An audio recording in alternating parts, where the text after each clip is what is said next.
Hello everyone, welcome to What If Issei Became Heir of the Great Tomb of Nazarick Part 2. Before we start, please go support thecrowficsYT for writing that awesome fanfic. This is the translated version I made.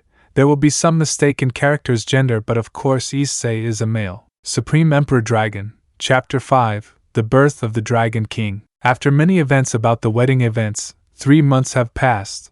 Although I have tried not to do missions often, unfortunately due to my current status in Nzarick, any mission that arises is done by me to gain experience. Fortunately, everything remains the same. This territory was marked as a high danger zone, in addition to the fact that only adamantite warriors can enter under the risk of dying.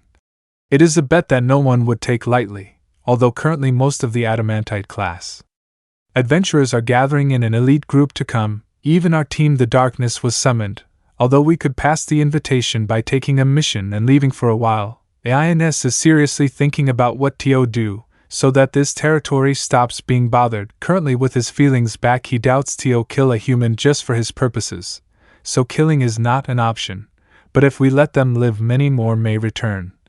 We are beginning to enter a dead point, and the Supreme King of Nzarick will take the word. I'm in a relationship with Albedo, or so I would like to say.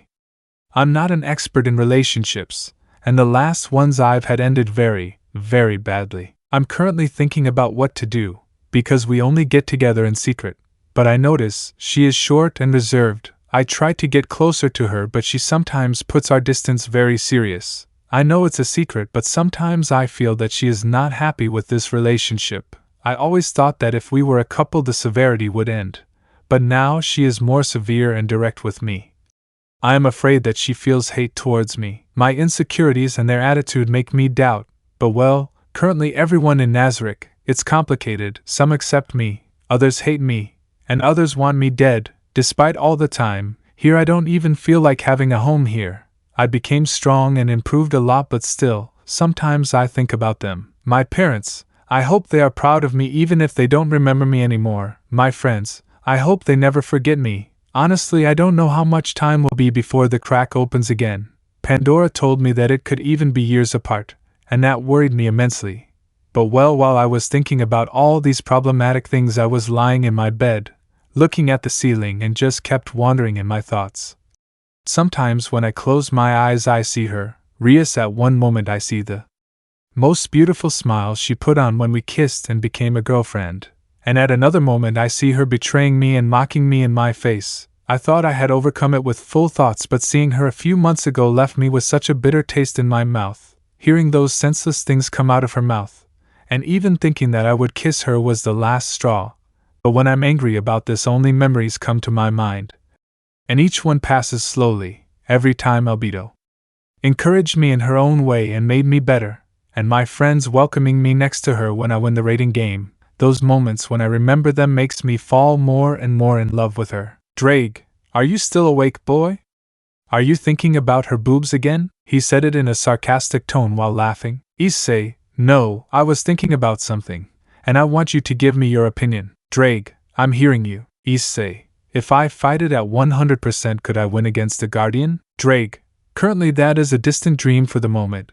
We still have to evolve. When we achieve it, maybe, and only maybe, we can be close to victory. Issei, evolve?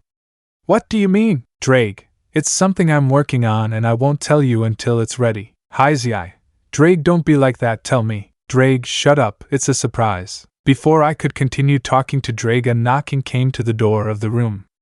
I just got up and headed to the door while I fixed my clothes. When I opened it, Chartier was in front of me. Chartier, damn, why the hell did you send me for this garbage? He said this while looking at me with an arrogant face. Issei, it's a nice to see you, Chartier-sama. What is the situation? Are we under attack? Chartier, if that were the case at this point, it would have been all over. There is no place stronger than Nazarick, but that is not the problem. Issei, so what do you need? Chartier, Ainz-sama requested us, the Guardians and the Pleads, and since you are in the middle, your presence was required, so change and let's go. I hurriedly put on my clothes, but I noticed something peculiaristic. My high school uniform that I usually wear became my signature. Even though I was thinking about changing it, I just couldn't take off those clothes. But when I put on my red shirt, I noticed it was tied on me. It seemed to be that I developed more muscles, and when I wanted to put on my jacket it was too tight, so I just hung it on my shoulders like a cape. I put on some pants and went out. I continued to Shaltir in silence. I know that Shaltir's personality is to talk and look for trouble and humiliate others, so I preferred to stay silent to avoid being insulted. Upon arriving at the place of the throne, as usual everyone was involved before the supreme being, Ainz Ooal Gown, sitting on his throne while waiting patiently for me to arrive. Because yes, I was the last to arrive and because the Pleads and the Guardians were involved, only Ainz told me to carefully go to the back, without taking much importance where I was. After a few seconds Albedo said, "Show your respect to Ainz-sama." All, "Glory to Ainz Ooal Gown, glory to Nazarick." We all shout with pride and joy. After all, he is still someone I respect from the bottom of my heart. Ainz, everyone stand up. I have gathered you all because I want to ask you for a personal opinion. When they heard that, everyone was disconcerted. Ainz had never asked for opinions. It seemed like this was the first time he had done it. Everyone could only agree with the greatest respect, and Ainz began to explain the situation. Ainz, the situation is as follows. A town near the kingdom of Jerkniv will be attacked by a horde of fallen angels, exactly in 20 minutes. In that place there are humans who have suffered abuse and problem for the kingdom, and even so they have found a way to survive. Ainz Ooal Gown, because of Issei and seen the potential of humanity, so I wanted to ask your opinion. Should I protect them and get humans for the benefit of Nazarick, or should I let them die, and not care what happens to them, and not get involved with humanity again? After saying that I was in shock. The fact of saying that, if things were the way that then the town would burn, and innocent people would die, so why did I become stronger? Ainz, I'll start with the Pleads. He said it without interest. How can it be that the person who he thought he had the most humane heart ever met is doing this? That being the supreme being gives him the right to see which life is worth it, and which isn't. Gabriel, I don't care, it's better for us to stay away from those dirty humans. Saying that she had a smile on her face. And Toma, if I can't eat them then I don't care. Solution, I honestly would rather feed on them but there is something I can't do so I want to be neutral on this matter. CZ Delta, I'm not interested but I neutral, said it without much interest. Lupus Regina, I want to save them because it's fun to see their insignificant existence. She said it with a smile that looked like a little girl. Yuri Alpha, in terms of efficiency Twer and Issei have been efficient but in terms of Nazarick, we have enough people. Having a group of losers to protect is a burden so I prefer that village to be dyed red. Upon hearing that I began to sweat cold. Everyone was so indifferent and saw humans with an impressive rejection. And the worst thing is that despite everything I have done, they still do not recognize my damn existence. I fought with Ainz on one occasion and obtained a lamentable victory over the undefeated Ainz-sama that everyone loves. I defeated Coquayutus in my debut battle, showing my strength. I have been fulfilling missions without stopping since I joined Nazarick, to earn the respect of others. And still they do not think that humans are an important existence. I even became an adventurer and together with Mammon the Black, I fulfilled missions, so much that I was promoted to Adamantite, becoming a new legend. Even recently I used level 9 magic, which for a human would be impossible. I have been breaking my limits every day so that now they want to erase me from the map. Humans have the potential to surpass ourselves and achieve great things, and I will show it to them. Ainz, I see your opinions are valid, and I gladly accept them. Now tell me your decision, Issei. Issei, I think that defending them would be the best option. Where I come from there are people who have unique abilities. It may be that we find one that we can exploit in Nazarick. Also the fact that it has evolved so much is the strength of humanity. I will show them how far humans can go. Ainz, I see an obvious and predictable response. Now proceeding with my guardians. When he said that it seemed like he didn't care about what I told him. But what the hell is wrong with him today? Why is he acting that way? Did I make a mistake or is he testing me? Coquayutus, I have seen it, and I think that Nazarick could benefit from skills. I am in favor. Seabass, personally, I would like to respect the teachings of my supreme being. Touch me. Protecting others is common sense, so I am in favor. After hearing that I felt somewhat supported, but well, I know that each one of them will have their reasons. But with all my heart I hope that we can save that place. Schlatir, What Ainz decides will be what I decide, so I will look like his wife. He said it while laughing. Aura, thinking about nonsense again, right? Mayor and I decided that if it's true that Issei has talent, then we only need him, so we'll let that village die. Demiurge, meat bags? They would only be usable for food, nothing else. Albedo, as leader of the Guardians, I believe that we should move away from humanity. Humans are insignificant beings to Nazarick. He said it with a severe look without hesitation. After saying that, I felt that my chest did not start to hurt. I felt like it was burning. It burnt. I really got to feel a bitter feeling. The rejection and the sadness wanted to get me inhaled again. But this time I stood firm. No other woman would make me cry like a loser, because no matter what happens, I forcefully earned my place here. I hid my feelings to the max. I didn't want anyone to see me upset or sad. But the disappointment that took my heart was brutal, but it still kept me up. Ainz, I really appreciate your points of view, so I will give mine. While it is true that Issei has demonstrated his talents, it is obvious that the current Nazarick does not need more strength from humans, but if any human learns a unique skill, it would be important for Nazarick to have it in its ranks. So my decision is to let this village die, because currently it is not necessary. When he said that with all the coldness and indifference in the world, I understood. He is not human. I thought he was more human than anyone I had ever met. In my eyes he always seemed like a happy, joyful, and just king. But is what I see now reality? How long did I had a blindfold? So if there is no good thing, I would let everyone die. So was Nazarick really always against humanity? So is this an evil kingdom? Where the damn have I been living then? Was I contributing to the destruction of this world? No, this can't be. This can't be happening. Why is he acting this way? So I became strong to wipe out humanity instead of protecting it. The more time I passed thinking, my head got more questions, and sweat and a few tears shelled down my face. I was afraid that I had chosen the wrong side. I was afraid that because of me people would have to die. And I was afraid that ain't actually someone bad, because I have always admired him. He has been a father to me, and I alone. I don't want to hate him. Ainz, then the time has come. Now everyone turn around. I will put a scroll and we will all see our decision from beginning to end. If someone would like to change their decision, then it will be valid. After saying that, he put a scroll which gave us all a view of what happened. Seemingly a horde, or better said an army of at least 200 fallen angels with assorted armors and weapons were starting to fly towards the village. When I see them, something inside me shook. When I see those wings and those eyes, no matter what circumstances they are in, they always remind me of Reincarnation. That damn girl almost killed Asia and my friends. Thanks to Rias we were able to kill her, but her memory remains present to a certain extent. As a recommendation, if a pretty girl talks to you, it's surely a trap. Don't remember that you're just a damn loser. Although that warning later disappeared from my heart, I sometimes remember Rias. When doing it I only feel pain on rare occasions. She is now just a distant memory, but even so. Out of nowhere the town began to fall under attack. They throwed spears at some people, and out of nowhere everyone got together to make a dome around them with magic so that no one could escape. Whoever the person who was doing this was someone who didn't want survivors. Or maybe he wanted to end everything quickly, but my heart felt more anger and sad. I became strong to protect what I love, so why can't I protect the innocent? Will I become useless again?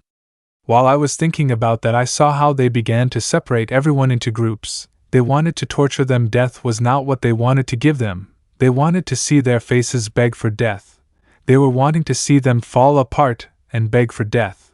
What the hell was they really watching? I knew there were horrible people in the world, but I never expected to see this. Why don't we save them? Even if it was me, I could rescue them. Why don't he give me the order to protect them? I thought he loved me and thought I was his successor, but he still rejects humanity. Despite everything I've done, and even though he knows how I feel, he doesn't tell me anything. My body wants to move on its own. I just want to move, run, and save those people. I am a hero. I became strong to be everyone's hero. But I'm still here waiting. I know what can happen if I act, but I can't keep watching. Now they have separated everyone who was left into 3 groups: the elderly, adults, and children. Those bastards are starting to hit the elderly without the edge of the sword. They are torturing them. They laugh while the elderly cry as they feel their bones break. Before the metal, I could only see how they beat them so hard that part of their skull was exposed, and how from their mouths it seemed that they were vomiting blood. Some others who on the floor were brutally stepped with shoes with nails. See the despair and pain in their eyes. These poor people have lived their whole lives with the hope that their life would be better. Despite the lack, they protected their children with teeth and nails.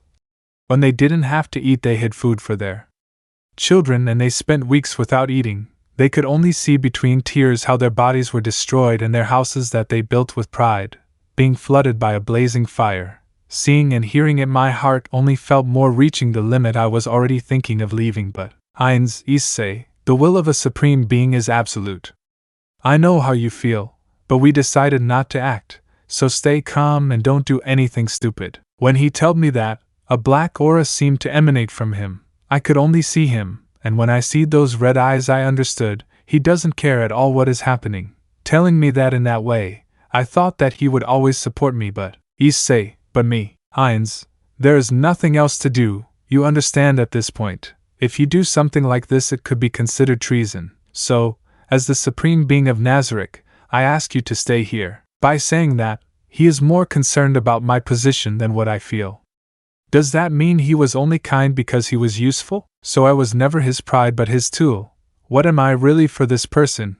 He always seemed to understand me and comprehend me. He always talked to me about things to support me. He showed me this world. He gave me a home. He gave me goals, but now why does that look so distant? Why when I used to talk to him he seemed happy? I really came to consider him my father, but now I'm only beginning to feel disappointment. I turn away while containing my feelings. I didn't want him to see me cry. I didn't want him to see how fragile I am to his words. I'm just a boy who, when I found him, I felt that we were similar. When I admired him, maybe I believed that I could have a home, but I was very naive. I only run away from my problems at home, and still I have not been able to take a step forward. I have always warded off the problems. I'm so pathetic. No matter where I go, they always reject me. When I turn away, when I see the screen, I only saw the skulls of the grandparents, who all seem to have suffered a lot of torture, many holes from which blood drowned and others with bones broken in horrible ways. If she were alive, surely she would have done the same. But really, what can I do for them? I who am weak. While I continued to blame myself for this situation, the torture continued. Now the adults were tortured. The poor mothers were brutally beaten with knuckles while the fathers were stomped to death. The horrid image of children crying for their dead parents, while screaming, "Help please, some adventurer, someone please save them." While I listened to those heartbreaking screams, I thought, what am I for Nazarick? In reality, I am only a victim of rejection. Despite my achievements, despite my strength, and despite my triumphs, I am not even close to them turning to look at me. Despite all that he supported me, now he is impartial and ignores me as if he had never spoke to me. And the person who I thought was the only one who supported me looked at the scene with much indifference. Albedo was looking straight ahead, not even paying attention to me. It was as if what happened between us had never happened. So, if I am not received here, I don't care to continue here then. Then I saw, they were hanging some of their hands on sticks while playing with a bow and shooting at them. But something catched my attention. They were two people who looked too much like my parents. Wait, isn't that they? It can't be true, but if it's them, then what should I do? If there is a possibility that they were transported, then would that mean that I would be left to patiently watch my parents' death? Wait, but it's not just them, it's Kiba, Asia, Zenobia, Gasper, Akeno and Kaneko. They are also hanged. But wait, this is not too much of a coincidence. If this is happening, that means that they will kill the people most important to me. But it was my fault to put them in that situation. Despite knowing about the dimensional cracks, I never cared to look for anyone who could come from them. I only focused on my promotion, but if I had started to check, maybe I could have given them a better life. Maybe I could do something, but now I'm here doing nothing, while they are about to die. I am a damn useless. I don't even care about my family or my friends. Is Nzarick really that important now? But after seeing them further, I saw someone with crimson hair tied up at the highest, while saying something. I did not understand what she said at the moment, but then it was as if my vision ignored her. But when I see the children, I wanted to vomit. Those damn people are destroying them alive. But what the hell am I seeing? Why am I not their hero? Why don't I protect them? Why I do nothing? Why can I only stay here watching innocent people die? That person with crimson hair kept talking, but I didn't want to pay attention to him. When I noticed what he was saying, I got blank. Rias, Issei, please save us. Upon understanding the message, I could only scream while many tears came out of my eyes. After all, I can't stay here. The people I love can die and I'm here, doing nothing while they begged for me to appear to save them. When I screamed, everyone watched me in surprise while my tears fell to the floor. My magic power began to sprout from my body, and unconsciously I put on my armor without a helmet while I continued to explode magic out of despair. I will protect the people I love no matter if when I return I have to die. I'd rather die being a hero than die with regret. I will protect them because I am Heir to Issei. I opened a portal to take out a teleportation scroll, to go to that place. It seems everyone was surprised not by my strength but by my actions, although I must say it, my power continues to increase but not surprising them in the phone. It is something that has always been frustrating me, but now that I see them Asia I can't help feeling happy. I was about to take a step. Ainz, you are aware of what you do, he said it while holding my shoulder. Issei, yes, I understand the situation and I understand your orders, but I cannot continue watching my people being killed in brutal ways. Ainz, I understand your feelings, but if you go it might be considered. I interrupted him before he continued. Issei, do you understand? You reject humans. You thought you were more human than anyone, but you despise us. I know that perhaps for you we are insignificant, but this insignificant one has shown the difference. I have overcome barriers that even the Guardians have not passed, and I have climbed to where I am by my own means against all things against me. Even if I have to lose everything, even if I can only save one, I will go. Ainz, even if you have to die when you return? Issei, if a supreme being was fighting and threatened, you would still go to support him, right? Ainz, yes. Issei, then that is my answer. I said this while walking and leaving my hand behind Ainz. At that second I thought all the Guardians would attack me, because everyone had their weapons out, but to my surprise, Ainz, let no one move. He made his decision, so go, and when you return suffer your punishment. When he said that I just turned to see him for the last time, the supreme being who was always taking care of me. Was he doing it again? Or was it just that he didn't care what I was doing? I don't know, but he is plotting something. Or maybe my punishment is what he is waiting for, but I didn't care. Now with that decision in my head, I left through the portal. I was close to the town. I only saw the dome. I was starting to get ready. I put on my helmet, but then everything went black. But what is happening now? This had never happened to me, but I felt like something was drawing me to a certain place. It seemed as if I was in a trance. This feeling is familiar to me. Now I feel like I'm walking through fog too thick to see around, but I wonder what's happening to me. Out of nowhere everything went white in my sight. But this can't be. Is this the Juggernaut drive room? But this can't be happening. My feelings are not supposed to be controlling me, and I do not feel hate in great amount either. I do not feel like I am losing control. So while I was watching all those impassive people with a lifeless look, I noticed something is different from the other room. Everyone seemed to be chained by the neck, and where the chain led to there was a throne chair, a person with hair similar to mine. Looking down so I couldn't see his face while he was sitting on his throne. But who the hell is it? All the carriers until now were supposed to be all the ones who died from the Juggernaut drive. But he wasn't there the first time I came. I started walking towards him out of curiosity. But being only a meter away, he reacted. But weren't they supposed to be able to do anything on their own? He just raised his head to realize his hair was very similar to mine, only with some changes. While his eyes were red, they seemed to be burning. That looked like that of someone bloodthirsty. I never saw it even in my worst nightmares.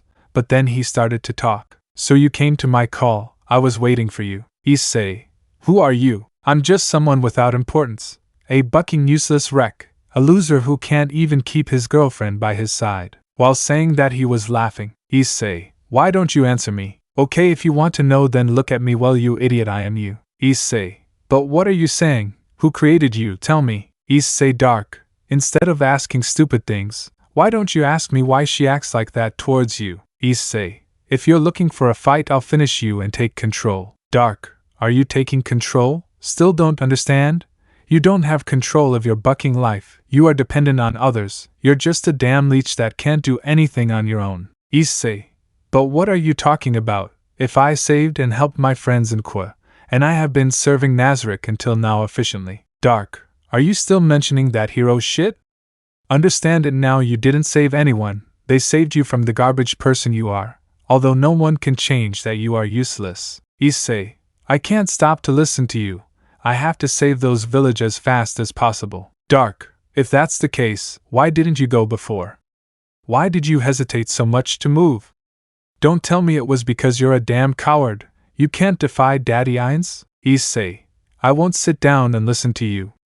Let's get this over with, Secret Gear.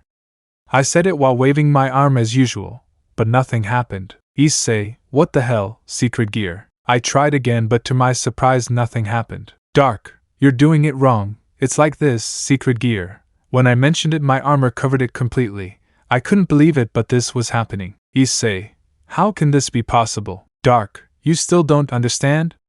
I was born to take control of your life. You will cease to exist, and I will take control. Issei, as if I'm going to allow you to do that. No matter what happens, I'll get out of this place. Saying that, I lunged at him only for him to hit me in the stomach and end up separating me almost 3 meters from him.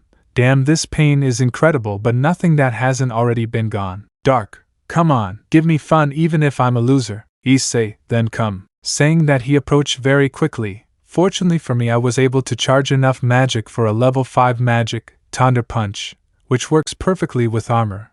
But when I hit him, the magic disappeared to my surprise, but before I could react, I was 5 meters above the air. Seemed to him he kicked me in the face and sent me to the sky. I fell on my face while on the floor. I could only stumble. Issei, how? Dark, did you forget the Dividing Ziyuan skill? It is very useful. It is a technique for winners like me. A loser like you doesn't deserve it. I was starting to lose consciousness. I felt like I had a lot of internal bleeding, broken bones. I felt like just by talking, life would slip through my fingers. But how did this happen? If he claims to be me, then how was he created? Did anyone else create him? What the hell is going on? I can't use my powers and I can barely accumulate magic through diving zone. I'm at a huge disadvantage. I just got up slowly, and while I felt my consciousness slipping away, the only thing I could think of was to ask, Issei, what is your goal? Dark, ha ha ha ha ha, are you really asking unbeatable? Tell me, where do you think we are? Do you think this is a coincidence? It can't be, it can't be, it can't be, it can't be, it can't be, it can't be, this can't happen, I won't let it happen again. After that event he swore to never use it again. But it seems that he is ready to break that seal and reach our maximum power and destruction at the same time. The Juggernaut Drive, the legendary transformation that only the carriers of the Red Emperor Dragon can use. But in doing so they lose their lives. But what the hell is he doing? I will not let this happen. But what can I do? I'm starting to lose consciousness. Issei, I won't let you do it. Dark, you think you can even stop me? You have no chance, being the garbage you are. Now also, it's time to release the maximum of our power. Last time they stopped us with a stupid song. But now it will be different. Now if someone can stop you, they will kill you without hesitation. Now there is no one to try to save you, so thank you for making it so easy for me. Everyone wants you dead, or I'll guess. Do you think you'll oppose me and make yourself the hero? Being a shitty hero like you've been all your life isn't the best you can do, you know? I started to advance towards him. I wanted to stop him no matter what happened, but with each step my mind went blank and I couldn't take it anymore. His hits were all critical, and with my armor doing the maximum damage possible, he didn't even hold back and hurt me badly. I thought I had become tough, but I suppose this was the worst case scenario for me. Dark, damn it, I am incredibly disgusted to see you, so why don't you sit down and stop getting in the way? He pointed towards the throne, and as he saw that I didn't want to give in, he said, Level 6 Magic Chains of Hate. When he did so, some chains pulled me brusquely towards the throne. When I hit the chair, I lost the air that my lungs could barely gather, and in a second a horrible shock shook me, making a deaf scream. Dark, due to my magic now every time you move you will receive big shocks, so do what you've always done in your life and let someone else decide for you as always. Damn body move. I try to move my body, but it's not responding. Nothing in my body responds, and my mind feels getting wider and wider. This can't end here. I can't let him win. I have to keep standing and never stop. I just want this to stop already. I was supposed to get strong, but now I'm falling apart both physically and mentally. I have to stay positive. As long as I'm alive I have to be able to win, but as I was trying to move, a jolt twice as stronger as the one I felt shook my brain. I'm losing everything. I was about to unconsciously close my eyes from the pain. But in that instant my mind took off and my damaged and broken bones were starting to heal. But what the hell was happening? Nice to see you again. It can't be. She was the first carrier. She was here again. Seems she detected the anomaly and she is here. But to my surprise the one who came from the White Dragon Gem is also here. Both were looking at the other me with the armor. While he noticed their presence barely turned around. It was as if he didn't care or that he wasn't even planning to pay attention to them. Thanks to them I'm having a second wind. The regeneration may take a long time, but I will wait patiently until that happens. So I will have another chance to fight. First, I see that you are trying to call the Juggernaut Drive, but unfortunately I will have to joint and avoid it. White. I alone am not in favor of that destruction you seek. Hearing that he turned to see them as if they finally cared that he was there. But when I turned around I felt it. That horrible killing feeling while his eyes glowed red. While I saw them I could feel it to the depths of my being and I couldn't believe it. He had the presence of a guardian of Nazarick. It was the same when I faced Cocytus. The same feeling of danger and superiority. But that is impossible. If he is a copy of mine, shouldn't he have the same strength? Or is my current strength already comparable against that of the guardians? I was lied in my thoughts when a devilish laughter began to flood the room. Laugh after laugh, he didn't stop laughing for a second. While they watched him with disgust, he finally spoke. Dark, do you think you can stop me? You are just easy. I will show you your place. Your potential is an ant compared to my power. In short words, your wisdom doesn't matter. None of you can beat me. They got into a fighting pose. It seems that what he said bothered them too much. They look ready to annihilate him. Although with his power I'm not sure who would be able to win. Damn, if I was by his side maybe we would have more chances of winning. But now I can only wait and pray that they win. Then they put their hands together, creating a power with a red and white aura, and threw it with an impressive speed. Not for nothing they were the best carriers. But then I saw how my armor was destroyed, but there was a problem. He was not inside. In just a second he appeared behind them and said, Dark, since they entered this place I had already planned this attack. I could do it from the beginning, but seeing their faces of despair is the best. Out of nowhere he appeared behind them, and before they could react he pierced each of them through their stomach. You are a disgrace, but this time I will take your powers, level 8 Dragon Mastery Magic. Saying that they attached themselves to both of their arms as tattoos. I can't believe he beat them both without even taking damage. Damn it. And now he stole their abilities. Why do this? What is his true purpose? And most importantly, why does he seem so set on this issue? Dark. Well, the time has come. Thanks to taking your abilities I will be able to create a better Juggernaut Drive. I will finally take control of everything. Issei, why are you doing this? What is your goal? You have to stop. Dark, stop me? Did I stop you? When you gave the best years of your life to a redhead and a skeleton? Did I stop you from doing anything in your miserable life? So why do you think you can stop me over this? You always believed that your life was good, but it's garbage. You always cares more about the decisions of others, and that's why you ended up like this. That's why now I will take control of everything. The time has come to make the maximum scream of the new Juggernaut Drive. Issei, please, there are other ways, let me help you. I said that, but he ignored me. Dark, please everyone follow my chant. I need you to give me your dark energy. We will make the new chant, so follow me. Issei, stop please. But he kept ignoring me and started. Dark, I am the most powerful. Everyone said it in chorus. I am the strongest dragon, the one who creates chaos, the dragon that spreads devastation, who with his screams destroys everything in his path and with his power consumes everything in fire, the one who has surpassed all dragons and the legendary dragon that does not know defeat. A legendary dragon is born that will lead everything to chaos and destruction, the one who will dominate over all. Juggernaut Drive. After saying that, the whole room was filled with a white light, but when I recovered my sight, what I saw left me speechless. Ainz perspective.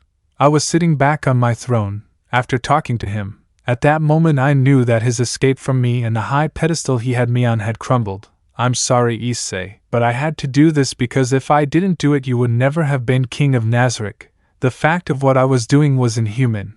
I understood it, but I was ready to bear this sin for my entire existence. Letting a human village die wasn't even a plan, but knowing about the village I had to make my bet. If Nazarick of his own free will decided to save the village, it means that Nazarick started to change, and they could accept the idea of having Issei as their king. But if they rejected it, then I would have a lot to work on, because one of my greatest fears is that if Issei rises to the throne and there is dissatisfaction, they could revolt against him and against me, so killing the creations of my friends and those I care for as my children is far from consideration. But I'm still regret having put Issei in such a bad way situation. But it was the only way to bring Nazarick closer to real change. As I sit on my throne, I kept thinking about how not to punish Issei, but as I kept seeing something catch my attention, Issei begins to emanate a red aura, and is still without doing anything. This is definitely a very bad sign. So I got up from my throne and started to walk to get down from my throne, and as I get down I just said, Ainz, Nazarick on maximum alert levels.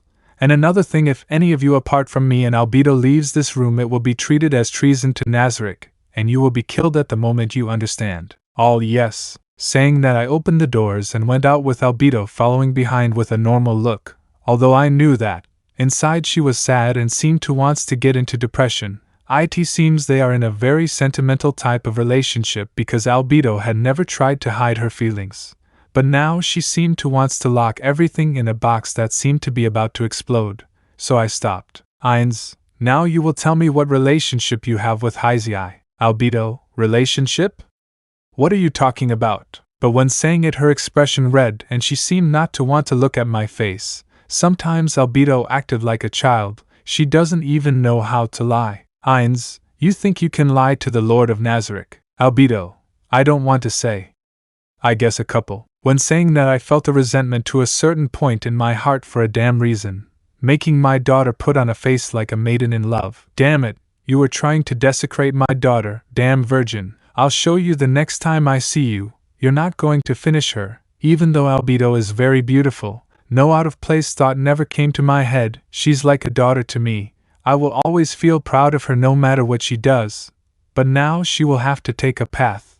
I will just make sure that whichever I take, I can make her happy. Ainz, if the situation continues as I have seen it, I will be necessary to kill Issei. So I will give you two choices: stay here and wait for his body to be brought, or see his end and say your last goodbye. It's your decision. After saying that, I continued my way, only to hear Albedo kneel down while small tears formed in her eyes. I had planned to walk to the exit of Nazarick, so I took my mirror, and as I walked I saw everything that was happening. That red aura began to become more and more, until from one moment to the next an immense brightness filled the whole place, just to hear an immense roar. Ainz, so this is the Juggernaut Drive. Issei perspective. I was sitting in the chair while I watched him towards a huge screen, and he was in a circle, seemingly controlling everything. While I saw him, a mental image hit me and I saw it.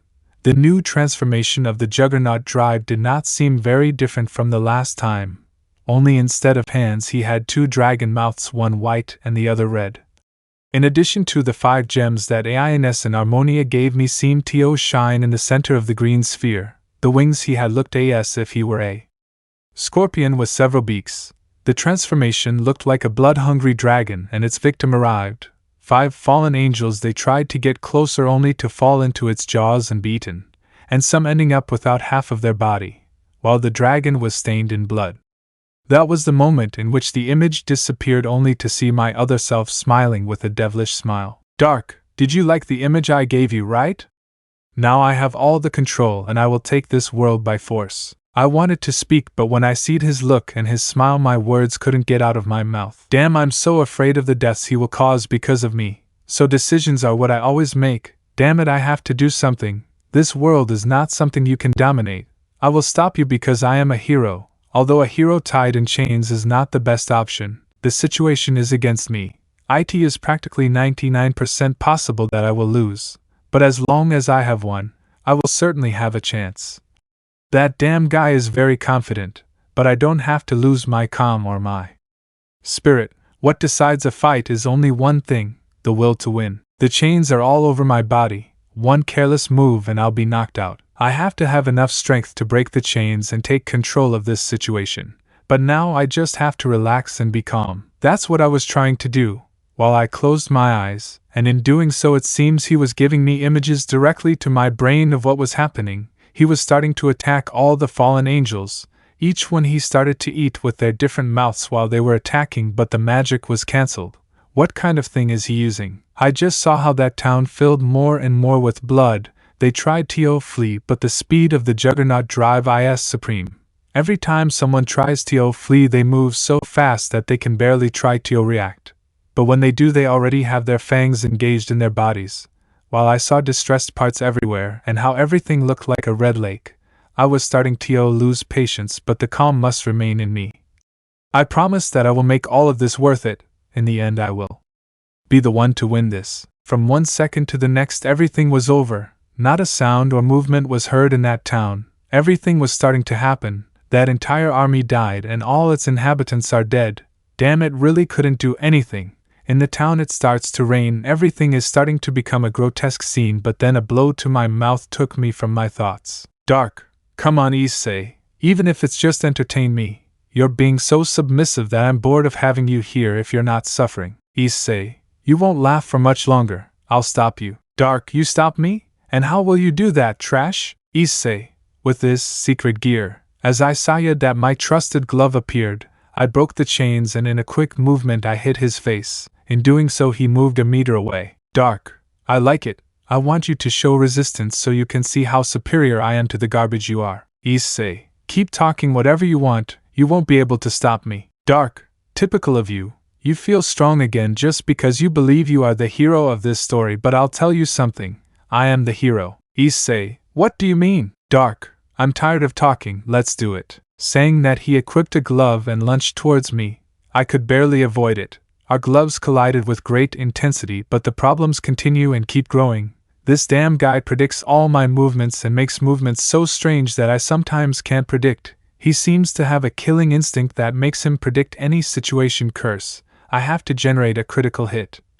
That hit that can give me victory and be able to control this battle. Dark, you're boring. I should not have given you the power to play. Issei, what do you mean? Dark, do you think the armor came back to you by coincidence? Issei, it can't be. Dark, exactly, I just wanted to have fun with you, but you're boring, so I'm down. I say that I could only watch how the armor on my arm was shattered. It seems he was dominating this situation from the beginning. He gave me the armor. Everything was coldly calculated to make me lose hope. But I do not care. I will remain strong, and I will keep fighting, and no matter the problems, I will keep fighting even if I die here. I will keep believing in the power that they gave me, and then I will move forward. I was trying to advance in this battle. Each blow was thrown with precision, but none hit their target.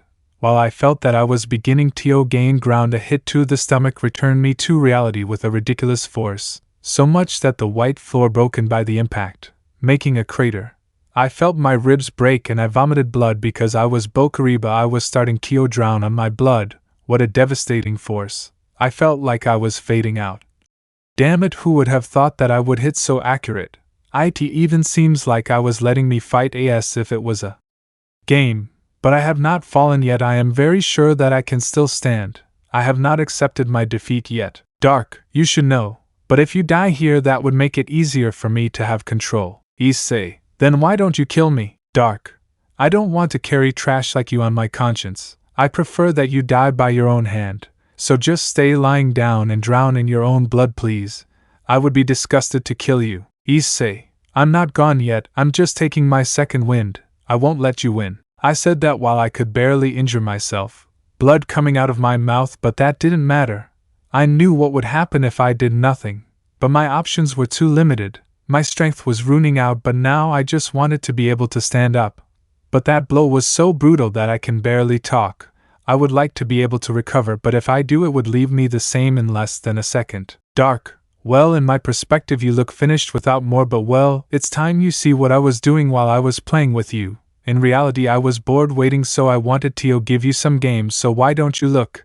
It doesn't matter if you are unconscious, I will not let you escape from this image. It is the result of your useless life.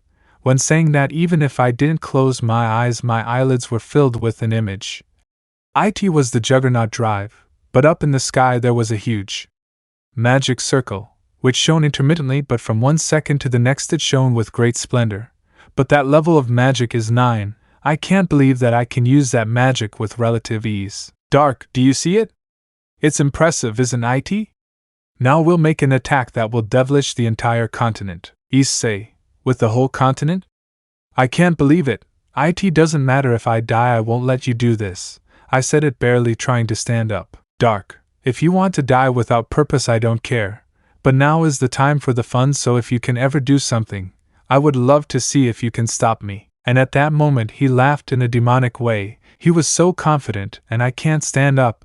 Damn it, I just tried to stand up and I feel like all my blood wants to get out of my mouth. But I still can. I'm sure that if I stop him now I can. That's what my mind thought in a very positive way. But he's right. I stopped being a hero a long time ago, but still, I promised to become strong with a reason, and I can still keep going. With all my strength I tried to attack him from back, but the damage was so much that I fell only for my head to fall on his shoulder, and spill blood on his clothes. Damn it, how can my body fail me at a moment like this? Dark, damn you, you dirty me. I told you to stay on the floor, damn idiot. As I saw you that, a hit broke my teeth and I fell on the floor again. Understand it, you will never be able to stop me, so stay on the floor. Garbage. Now let everyone tremble at my attack. Judgment of the Dragon King. While I was on the floor I saw it. An attack came towards the magic circle, and when it touched that attack divided like rain. It looked like a rain of red stars that destroyed everything in its path. In a few seconds everything was on fire and many rebels were beginning to bathe in blood. All the places where I could go were burned in a horrible way, while screams and sobs were heard. All the sad people, all the angry people, and all the people now have lost something important because of me. Dark, come on, cheer up. I killed all those who died. It's true, you and I are one. So tell me, how did it feel to kill a continent? Issei. While I was crying out of despair and the pain of knowing that I could have protected them, that feeling of dissatisfaction took over my heart again. At that moment I only wanted to believe in hate, but while I closed my eyes to let myself be consumed by anger, a shine in so much darkness made me reconsider, and when I seed what was in that shine my eyes stopped tearing, to only have a huge smile. It looked like a photo, but they were my friends from the Sword Dragon, along with Albedo Ainz, and the Pandora actor. Those people became indispensable to me. They are like the shine that motivates me to follow the path that I decided. Then I spoke. I promise to stop you so I can recover peace. I will carry this and I will not rest until everyone can smile. As I say that, Dark, I don't know how to describe it, but his smile is erased and his eyes burnt in a very way. Murderer. It was terrifying. While I was on the floor, he grabbed me by the neck and lifted me up. Dark, are you going to stop me? Make everyone smile? Don't make me laugh. It seems you're still acting stupid, so tell me, if I tell you why I'm doing this, and where I come from, could you please get out of my way? But what is he talking about, damn it? That's what I was thinking, but when I see those sad eyes and tears coming out of one of his eyes I just stayed silent. I couldn't say anything, but if he's my clone or something like that, I'm sure he would have his motives for doing this. Or so I wanted to believe. Issei, I will listen to you. Dark, to make it quicker to understand, I come from your heart. After different events, the resentment of your heart gave me the opportunity to live. But that is not all. It gave me the opportunity to take and reach everything where you never reached. Issei, grudge? What do you mean? I don't have any, but when saying that, a serious look made me silence. It seemed he was starting to lose patience. Dark, are you satisfied? Do you have no resentment? Do you think of someone who is happy? I'll tell you the truth, you have run away from your problems, and when you've had the opportunity you have helped others. But in reality you have helped yourself. You have always made bad decisions and I have had to suffer because of you. But well, the hero Issei had to save them, right? Issei, I'm not a hero, but whenever someone needs help, I'll help them. Dark, if you think that, tell me, when we were in trouble who came to save us? When we were heartbroken who helped us? When we ended up almost dead here, tell me, where were the people you saved? Did they come to help you? No, of course not. Why are they happy while you are sad? If they are your friends, why don't they save you and make you smile? Or are you the only idiot who is sacrificable? Then answer me, who is going to save you now? Issei, no matter what you say, and my problems I will find a way to get through. I always have. I'm not going to stop here. Dark, you still don't understand, idiot. Yes, he said that he shed tears from his eyes as he looked at me and said, those girls made you suffer horribly, and when you had the opportunity you forgiven them. They deserve to suffer more for what they did to us. We suffered a horrible trauma. Also we had to fight to survive, being on the brink of death every day. Why did we strive if just by seeing them cry you were going to forgive them? You were supposed to erase their minds, but no, your damn soft heart told you to give them another damn chance. Now that's why I was born. For do what you never could or will never be able to do, give us a place in this world. Issei, there are other ways to do this. Besides, I did the right thing. No one deserves to suffer like this. Dark, I was suffering, but do you understand? You always doing this and that without trusting us. Everyone is always happy and you stay behind helping them. This time I want to move forward and be able to see why we came to this world, why we were chosen, why they always despise us is why I want to reach the top, why you are happy being miserable. Issei, no, there is no night that I think about their insults, there is no tomorrow that I do not feel your envy, but even if Ainz is bad, honestly after today, being king no longer interests me. Dark, stop lying to yourself, you love them. No matter if they wanted to destroy this world, you would follow them because your useless heart will tell you so. That's why I want control, to be able to protect what I want. When he said that, he remained silent. He seemed to have said more than he wanted to say, and he pushed me and I fell to the floor. And he said, so now that you understand, stay, I love you, and I will let you live. I can't believe it. Was he always doing this? What the hell was happening? Empathy is my best quality, but he's right. He always saw how I acted. He always wanted to have an opinion. And he was dealing with my problems while I just thought I was forgetting them. So the one who always supported us was him. While I was running away, he stayed to fight. And when I realized, I left him behind, but he is now willing to dominate everything with his power. But I only know one thing. As I dragged me towards where he was, I grabbed his foot. Issei, I won't let you continue with this. No matter what happens, I promise to save you, so please stop. Dark, what? Save me? After everything I said? He seemed very confused. Issei, I will find a way, please. Dark, damn it, you're just like that skeleton, always wanting to help people no matter if they are unhappy. But unlike you, he will do whatever it takes to protect his own. That's the power I want.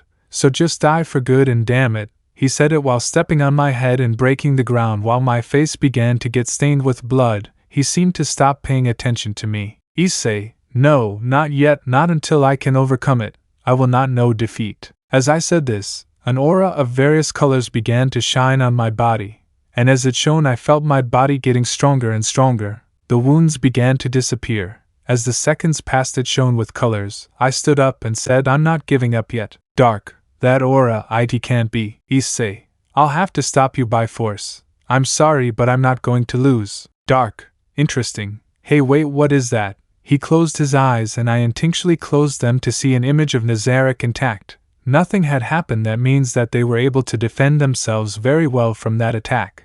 But he started to laugh for some strange reason, and said, perfect, I knew that they wouldn't fall with that attack. Now I can use my new trick on them. Issei, what do you mean? It doesn't matter if I stop you, then there will be no problem, I said, throwing a punch, but he stopped it with his armored arm. But in the collision his arm cracked. It seems this aura gives me a lot of extra strength. It's good to know. Dark, I'll tell you, you will witness my level 10 magic, Omega Blaster of King Dragon. It's a devastating attack. I'm eager to use it. Luckily I'm not missing to get it. I wonder if you can stop me. Issei, I'll stop you now. I tried to hit him harder. I was moving faster. This aura gave me more power but no accurate hit. Still, while I was moving I saw an opening and hit him right in the mouth, making him back up from the hit. I tried to get closer, but a smile paralyzed me and said, shadow flashed. Out of nowhere on the floor a pelampago prevented me from moving. The electricity bothered me, but I made my aura burn more to break the electricity. I successful it, but my aura was gone. I could barely stay on my feet. Dark, you are weak. You will always be weak. I have already overcome you, and when I overcome him, Ainz, no one will be able to stop me. Then he started to laugh. I knew why he would laugh. A feeling run through my whole being, and I only saw it coming out of his lips. It's the moment. A level 10 magic was directed towards Nazarick at full power. When I thought that was all its power, I was wrong. Dark, it's time to activate unique ability. Infinity Dragon. This ability allows me to multiply any attack, although the disadvantage is that I will exhaust all my magic, but thanks to the Juggernaut drive we will not die due to lack of magic. Then I saw how his attack got stronger, and was directed towards Nazarick. Then before arriving a barrier stopped him. Apparently it was the defense barrier that Ainz told me about, but it was destroyed in a short time. I thought it was the end, but then before the attack arrived, I saw someone standing. It was Ainz Ooal Gown. Ainz perspective. Since we founded the Ainz Ooal Gown Guild I was never in charge. To tell the truth I wasn't good at having a leadership role, and after Touch Me saved my life it was time to improve. We got companions, and after many missions, we got enough items to create what would be today, the Ainz Ooal Gown staff, but it wasn't always like this. Sometimes I remember the adventures I went on with them, and everything is still distant at least until recently. Now I know that every time I take a step the 40 follow me, their legacy and everything they left behind now it's mine, and that's why I protect it. I want what we did and created to remain just as happy and harmonious. I owe it to them since each one of them trusted me with everything they achieved. More than friends they were my family, and despite everything the symbol continues to burn in my chest, but now I keep walking outside Nazarick and I feel it. Many places filling with blood for the glory of the Dragon King. Every time I close my eyes I see how things would have happened if the others had chosen to save that village. Sometimes I even see Issei on the throne of Nazarick, but this now it's a distant dream. He is destroying everything, and it's my responsibility, not as Lord of Nazarick, but as a friend, father and mentor to stop him here. Honestly I don't want to kill him, but if he's out of control I have no option. I just hope I can save him. It is said that kings who come to have pity make their people fall into ruin. Everything, what I did, what I lived with him now seems that everything is over and I thank him for it. I thought that I would guide him, but in the end seeing his growth was amazing. Now unfortunately I have to end our relationship here. You just sent a huge attack towards Nazarick and normally not even with the staff of Ainz Ooal Gown could you stop it without suffering damage. Plus if you launched another attack like that, you would have problems reacting. Now is the time. While the attack came at maximum speed I released the staff in the middle so that it would levitate, and I pointed the ring of Ainz Ooal Gown towards it. It is only something that the 41 knew, the true form of Ainz Ooal Gown, after having granted it.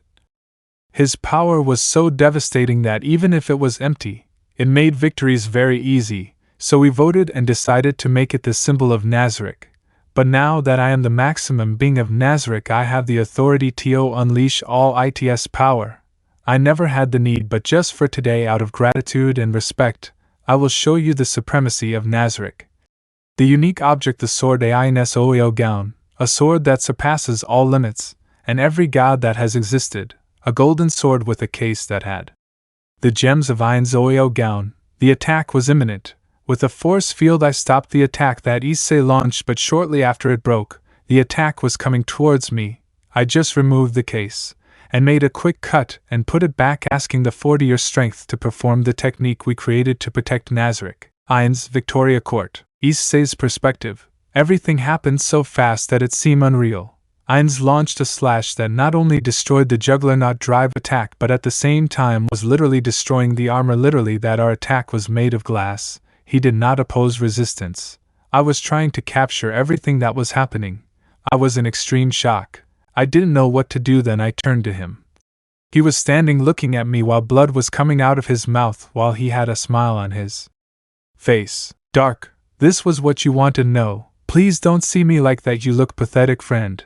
I will disappear and at last you can be useless again but even though you were useless I always envious that you could smile. I just wanted you to understand that you can be selfish but well a hero. Before he continued talking I hugged him tightly while shedding tears. He didn't want to be bad, he didn't want destruction, only envy and pain made him do silly things. I could have ended up like this if I had not had someone to guide me.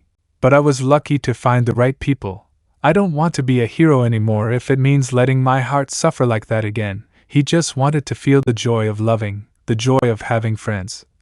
The joy of being able to decide what course his life would take. He always wanted what I despised without importance. My bad decisions led me to this out of control. Issei, I failed you. I left you all my problems and I went away, but now I won't run away anymore, so please stay with me. Dark, what are you saying, idiot? You already knew that if the Juggernaut drive disappears, so will I. Issei, I don't care, I'll find a way, so please let me save you. Dark, after everything I did, you want to save me? Issei, yes, I will never leave you alone. Dark, there is no more time. I will focus everything that remains on defending your body, and that's all. Thank you and goodbye. Issei, no. At that moment his body disappeared more faster and his head was about to disappear. I was praying for him not to leave, and out of nowhere, I absorbed the little of his essence that was remaining, and I felt something different. Then after a flash and feeling like everything was collapsing, I only felt a pain that knocked me out. Albedo perspective. After an impressive collision of powers that went beyond compression, everything broke like glass. Only the path of destruction was seen, and while heavy armor was shattered, without thinking I approached at maximum speed. I wanted to see him, even though it was very probable that after this attack of such magnitude I would not find anything of him. The faith I had did not want to disappear. Even though it was realistic, I did not want to give up on him. Not yet, I still have a lot to tell him. Please, I want another chance. After reaching the impact zone, I only saw Issei. He was unconscious, with blank eyes, without arms or legs. I had definitely never seen him like this before. In fact, it is a miracle that he is still alive, with an attack that almost destroyed reality itself, an attack so disastrous that its power is far from imagination. But I am glad as I stand up and put him on my lap. Tears come out of my eyes. It can't be. I am the leader of the Nazarick Guardians, but I see him and tears come out of my eyes. I could use my magic to save him, but the pressure I feel in my chest does not let me think. Damn it, I have to do something, or else he's going to die. What am I going to do? Albedo, please Issei, please don't leave me. I said that while tears came out of my eyes. Ainz, Albedo, get out of here. I'm going to end this. Ainz told me with one eye burning with fire. Albedo, Ainz-sama, please leave me. Ainz, silence. Albedo, are you going to contradict the order of a supreme being? I already told you, disappear. Ainz-sama is talking seriously. I can't believe he's going to kill him without hesitation. As if he was a threat. Even though he chose him, I was ready to let him go, but me. Albedo, I'm not going to let him go, so do it and kill me too. Ainz, Albedo, I'm not going to play your game. If you get in my way, you'll die. Albedo, I'm not playing. If it's necessary to give my life to protect him, I will, because I promised to protect him and be by his side. Damn it, when I saw that I couldn't help blushing. I'm supposed to be maiden, so why instead of looking like a warrior I look like a maiden in love? Ainz-sama looked at me for a few seconds and turned his back on me. Ainz, take him to Nazarick, and after he recovers he will be judged. Until then you can be with him if you want. But you disappoint me. He teleported and disappeared. It seems he went to Nazarick. I was about to leave with teleportation when the fall of a rubble caught my attention. It was the same girl with crimson hair, but her head was hurt, and blood was spouting.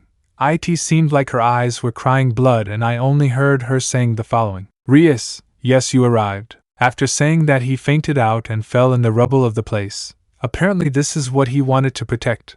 But well, I suppose I'll also take her, just keep her in a special place. Issei's perspective. I was in a white room when after walking I reached a room which I had already been relatively recently.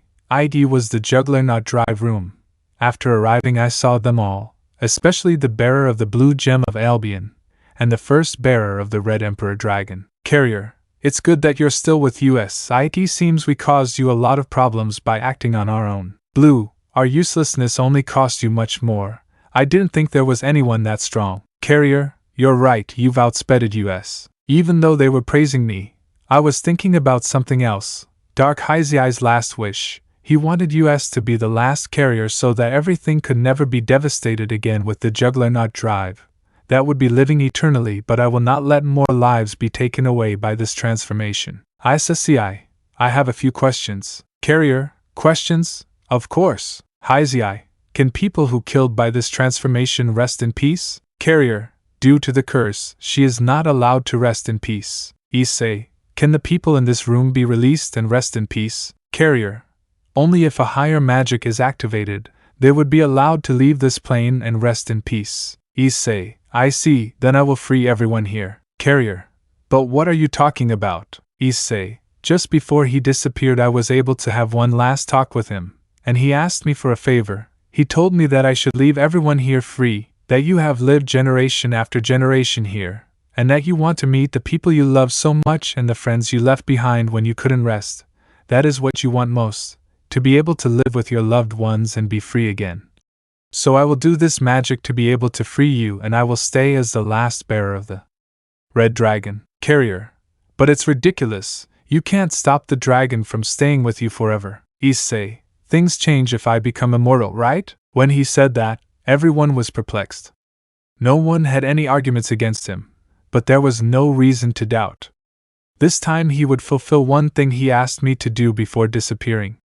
Now I will take care of this. Issei, magic of the Dragon King, last destiny. This magic allows me to transcend each and every one of you. You will leave your ideal dreams and destinies with me, and I will continue to be the Red Dragon eternally. I Heir Issei, the one who does not know defeat, will break the chains that tie you and let you rest. So please let's give harmony to the world and be happy. As I saw that those old men who looked like lifeless skeletons began to form a line and walk towards me. While tears fallen from their eyes, everyone was happy. Each one gave me their hand, and I saw them shine and disappear. Every time I did that, I felt my heart vibrate, and listening to each thank you made me very happy. After almost everyone passed the first carrier, and the white one stayed there. Carrier. I never thought this moment would come. White. Impressive. I never thought someone would reach that point. Issei, the time has come to say goodbye. I'm sorry. I wanted to continue with you, but this is the only time I'll be able to use magic of such magnitude, and after saying that, a hug eased me out of my doubts. Carrier, come on, cheer up. Now we can leave, but we will never be far from your heart. Never forget that. Issei, thank you, now goodbye. After saying that, they gave me their hands only to disappear, and when they did, a shine it shook me. I recovered my vision, but everything was dark. But while I was trying to get my eyes adjusted to the darkness, I began to see a red glow. But the more I saw it, the more I wanted to ignore it. But then I felt something in my left hand. It looked like a stone. It was a stone 15 centimeters in diameter, which when I had it I only heard Drake say something. Drake, that is your maximum potential, the maximum I have created in generations, now it is yours. Issei, but isn't he supposed to have potential? Drake, that's ancient history.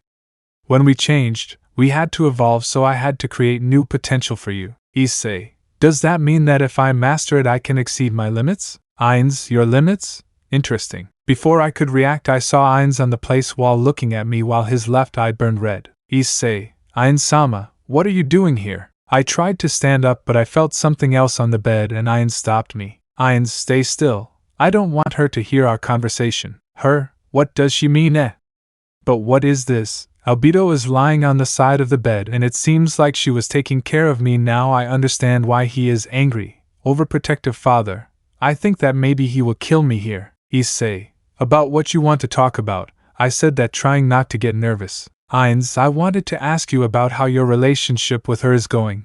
But now let's get to what interests me. You will be judged, and I will not be able to save you. You will die. Issei, I'm not going to die. No matter the punishment, or what happens, I will live to be able to protect them from all evil.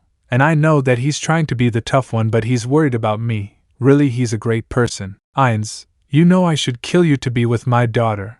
But if you show me you can take care of her, then maybe you'll just lose your legs. Issei, I promise that you will not suffer by my side. I will climb to the abyss and overcome it, then you will have to bless our union. Ainz, are you not letting yourself go? You know that he could kill you and erase his memories of you. Issei, well, maybe I should shut up. After hearing that, Ainz went to the door and just said, how nice it is to have you back safe. When hearing that, I just smiled, and he turned around when he seed my smile. He just left the room, slamming the door with such force that I thought he was going to break it. It seems he said it out loud instead of thinking about it, but when he did that, Albedo got up. Issei, it's good that you're awake. I want to talk to you. Albedo, this one, of course. Issei, tell me why you made that decision when we were with Ainz, and it will depend on what you say whether this relationship continues or not. When I said that, I thought she would answer no, but when I hear that she seemed upset and fragile. Albedo, I decided that because I felt strange. Issei, feeling strange, what do you mean? Albedo, Out of nowhere I felt a pressure on my heart, and I thought I wanted to destroy everything. When I heard that I knew I was jealous, but I wonder right, they were humans and there were female humans. Maybe she thought that by living with them I would want to be with someone of my kind, I suppose? Issei. Well, my decision is I want to continue by the side of the pretty albedo. I said it with a smile, but I told him please be honest with your feelings, at least with me. When hearing that, she just smiled and couldn't say anything to me because I unconsciously hugged her. Damn, my girlfriend. My girlfriend looks so cute, but I can't think of anything perverted because of my chats with Ainz. I curse your virginity. Why are you doing this to me? After a few seconds I released her only to realize that I hugged her with one arm, because my other arm was cut off at the elbow, and when I noticed I literally had no legs, then I understood why the attack and the collision. It was a miracle that I still had consciousness, but apparently I am in recovery. But I know that as soon as I recover I will be judged by Nazarick. Supreme Emperor Dragon, Chapter 6, The King of Peace. Rias's perspective. Everything is darkness. It seems like I'm in a sea of darkness, and now I'm sinking deeper and deeper. I'm very happy because I didn't think my plan would work. I didn't think I would use that transformation again, but well, minimal calculation failures. They did not affect at all. That now I'm in Nazarick. It seems I'm unconscious as planned. I didn't think I'd reach these extremes. But what a girl in love has to do for her dear love, they had told me that with time I would have magical perception even if I was in a coma, a drug from the fallen angels that would make me be on the brink of death for the other, but I would be safe and I would decide when to return. Indeed, I am finally here. I will always laugh in their faces. They think that I am affected, but no, this is only one phase of my plan, and when the time comes I will do phase 2. Until then, wait for me, my beloved Issei. Issei's perspective. The moments in which I am still in this place, recovering my wounds, passed only 3 days after this incident and my wounds were recovered, and I was imprisoned. I was a hero without glory, a warrior without honor, and a failure for everyone in Nazarick, but I did not regret a bit of what happened.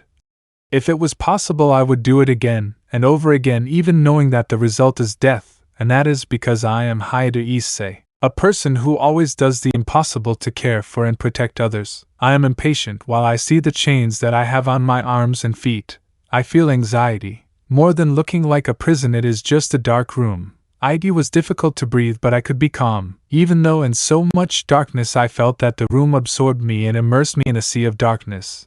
But luckily, thanks to what happened, I was on the shore. I was no longer following the river.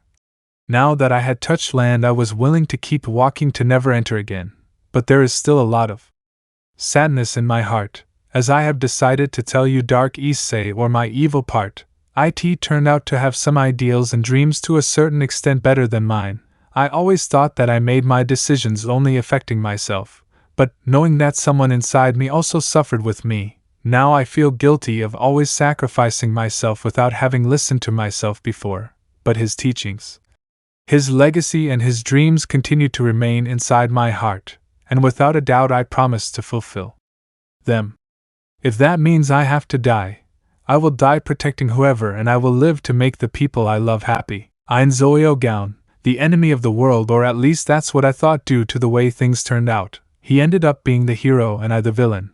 I ended up killing a lot of people, and although the fallen angels could be justified in having set fire to the whole of Irantal, it doesn't make me better than any of them. In fact, he made me the enemy of the world. I was not surprised by what Albedo told me, that Ainz was willing to kill me in order to bring peace and order to this place. Honestly, I would have chosen the same thing. Now they are facts against my words. No matter what I say, they will kill me anyway, but I do not plan to say anything to defend myself. I will take responsibility, and I will go to the grave with that. No matter what happens. It's been 12 hours since I've been here. I don't hear anything. It seems like this room is in another dimension because I don't hear anything around me. While I'm sitting in a chair, I keep from moving so as not to lose the little strength that I have left due to the lack of oxygen, but in that I see a shine. It seems the door is opening when I see that. Desperately I seek to take air, to take all the strength possible. Even if it sounds strange, when I see the light I remember the way I was dressed. A pant that was torn up to the knees but it was tight, and a shirt in tort that only covered a little of my chest. I was a mess, but when I took more air my mind stopped stressing, and I could see who opened the door. It was Aura and Mare. The dark elves with worried expressions seemed to see me in that state. It made them certainly sad because we were almost always playing. Issei, Aura and Mare, what a nice to see you. Aura, yes, it's just a pleasure, I suppose, but well, Mare, read the message. Mare, of course, he said awkwardly, opening a scroll, and continued saying, Hi to Issei. Due to your conduct, a meeting will be held with all the guardians and pleads of Nazarick to determine the judgment that the great lord of Nazarick, Ainz Ooal Gown, will give you. We came to take you to your judgment, so walk, and if you push resist we will not mind revive you. I see, the time of judgment has come, and they are going to escort me. Being guardians, I suppose no one else wanted the job and they ended up sending them. Although well, it's not like I care too much who comes to pick me up, but well. Issei, I would like to ask if you can help me get some clothes. I'm almost naked, and if it's my last day of life, I want to leave with class. Aura, Ainz-sama didn't tell us anything about that. I guess there would be no problem if we deviate a little. He seemed to understand the situation, and with a sigh he looked at Mare. Mare, but we have to go, hurry. Delays would be unforgivable. After saying that, we made our way until we reached a room where there was a lot of fabric, and even sewing machines. I hadn't seen this room before, because they usually always give me my clothes, but it's good to know where they are. Aura, you can make him new clothes. We need to go to his trial. Issei, I would like to order larger clothes. The clothes they made me were too small. Aura, are you presumed that you are growing while I remain dwarfisty? Issei, I have not grown, but strangely my clothes do not fit me. Mare, I think that is the definition of growing up. He said it while also looking annoyed. Issei, so what did I grow up for? Drake, how old am I? I asked him very discreetly but seriously. What had happened? How could I have ignored so many changes until now? Drake, according to my account, you are currently 17 years old. We should have a party to celebrate your virginity. I mean your birthday. He said this while laughing out loud. Issei, or better said, a party before you die. Because if things happen as I think they will, I'm sure you'll end up dead. When saying that, Drake remained silent and I could feel the nervousness. Drake, you're right, nothing is impossible for him. So maybe it would be better to ensure my loyalty when you die. Issei, you're not supposed to be my best friend. I said that while I was flying into a very intense anger. Drake, just kidding. I know I don't say this very often, but if we fall, we'll fall together like brothers. Issei, Drake and we were in a moment of friendship and I felt a great warmth when some penetrating eyes caught my attention. They were Mare and Aura, who seemed to have surpassed their height and were already paying attention to me. They were planning to tell me something, but at that moment one of the maids brought my clothes just made with the changes I asked for. I asked for my school uniform. If I arrived at this place so long ago, if I was going to die, I would die with the memories and the teachings that I took from where I came, and this uniform I would treat as my greatest pride. Aura, come on, have your clothes and get changed quickly. Mare, we don't want to be late. Issei, thank you. I took the clothes and tried to move my arm to take off my shirt, but IT didn't allow me to move. I tried to lower my hands, but IT didn't let me move freely either. I just said, but what's happening? Mare, sister, it's true, those chains don't let him move freely. Aura, you're right, that's the specialty of that chain, so there's no other way to go like that, she said without importance. Issei, I'm not going like that since they made me clothes, but explain to me what's special about these chains. I said it upset. At least I'm going to die. I want to die with pride. Mare, they are chains that the very powerful Ainz-sama himself gave us. These chains restrict movement and make it impossible to use magic or any other type of special ability, a unique and sought-after object. Aura, the fact of having it is already the greatest privilege of your life. Not even the guardians knew of its existence. Issei, I understand now. That means they can't remove my chains. Then I have an idea. Take my clothes off and sew my clothes directly. Mare, that will take a lot of time, she said with a delicate voice. Issei, I am going towards my death, even if they fulfill this whim. Aura, well, I guess because of what we went through, we'll grant you our mercy. Then I talked to the maid about bringing all her stuff to sew clothes. Issei, Aura, I thank you, so could you please take off my clothes? Aura, but why me? She said it with great annoyance while her cheeks began to heat up. Issei, it's obvious that Mare doesn't want to get closer. I said it while he ran to the corner of the room. That personality really causes a lot of problems for Aura. Aura, damn it, fine, I'll take care of you. She said that as she approached me, took off the torn part of the shirt I had. When I seed her close, I felt like her cheeks were starting to turn red. She looked so tender, it reminds me of Kaneko-chan. At that moment I remembered something. I felt a shine in my head and a great terror started from my head to my toes, while in my mind I was screaming, "Damn it, this can't be happening, you're stupid, damn it, how was I going to do something so stupid?" While I was telling myself that, mentally I was thinking what to do. I had nothing else to do. The situation went so to hell that I didn't know how to stop it. I remember that Aura is a woman. Damn it, she's such a lowly girl that I forgot that she was a woman. If someone were to see us in the situation we are in, if they didn't want to kill me, I'm sure they would kill me for revive myself in an endless cycle. But seriously, Aura is taking off the pants I had, unbuttoning them to start cutting the pants. But at that moment my greatest fears were confirmed, when out of nowhere the door opened. I wanted to disappear at that moment until I saw who came in talking casually. "Shaltir, Aura, Mare, Ainz-sama is waiting for you, why are you taking so long?"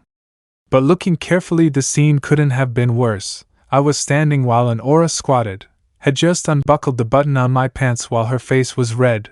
Honestly, I felt so dead that I didn't think it was normal, but what happened left me confused. Shaltir just left the room without saying a word. It seemed she wasn't interested, and her face showed indifference while she was in such a strange situation.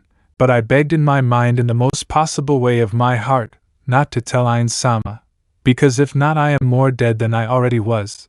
But likewise Aura did not show too much interest in Shaltir seeing her, but her expression hardened, and the blush on her face disappeared.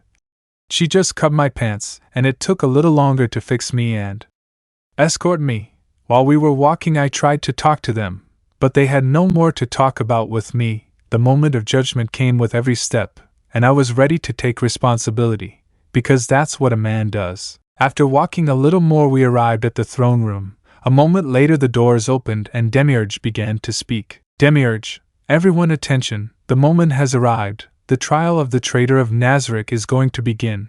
The shame of Nazarick, and the only one who has disobeyed the direct orders of Ainz-sama, becoming someone without worth, Heir Issei, will be judged and punished by Ainz-sama himself." After saying that damn smile showing that he was enjoying this moment. All glory to Nazarick, glory to Ainz Ooal Gown, glory to the 41. After that, Mare and Aura released me, and there was a white circle that gave off a shine around it, and on the left side were the guardians, on the right side were the pleads, in front of the highest lord of Nazarick, Ainz Ooal Gown, where next to his throne were the trustworthy Albedo and Demiurge, who were very happy to be with Ainz Ooal Gown, but well, I assumed after seeing him that I had to be in that place. So I walked, and with the fear that I was dying, memories began to come to my mind.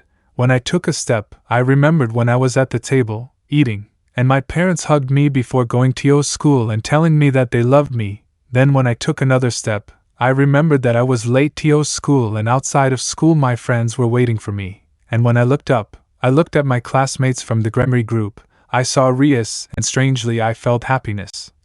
Even though I don't feel anything for her anymore, I feel that after what happened with my dark side, all the possible hate that I could have disappeared. Now I don't hate her, but I don't love her either. Now I would forgive her, but I don't want her close.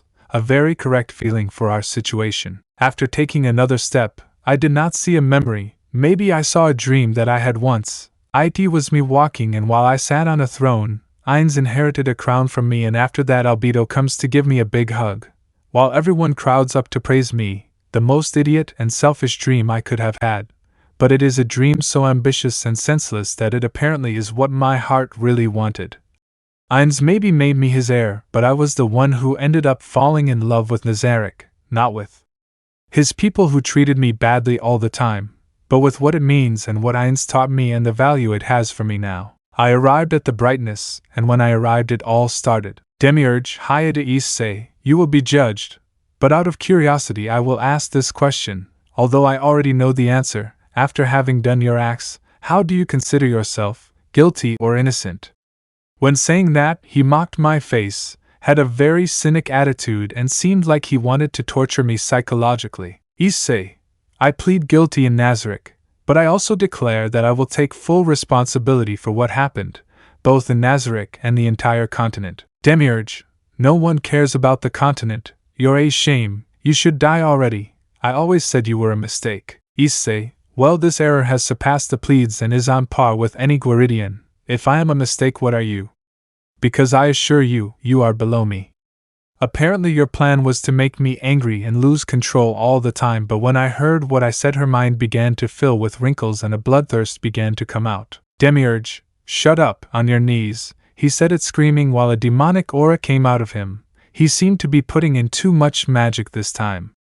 I started to want to get incarnated, but even so, I saw that he put in more and more magic than the normal that he occupied in itself. That ability almost never used magic, but now it occupied 10% of his total power. He couldn't fall here. But I suppose his magic could nullify it, but well, we will have to improvise. Issei, you won't stop me here. I said that screaming as I started to stand up straight again. It was hard at times. I even felt that my muscles and my bones were starting to crackle as I started to break its magic, even though that's what I was putting all my will and hope into that it would work. Demiurge, I said on knees. Then I started to feel more pressure, but at that moment a sound caught our attention. A sticker playing on the floor. Ainz was angry. Ainz, Demiurge, retreat. Because you already ruined everything I had planned for your fight. I will give the verdicts. After saying that, Demiurge stopped using his magic, and I saw how Ainz got up from his throne. He started to walk, while his eye burned in red while he looked at me. After he released that magic on me, I took a gulp of air and relaxed. While without fear I looked at the most important person I have known while I arrived at this place, a person who is almost my father, my teacher, my mentor. I wanted to live my life and be able to spend all the time possible with such a special person, but to think that he would be the one who would kill me. But I still kept looking at him, waiting for him to be the first to speak. Ainz, since I met you, many things have happened. You earned my respect and grew more than I could have expected. I was with you for a long time, and when I thought I was your teacher, you ended up teaching me more things than I could teach you. Seriously, for a human to have reached where you reached, I would never have achieved it. A human in all of history, but you showed the value of humanity and left me speechless. Ainz Ooal Gown.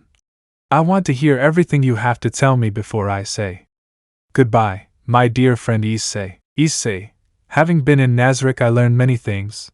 But the achievements and everything I have lived, that was almost never good, but they gave me a home when I had nothing. They gave me goals and ideals. I am very grateful for your words, but I want to say that I am very happy. Although ending here would mean doing what I did the other time, I would do it again without hesitation. Nazarick has great potential, but if they used it for the greater good, this world would be the best paradise of all. I am only a human, but I want you to know that in reality, I did want it to reach your expectations. I said it while in my eyes wanted to form tears. Even if I said that, I wanted and desired to be king of Nazarick to prove the potential of humanity. I'm sorry that I failed the world, but taking responsibility is the best I can do, and while I smile I wait for the imminent end. Everyone looked at me without saying anything. It seems that everyone was looking at me with great caution, contempt and hate towards me. It was not seen in their eyes. It even seemed that they had their precautions. After the Juggernaut Derv, some couldn't be calm like before, and no one had told me devil, or not at least like before. It seems that I got respect in the worst possible way. But well, it's better that they have their reservations, or that they were degrading and insulting me as always. In fact, it felt a much more relaxed atmosphere than there always was. I wonder why it is. While I continued thinking things, a movement surprised me. It was Ainz who was coming out of his throne and started walking towards me. But what was he thinking of doing? Was he trying to kill me with his own hands? The more I saw him closer towards me, my heart felt like it would stop beating at any moment. The pressure I felt began to rise, and I felt like my brain was going to explode. This was the great Lord of Nazarick, the one known as the maximum sorcerer, Ainz Ooal Gown, who has achieved countless achievements over time, and achieved impossible things. If I'm going to die now, would be an honor to be killed by such an important person in my life. While he is close and takes another step, his left eye set fire in a red flame. The tension was felt in the room. But when he stood in front of me, he was no longer as giant as I remembered. Really, but what is happening? Ainz Ooal Issei, you will be sentenced to damn tension. While he doesn't tell me what the verdict is, I feel a deep fear, because he plays it with emotion. Damn it. It seems like he's having fun while he makes me want to die. But well, he continued, due to the events that happened, and your actions and your responses, I made the following decision. Ooal Issei, you will be king of the great tomb of Nazarick. At that moment I thought I had heard wrong, so the room and I reacted the same way. No one could believe what we were hearing, but at that moment someone questioned that decision. Demiurge, what is that reasoning? Why is she doing this? She said it yelling while feeling anger in her speech. She got more hoarse. It was obvious that she was against it, and others were going to start asking when Ainz. She raised her arm, making a palm so that everyone would keep silence. Ainz, when I stopped Issei's attack at that moment, when I unleashed the true power of the staff, I had a vision of the future. Demiurge, vision of the future? He said while touching his glasses to adjust them again. Ainz, the vision was the best emigrant I could have. I had a vision where I left Nzarick to see the world, and on my way I found some members of the 41 of Nzarick. So listen, the time will come and my brothers will appear in this world. After saying that, everyone remained silent, showing smiles, seemed to know that some of the 41 are out there. It is a hope that their heart had, but while they were still happy, they still continued to ask questions. Demiurge, the news is the best Nazarick could have, but then why does he have to be the Lord of Nazarick? Ainz, Demiurge, I have to leave to continue with that vision. Besides, that is still not all that I saw, because the vision started from Nazarick, where Issei was the Lord of Nazarick, and thanks to him this whole world came to peace. Because of his great potential will be able to end wars and make the paradise that the 41 always wish for. That is why while he is away, he will be in charge to continue with the destiny that was made for us, and because of the desire to find my brothers, I will go alone. Demiurge, but there are people more capable than him, and I could be a better option. Issei, I can do it, and if Ainz said so, then I am the most indicated one for this. Demiurge, your silence. Really, I will end this decision, Ainz-sama. I promise to always follow it, but I can't follow this decision. I will oppose it, because Nzarick can't be guided by a useless man. Issei, well, this useless guy can sweep the floor with you. We're going to fight and the winner will be the king of Nazarick. I'm already sick of you. Let's end this. I shouted it without expecting any response. But in that I am not alone. He said, if you want to fight, then do it in a dimension that is for you, and whoever loses will do what the winner decides, including death, slavery, and whatever you decide, it will be me. I in no way will be the judge of this, and I will respect the fact of the winner. Destiny is at stake, and whether destiny or not follows the line that I saw will depend on you. I will put the fate of Nazarick in the scales of destiny, so please let the future that I and the 41 dream of be believed. To start, we will free Issei. As he saw that he just moved his hands, and in a second the chains were released and levitated towards his hand. The omnipotence and control that he has over things does not cease to surprise me. In second, we will recover each of the warriors with a red potion, so that they are at their maximum capacity. After saying that, I was given a potion, and we both use it just to be very sure of what we were going to do. I felt super pressured.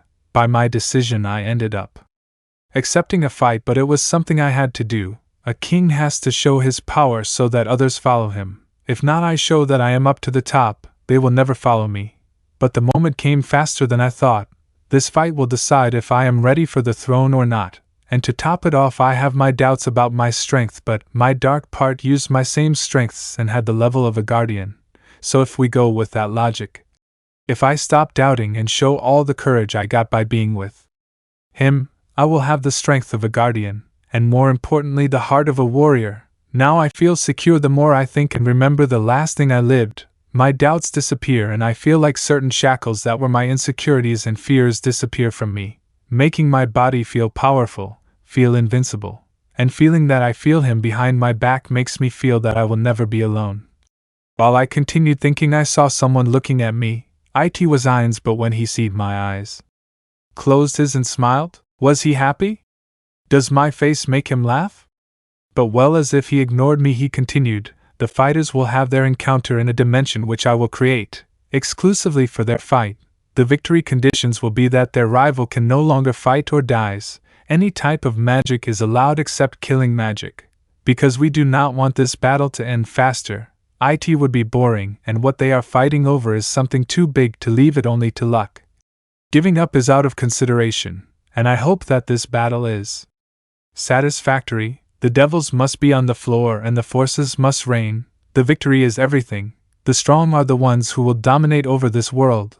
Those who win are able to enjoy their victory. So let them fight, and may the one who has the strength to reign win. So as we watched as Ainz sat on his throne, he concentrated his magic and opened a great black portal and said, "The place of your fight has already been created. Now go, warriors, and may the best one win." We went through a black portal until we reached an area where they seemed to be rocks levitating in the void, while where we were was a large part of a giant stone, while a huge light was seen from above, but in that we started to walk to separate, and out of nowhere, as if it were the television, a part of the sky put a counter of 3, so I assumed that when it marked 0 the fight would start. I was very excited. A battle against the people who had been screwing my life the most all this time. Honestly, I was very little interested in talking, but he had to open his mouth. "Demiurge, the moment I've been wanting so much. Killing you will be more satisfying now.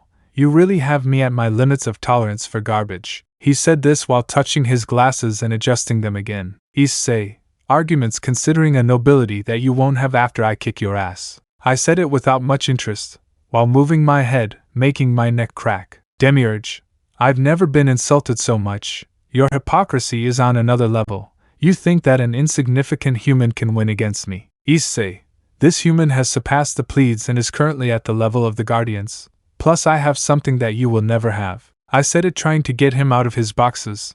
The more we talked, the one who seemed to be losing control. It amused me so much to see Ainz's great assistant lose control. He was supposed to be the classist. But I will keep bothering him. I want him to go all out in this fight. "Demiurge, something I'll never have?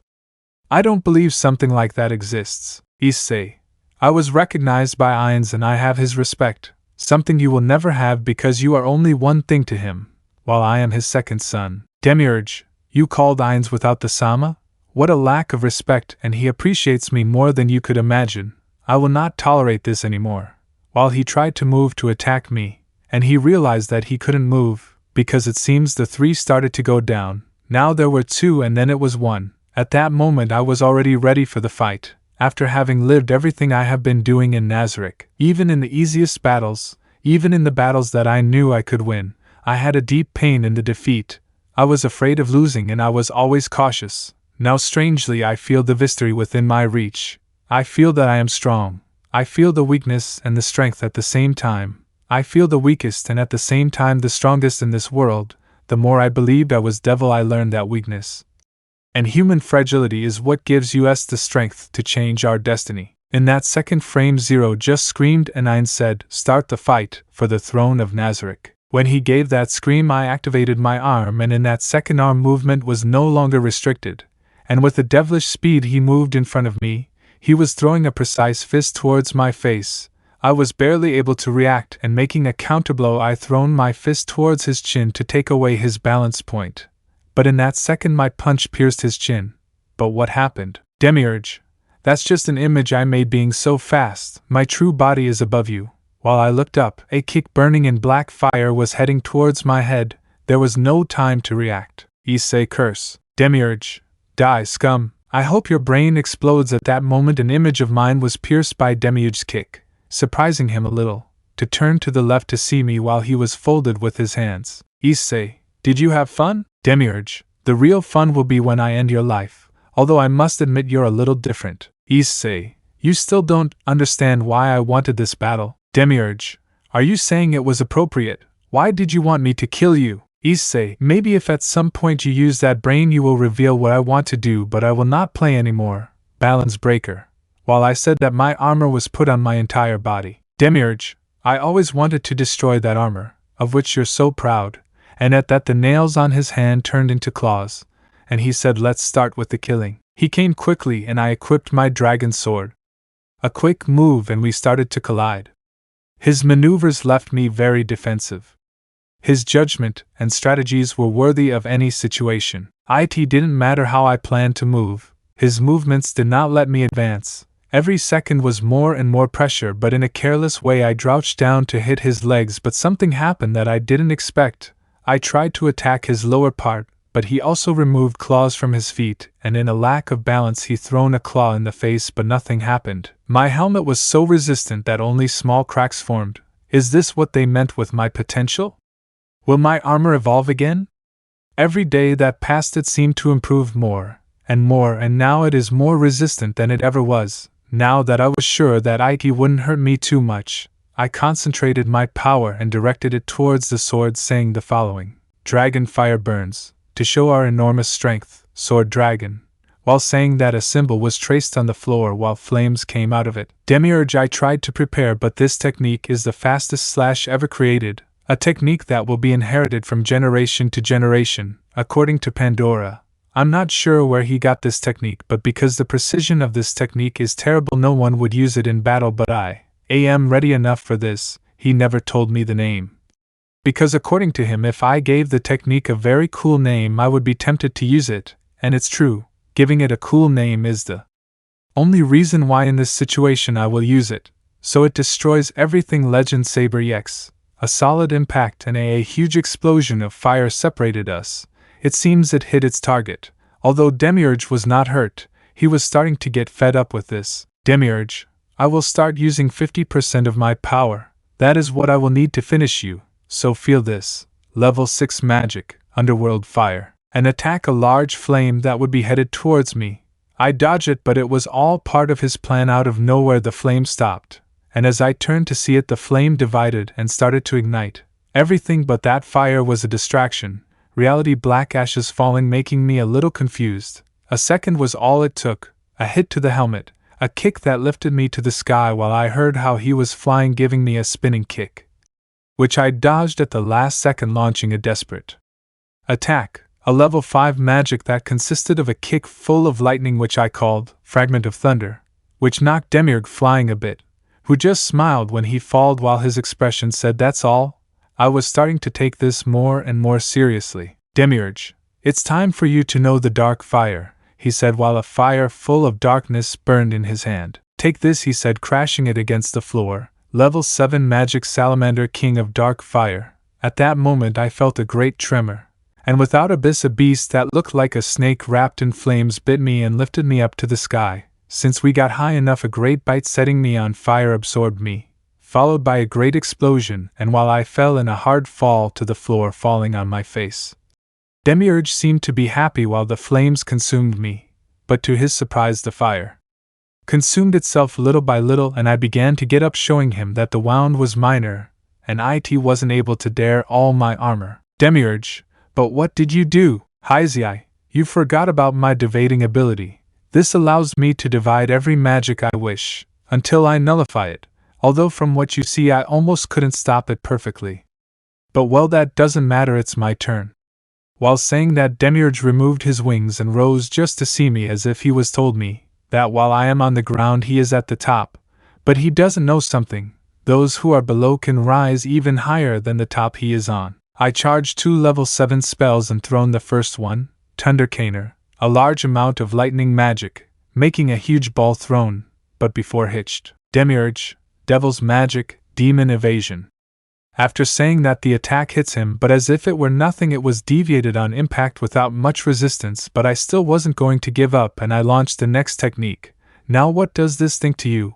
Breaker Storm, a tornado attack which was launched towards him, was also deviated. Demiurge, are you done? Issei, not yet. Activate Dimensional Zone. A cube formed around Demiurge and he just said, "Do you think this can stop me?" And I answered, "That is not the intention. Look." After that he seemed to pay more attention to his surroundings and I noticed it. My magic wasn't a mistake now. Every time you block him they will collide with the square area and will grow harder every time, adding a speed that is impossible to follow. Now let's see what you think of this. I calculated all the movements, and I knew where the attacks would collide, so I took advantage of it and fusioned those attacks. It is a new technique, since it was within its reach. Carefully thinking that my attack would not work, I said, "Combine Magic Breaker Storm Thunder," a hit with my 2 fists, the first aiming at the stomach and the second too. When the force of both hits combined, an impressive power sent Demiurge far away, having received damage, although minimal, because after a while he came out shaking the suit that seemed to have dirt without much effort. Demiurge. Let's go ASME even if it means pain, even though I have to recognize it. I will have to finish this soon, and for that I will use 75% of all my power. Feel praised. You passed my expectations, now die. With such ridiculous falsity that I couldn't even follow, he positioned himself on my back and said, Level 8 magic chaos paper, and out of nowhere a big explosion hits my back, doing too much damage, and leaving me buried in the floor.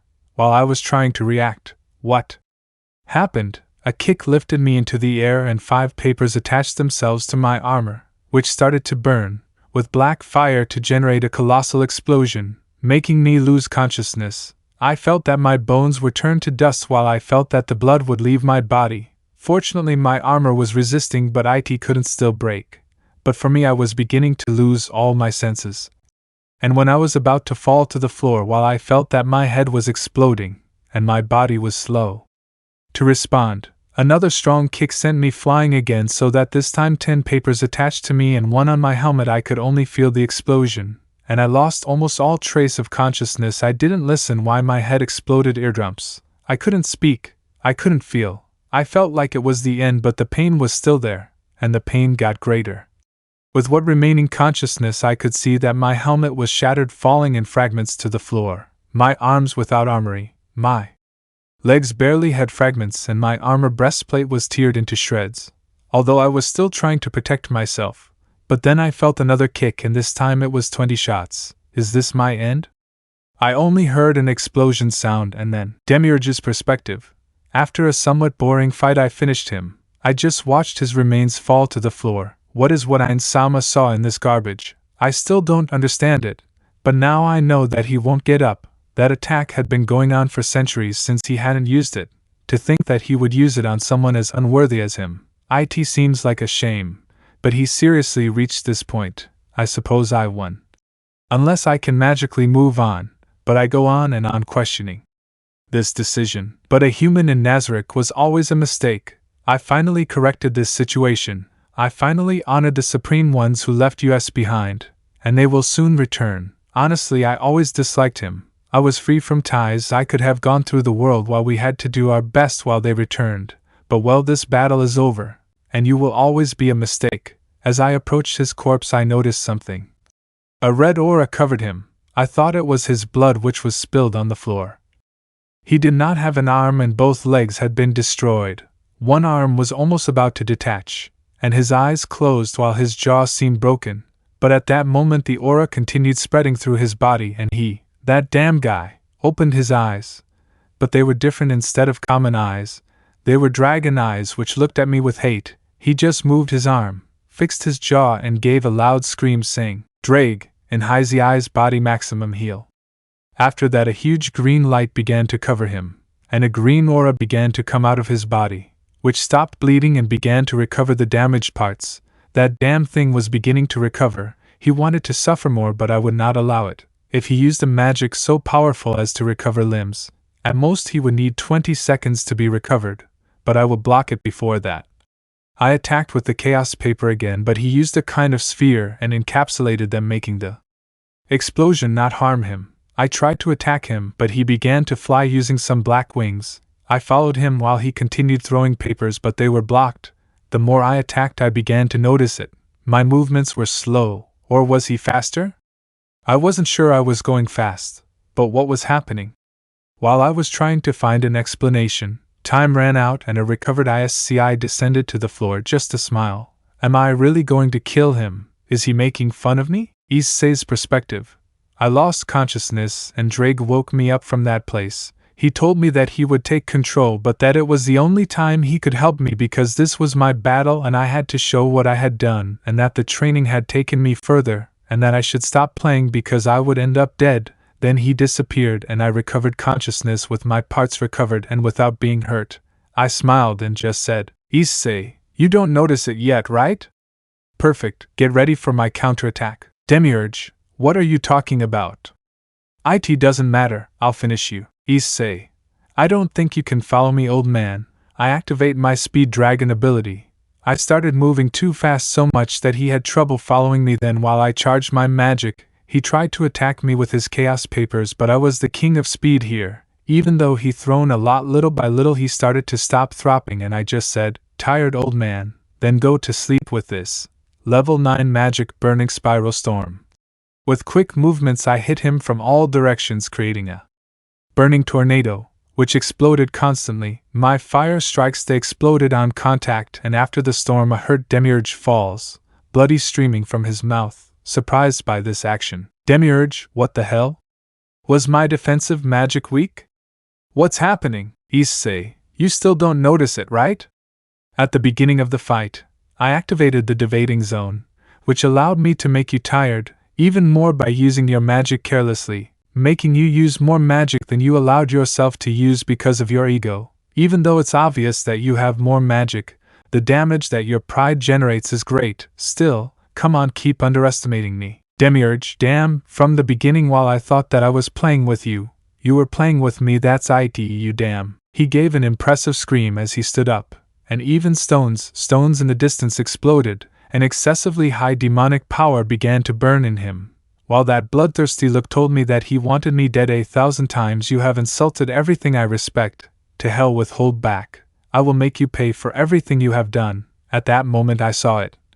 This is the authentic power of a guardian when it is at 100%. If I had seen it when I got here, I would have surely died of the shock. It is on another level, but I am not too much either far away. I'm not going to lose. Demiurge, that ability is annoying, so what do you think about this?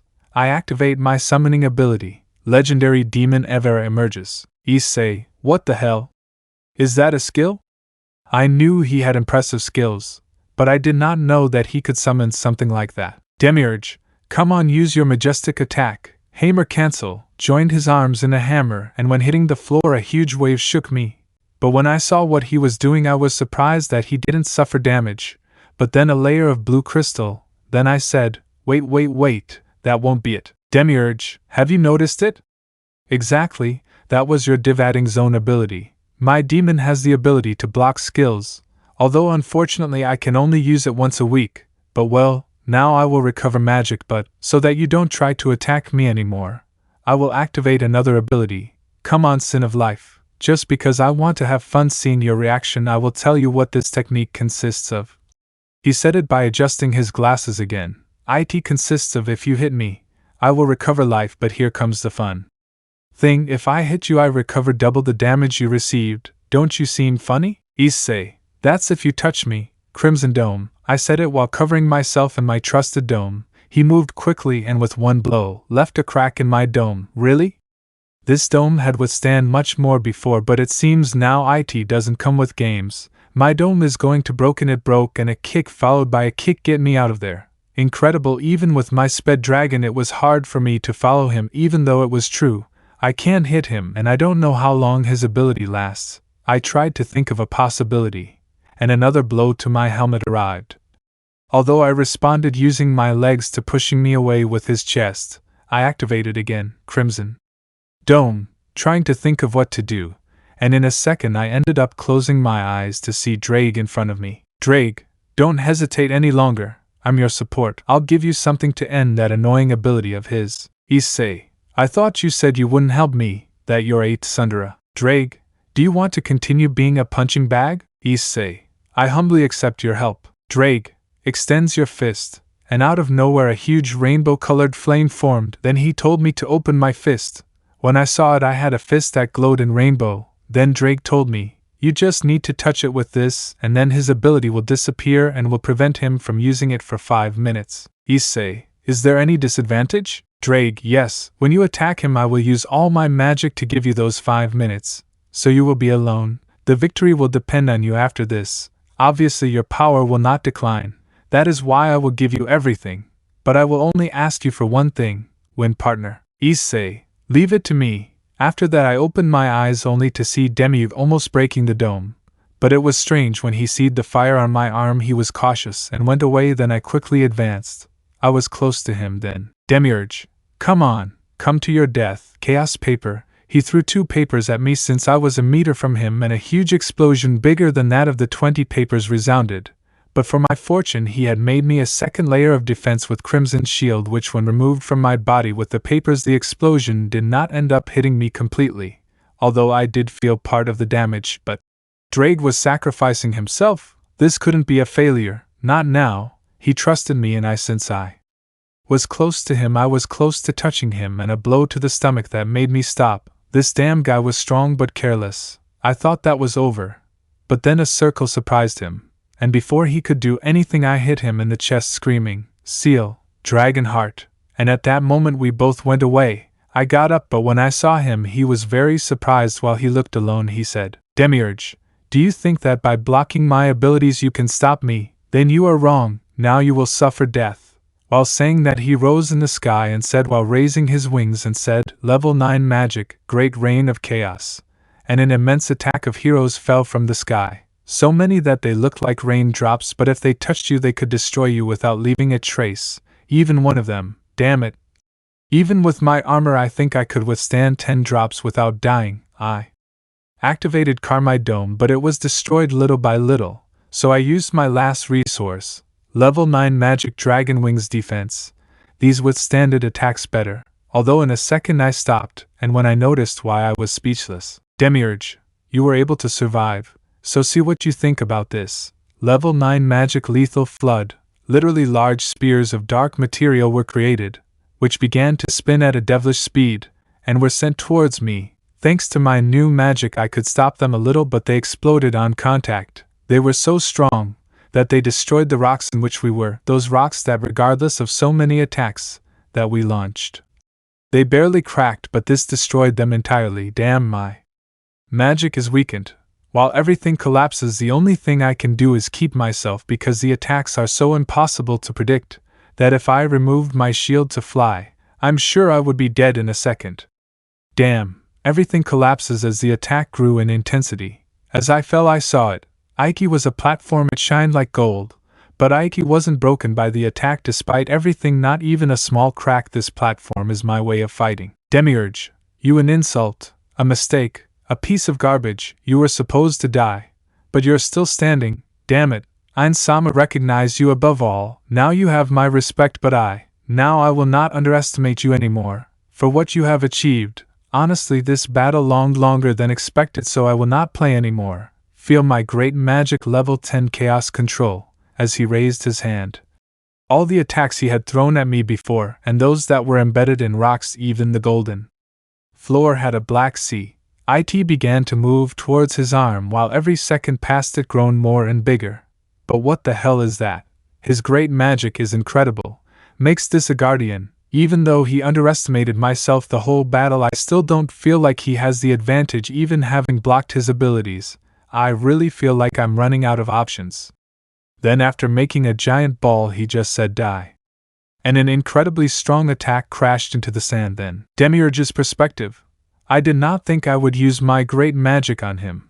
I really did not even think he would last until level 8. He improved more than the calculations, more than the simulations, and more than any experiment I have seen, proving that humans have potential. Although he has achieved so much by himself, I see why Ainz chose him. He saw something that no one has never managed to see. It is seriously magnificent to be in his presence.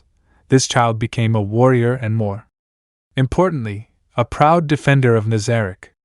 Who would have said that the fragility and weakness of humanity really gave their hearts unlimited potential? At least that's what Ainz told me back then. While I continue watching how my attack hits and continues releasing energy, I see how this attack ceases, revealing Issei to me, without armor, practically calcined, while his body is lying face up, a boring image. Although so far it is the most entertaining fight I've had, I wanted to have fun humiliating him, and he ended up showing me his value. If I could ask him for something, it would be to be banished from Nzarick. While I was thinking about those things, I started to laugh. But why was I laughing? Was this fun? Did I feel good about my victory? Did I really wanted to kill him so bad that I'm happy? While I was putting my glasses on, I heard something. Issei, I'm sorry to ruin your moment of victory, but I am still here. While I listened to that, and Issei with his armor and wings. But what's happening? At that, everything I saw disappeared, and I understood everything. Demiurge, to think that that damn ability would save you with another guard.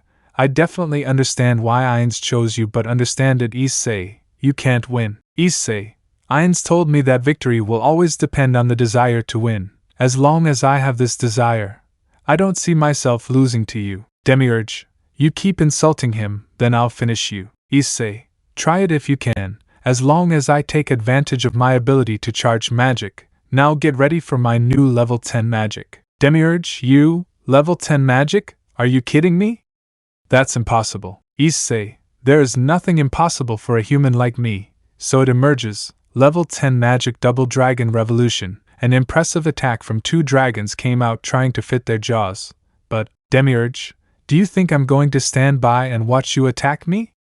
For your information, I can cast level 10 magic 3 times in a row. Wait, what? I can barely cast one after a lot of training, and apart from everything he's thrown at me, he can still do more. He's definitely crazy. Level 10 magic, supreme judgment. As he says that, many magic circles were formed and my attack was stopped, and the clash of powers began. But to my surprise, I was losing ground too fast. But really? I'm throwing everything I have and he's repelling it easily. Damn it, I'm losing. What do I do? What can I do? No, this should not happen. It's too strong. Even with Drake's sacrifice and efforts, I still can't win. I still can't fall here. A huge explosion collisioned, an attack that destroyed half of my armor, leaving me on the floor. The only thing I could do with my magic was try to take little damage, and if it had not been for evading, I would be dead. An attack so devastating that it even still makes this place rumble. I feel like my left eye is open, but I don't see. I only see through my right eye, which has the armor. I still see a lot of dust because this attack destroyed everything nearby except the sand. I no longer have strengths, no armor, no magic. I am in the worst situation. Even because of the attack, the potential that I received is no longer this. I'm about to let myself die. In fact, I feel like if I close my eyes it would be easier. But then, Dark, you keep losing. This wasn't supposed to be our victory. He spoke to me. I moved my head and was standing back to me with the same clothes, only with the jacket on my shoulders. Issei, it can't be. You're alive. Dark, save the emotional meetings for another time. I'm not going to stay. I only showed up one last time to give you this back, you idiot. On my left arm, I placed the potential, the small ball I thought I'd lost because of that attack. Issei, thank you very much, really. I couldn't be happier to see you. Now that I've made you like me again, I have to get up, because if you're here, I have no reasons to lose. Dark, damn cursey, I'm happy too, but this is goodbye.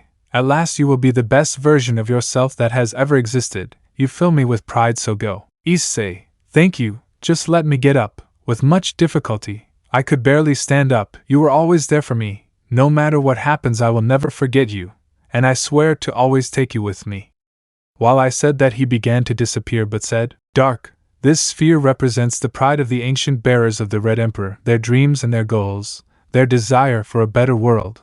I am not worthy of even seeing it, after what I did, but I still wish with all my heart for your success. Achieve it, Issei, you can do it. At that moment the potential resonated. It was starting to shine more and more in incredible light. Then while it shone and it disappeared, I felt something, and our body began to unite.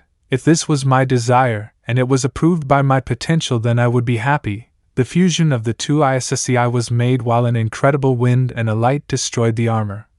An Issei with a red shirt and torn pants looked up and felt it. He was complete. He felt finally freed. He felt new. An Issei with a peculiarity. He had one green eye and the other red, and while Demiurge looked on in astonishment, he heard how the potential told him a phrase that he shouted it without hesitation. Issei, hybrid balance breaker. A rainbow light filled the whole place, while a new armor was created, an armor with a red arm and a black arm, a red wing and a black one. It looked like a lighter but polished armor. On the arms it had a shape similar to a dragon, and around his knee he had a colored stone, blue and another brown, and in the center a green sphere. In the armor's bracers there was a green jewel and a blue one, and in the helmet a red one. His helmet resembled more like the old one, only now it was more polished and aesthetic, and while in his eyes shone a green steel and red UE. Demiurge, what is that? That power, that presence, cannot be. Issei, let's end this. Now you will feel my new magic. I said that, but honestly this transformation will only hesitate a minute. Nothing more and nothing less. IT is still too strong for me to master.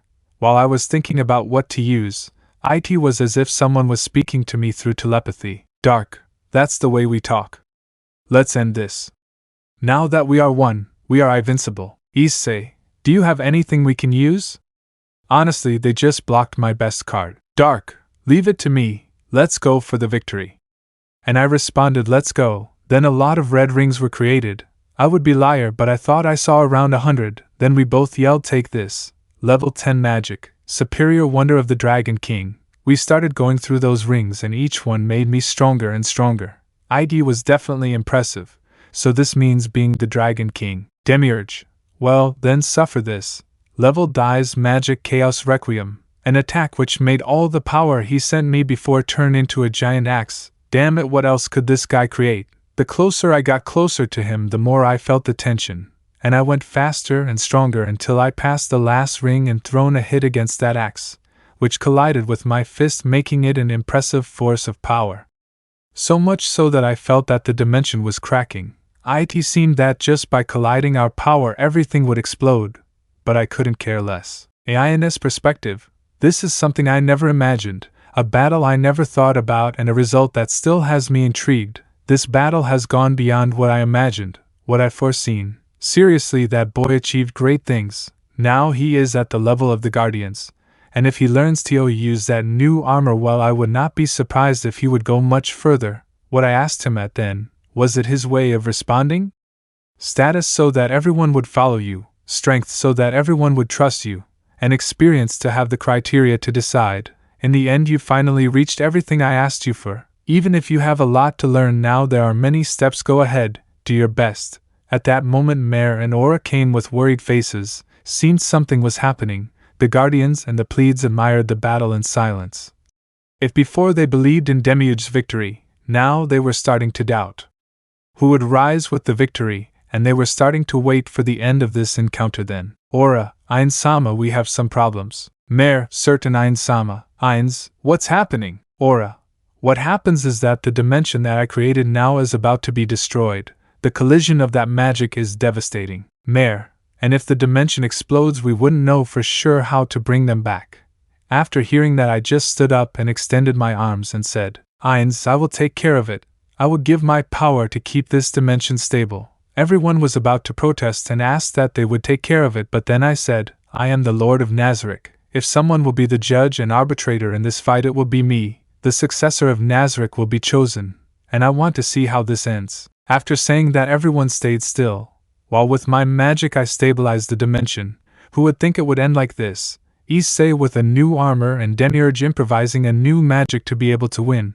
Both magics collide at a level previously explored. I hope to see what else you can show, Issei. Issei's perspective, an attack so strong that it destroyed everything, a forcigio, that the winner would be the only one who would end up alive. But this is still awesome. Dre gave me his power to seal his abilities. I joined with my other self and we created this new armor, and still, we're even par. Damn it, really. Despite all this is all I can aspire to. Even a tie, no. If I don't overcome it now, I'll never be able to move on. Demiurge, it's time to end this. As he said that, the axe applied more pressure and I felt how my armor started to crack. Damn, it's starting to crack.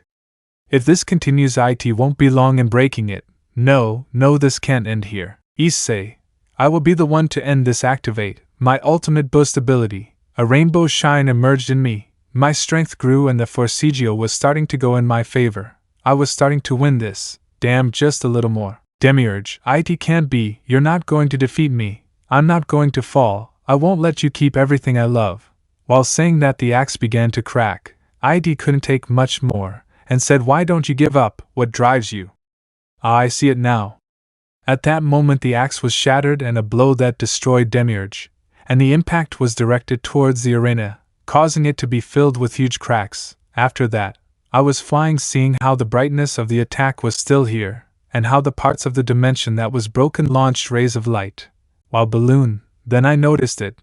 The minute ended and the new armor was filled with a gray color everywhere. I run out of energy and fell from the sky, and luckily I fell near the edge of the arena. When it fell, all the armor was destroyed as if it was nothing even that it came to cushion the fall.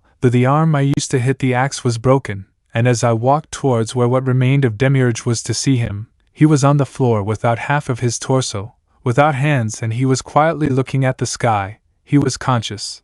While I moved slowly because of the pain, I talked to him. Issei, please give up, you are very hurt, and even if you can use your abilities, nothing could recover you at the moment, not in this state, and the fact that you used up all your magic, it doesn't do little. Really give up, I don't want to have to kill you. Demiurge, how soft you are. If you killed me everything would be easier. Issei, I don't consider anyone's death as necessary, so please surrender. Demiurge, okay, just because I already understand what motivates you.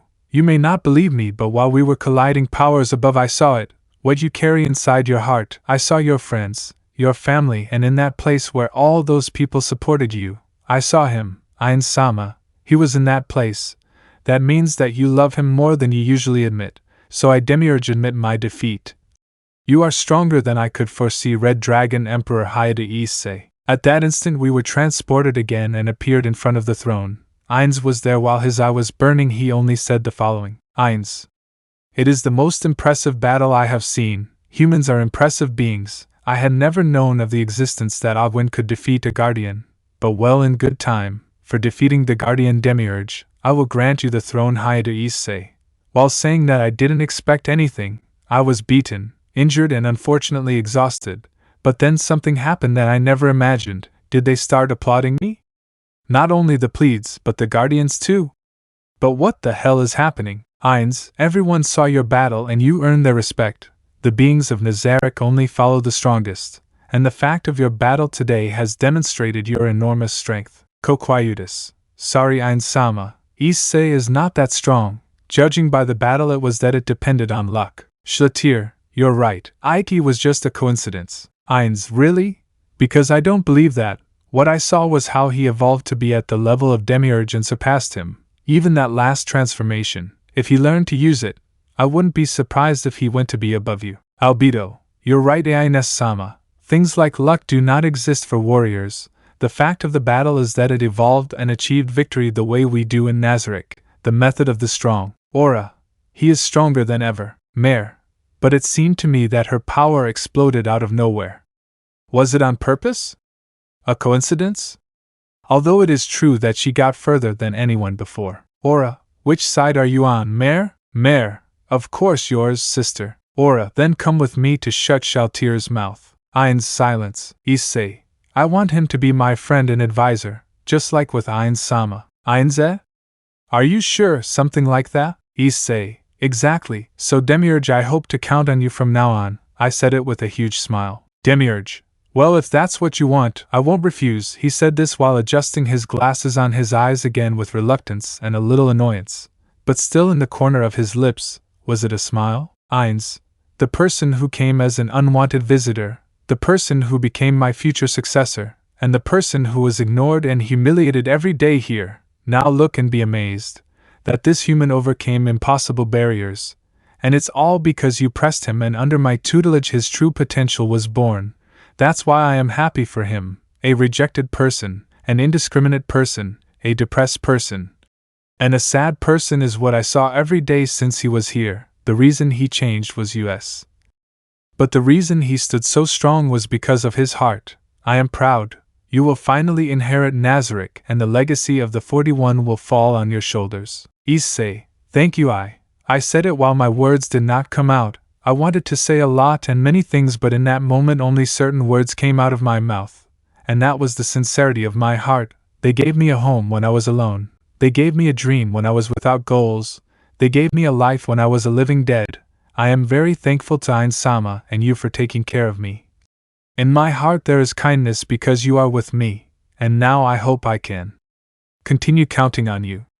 As I said that, I smiled and noticed a tear came out of my eyes. Even though everyone hated me, even though everyone criticized me, even though everyone despised me, I could never hate them because they were right. I was weak and deficient. I wasn't up to those things. Now I am. Everyone started to clap again. As Ainz was approaching towards me, he noticed something and said, Ainz, Issei, what happened to you? Have you seen yourself in a mirror? Issei, why? What happened? Does someone have a mirror? and while Ainz was handing me his personal mirror I saw it. My eye changed. Now I have one red eye and the other green. Is that why it suited me with it? I wonder if it will be permanent. I like how it looks. It's very cool. I never thought I'd have a different eye. Seriously, it's very cool. I'm very excited. Pandora.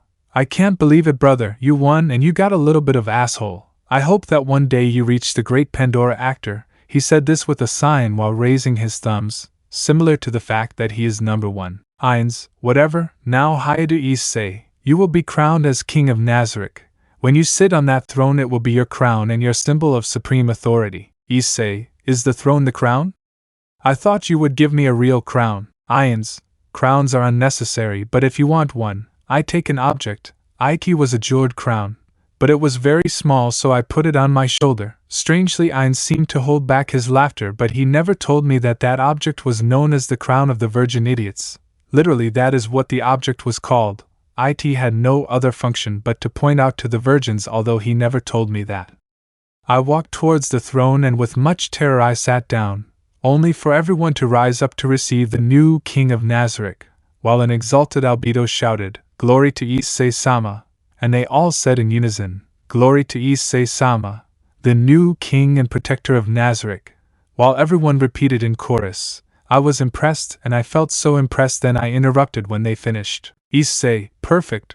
Because of what happened, the entire continent is in ruins, so I follow Ainz-sama's wishes. We will make a peace treaty throughout the continent, to begin to create the peace that the Supreme Being so desires. At that moment, Shaltir also hand. Shaltir, wouldn't it be easier to wipe them all out? There's no need for this. We could wipe out all the life that's left, and take it all. Issei, it is incorrect, not because I am human, but because Ainz-sama taught me that the Supreme Ones loved peace, so I will not kill anyone unless it is to protect Nazarick. I will fulfill their wish for a world in peace, in which there will be no wars to harm their dreams. Demiurge, he is right. If we don't follow the teachings of the 41 we would only be inglorious killers. I will follow him, Issei-sama.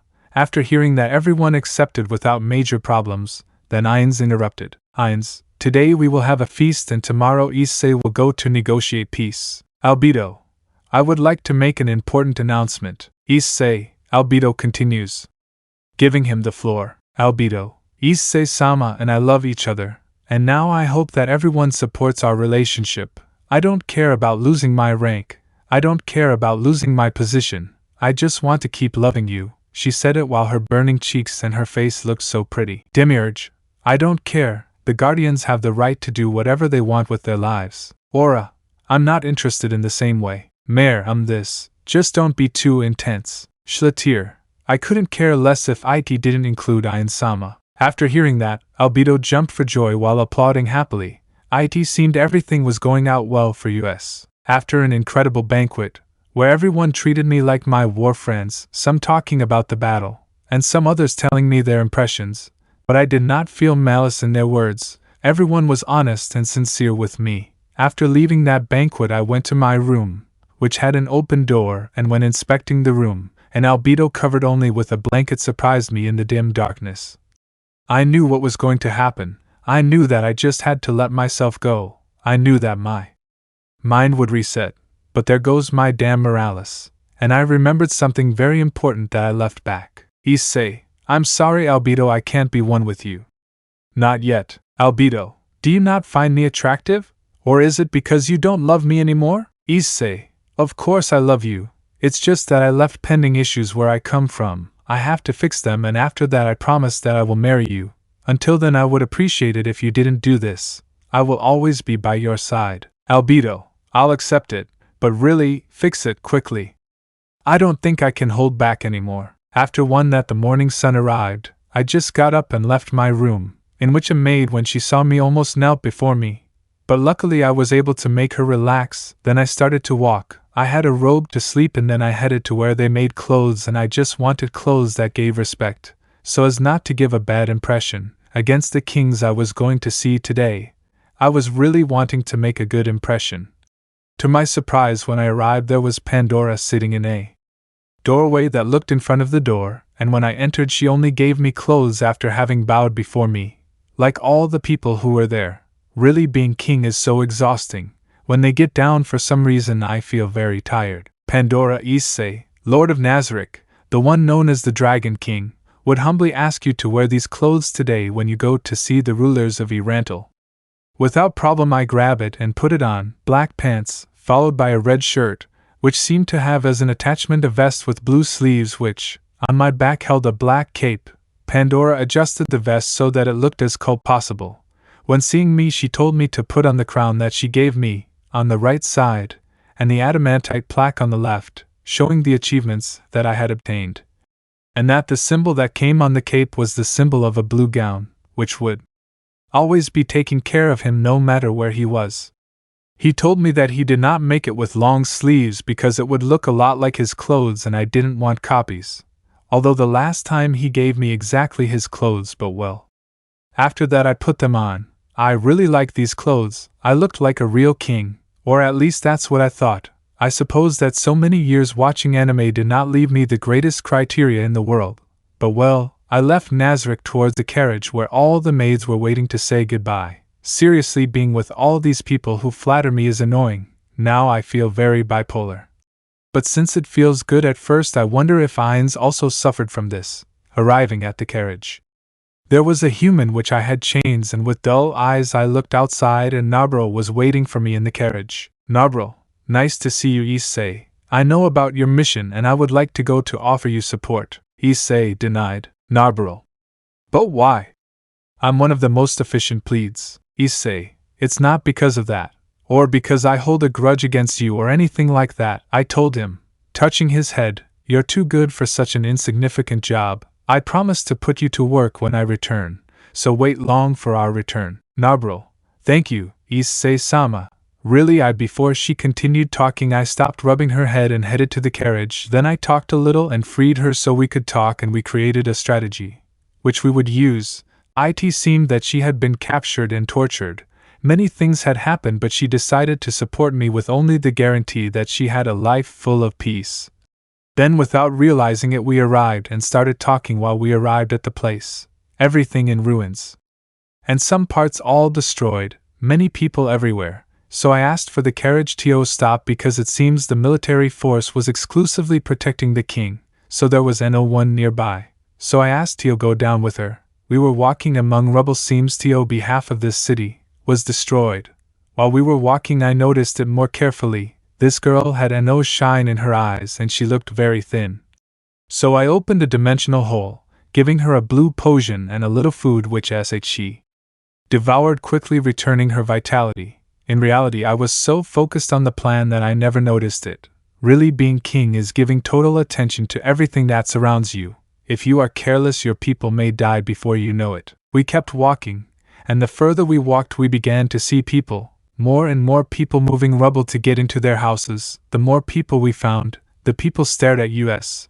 While we walked until we reached a place with soldiers, who tried to stop us, but when they seed the girl, no one dared to stop her. She just asked where the king was, and all the guards gave her the address, and we continued walking until we reached a door which was staffed with 2 guards. It was a not very big house, which they were blocking the way until they recognized it. They stopped being rural, and they left open the door. And I saw him, an old king who was sitting with his children. When they seed her, they asked what was happening, and she spoke. I was kidnapped during the attack of the demon Jaldaboth, and I was tortured. The other people who were kidnapped were killed. And I would have followed their destiny, but thanks to the fact that he came to the red zone and overthrowed the evil god, I was able to survive. He has taken those lands as his own, and now he has become the king of that place. I present to you the king of Nazarick, Heir to Issei. King, I claim the red zone? But that is part of our territory. We can't leave the territory him now if we are in a time of need, so we will kindly ask him to desist. Issei, I have no intentions of paying attention to you. I only came to negotiate peace. If you are not interested, I could care little about taking it by force. The attack that destroyed your kingdom was an attack by the evil god, so where I come from there are resources, and I decided to make peace with all of Rantal. So I want to sign a treaty to be able to help you. Son, soldier, you look so devil. What happens if we go and destroy you? I don't think it would be difficult. Then a blow from the king to his throne made him silent. King, better keep quiet. Don't you see that plaque? Even though he is so young, he has adamantite grade. It's the result of his technique, Issei. So we could support each other and make peace or not. King, I would like to request a duel. A king who bows his head to anyone would not be respected. If you show me your technique, I promise to follow you. Issei, you fight against me? You're not underestimating me. King, I will not fight, called the warrior leader Estoranov. After that, Estoranov opened the door, while he was accompanied by two guys, one with blue hair and the other with blonde hair. Estoranov, that His Majesty is offered to you. King, you will have a duel, which will decide the fate of the kingdom as we know it. I can't trust it to anyone but you. Saying that, he thrown a sword at him, which was the sword of the heroes. He drawn it, and the sword shined and resonated. Then he said, whom I have to fight. And when he seed me, a smile came out of his face. Gazef, I never thought I'd see you again. So you are Issei the Dragon Slayer, the adamantite great adventurer with the best talent on this continent. Despite your age, I've heard incredible stories about you. You had me intrigued, and thinking that now we will fight makes me very happy. Issei, maybe this is out of place, but I had two teachers. The first was Ainz Ooal Gown, and the second was Maman the Black. They taught me the basis of success, so get ready for defeat. Estoranov, that remains to be seen. I won't let you make fun of Estoranov. I want to fight too. The blue-haired man said it. My name is Brain Anglis, and I'm the second best in the kingdom. So fight me first, he said it with a smile. Issei, it doesn't matter. I can with both of them at the same time. In fact, let's do this. If they manage to even scratch me, I will have lost. After that, I started a fight in which both were thirst for blood, but to their surprise the fight lasted less than they thought.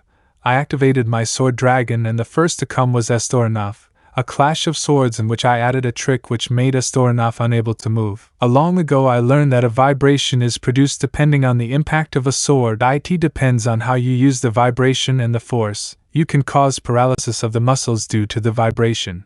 So while he was standing, Brain created an area and I entered it. He was about to touch me, but I moved quickly and turned with my sword using vacuum force, which nullified the hit, and while I was turning I passed him, destroying his sword, causing him to fall, while Estoranov tried to move but couldn't and just fell to the floor. In less than a minute the fight ended, leaving everyone with their mouths open, the most heroes strong according to them, defeated by a stranger.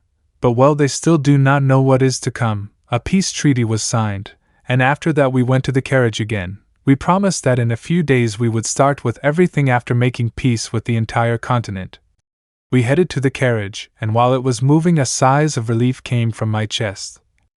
The plan is going well. Now I am Lord of Nazarick, and I have Albedo with me. Nothing can go wrong, so I wish with all my heart that all this peace from now on. Meanwhile, in a closed room, an unconscious Rias smiled to Supreme Dragon Emperor, Chapter 7, Rebuilding What She Destroyed. I am Heir Issei, the current king of Nazarick, and the messenger of peace, the protector of the new national alliance of Irantal, with the hope of making a world full of peace, which has happened after signing the first peace treaty in the kingdom of Stranoft, and having won that battle everything became easier, because that information was spread with an impressive speed. It seems the fall of Stranoft was a strong shock for the whole country, so when I went to request without problems, they accepted. Even sometimes they begged to be included. I was very happy that everything was going out very well, and I was only missing one place, an empire which was ruled by King Jerkniv, who has been in charge of spreading terror in parts of Irantal, and is very well known for being a prodigy king in his generations. So honestly, I'm waiting to see how things turn out here. This is the last place. As soon as I was at the door of the place, a soldier told me that I couldn't pass with the carriage but had to walk. I didn't see many problems, and I left the carriage and went in, and while I was walking quietly, then I could see that many houses, although they were destroyed, many people were still living there. It seemed that the king was letting the situation pass without problems until I arrived, but I began to feel that people were moving until out of nowhere in the street where I was directly, where the entrance was guarded by soldiers, and there were approximately 2 blocks of people, and at the end soldiers.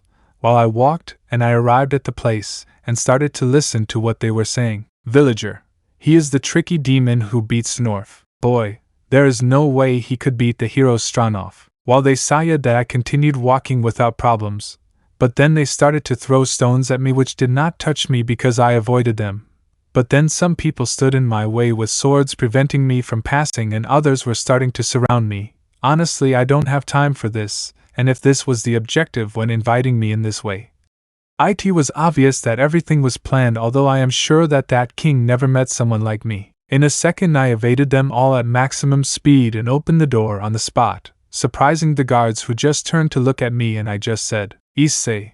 They invited me to pass, so I will pass. The guards could only nod in and I just snapped my fingers, and when the villagers noticed where the swords and weapons they had were destroyed, everyone was stunned behind that, but I kept walking. I reached a room in which was a blonde king who, when he seed me, stood up and bows his face with a huge smile. Jerkniv.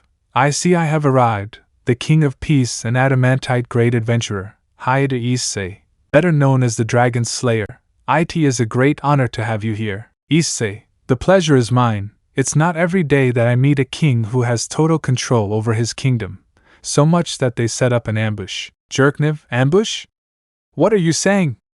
I'm sure my subjects are very excited to finally meet you, even though you're very famous. Issei, since I beat Stoneorf, this is the first time I've been treated like this. Jerkniv, a strange rumor leaked from dissatisfied people. I should pay more attention, but I wouldn't be capable of something like that. He said that while smiling, but this bastard, does he think I couldn't see the men dressed in invisible black armors who were in this room?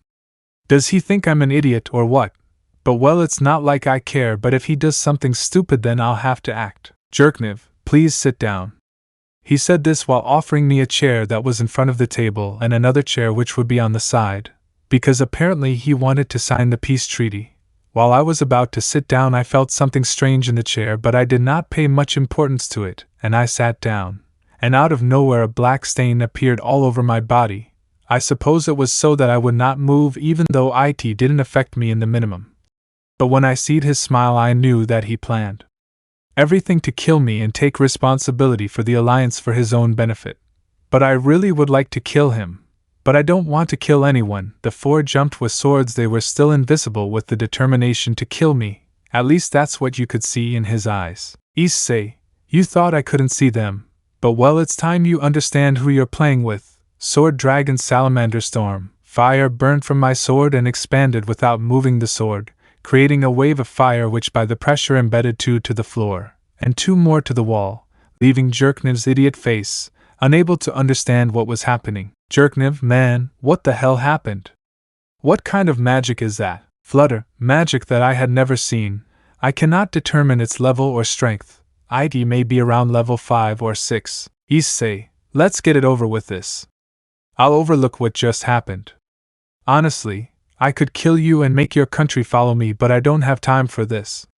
At that moment, 2 people opened the door, a short girl and a guy, both trying to look as presentable as possible.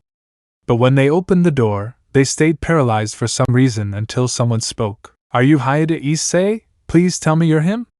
There's no way I can be wrong. When I seed him I felt some nostalgia and I felt like I knew him from somewhere.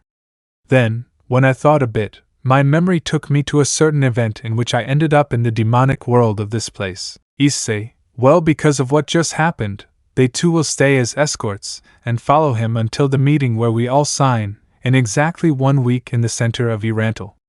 So I would like him to stop talking to them about the details while he signs the contract. I let him sign the contract and I went out with them and I asked them to at least take me to a room and I casted a spell so that no one could hear us and I said, Issei. So who was going to start talking when I was interrupted? Is he Heir Issei? The one who defeated our father? The magic power is impressive, although I'm sure it's only the power that I can see. Wait, what did he say? Can he see my magic? But if I have the invincible ring, what the hell is happening? Should we introduce ourselves quickly? I am Lucifer, and she is Genesis inherited, of the ancient demonic throne, which was taken by someone else. Someone else? That is very uncommon. According to when I went, it was a family hierarchy, although the implementation of a government was planned, but still, her father is dead. If he was a person of good health, that worries me. Genesis.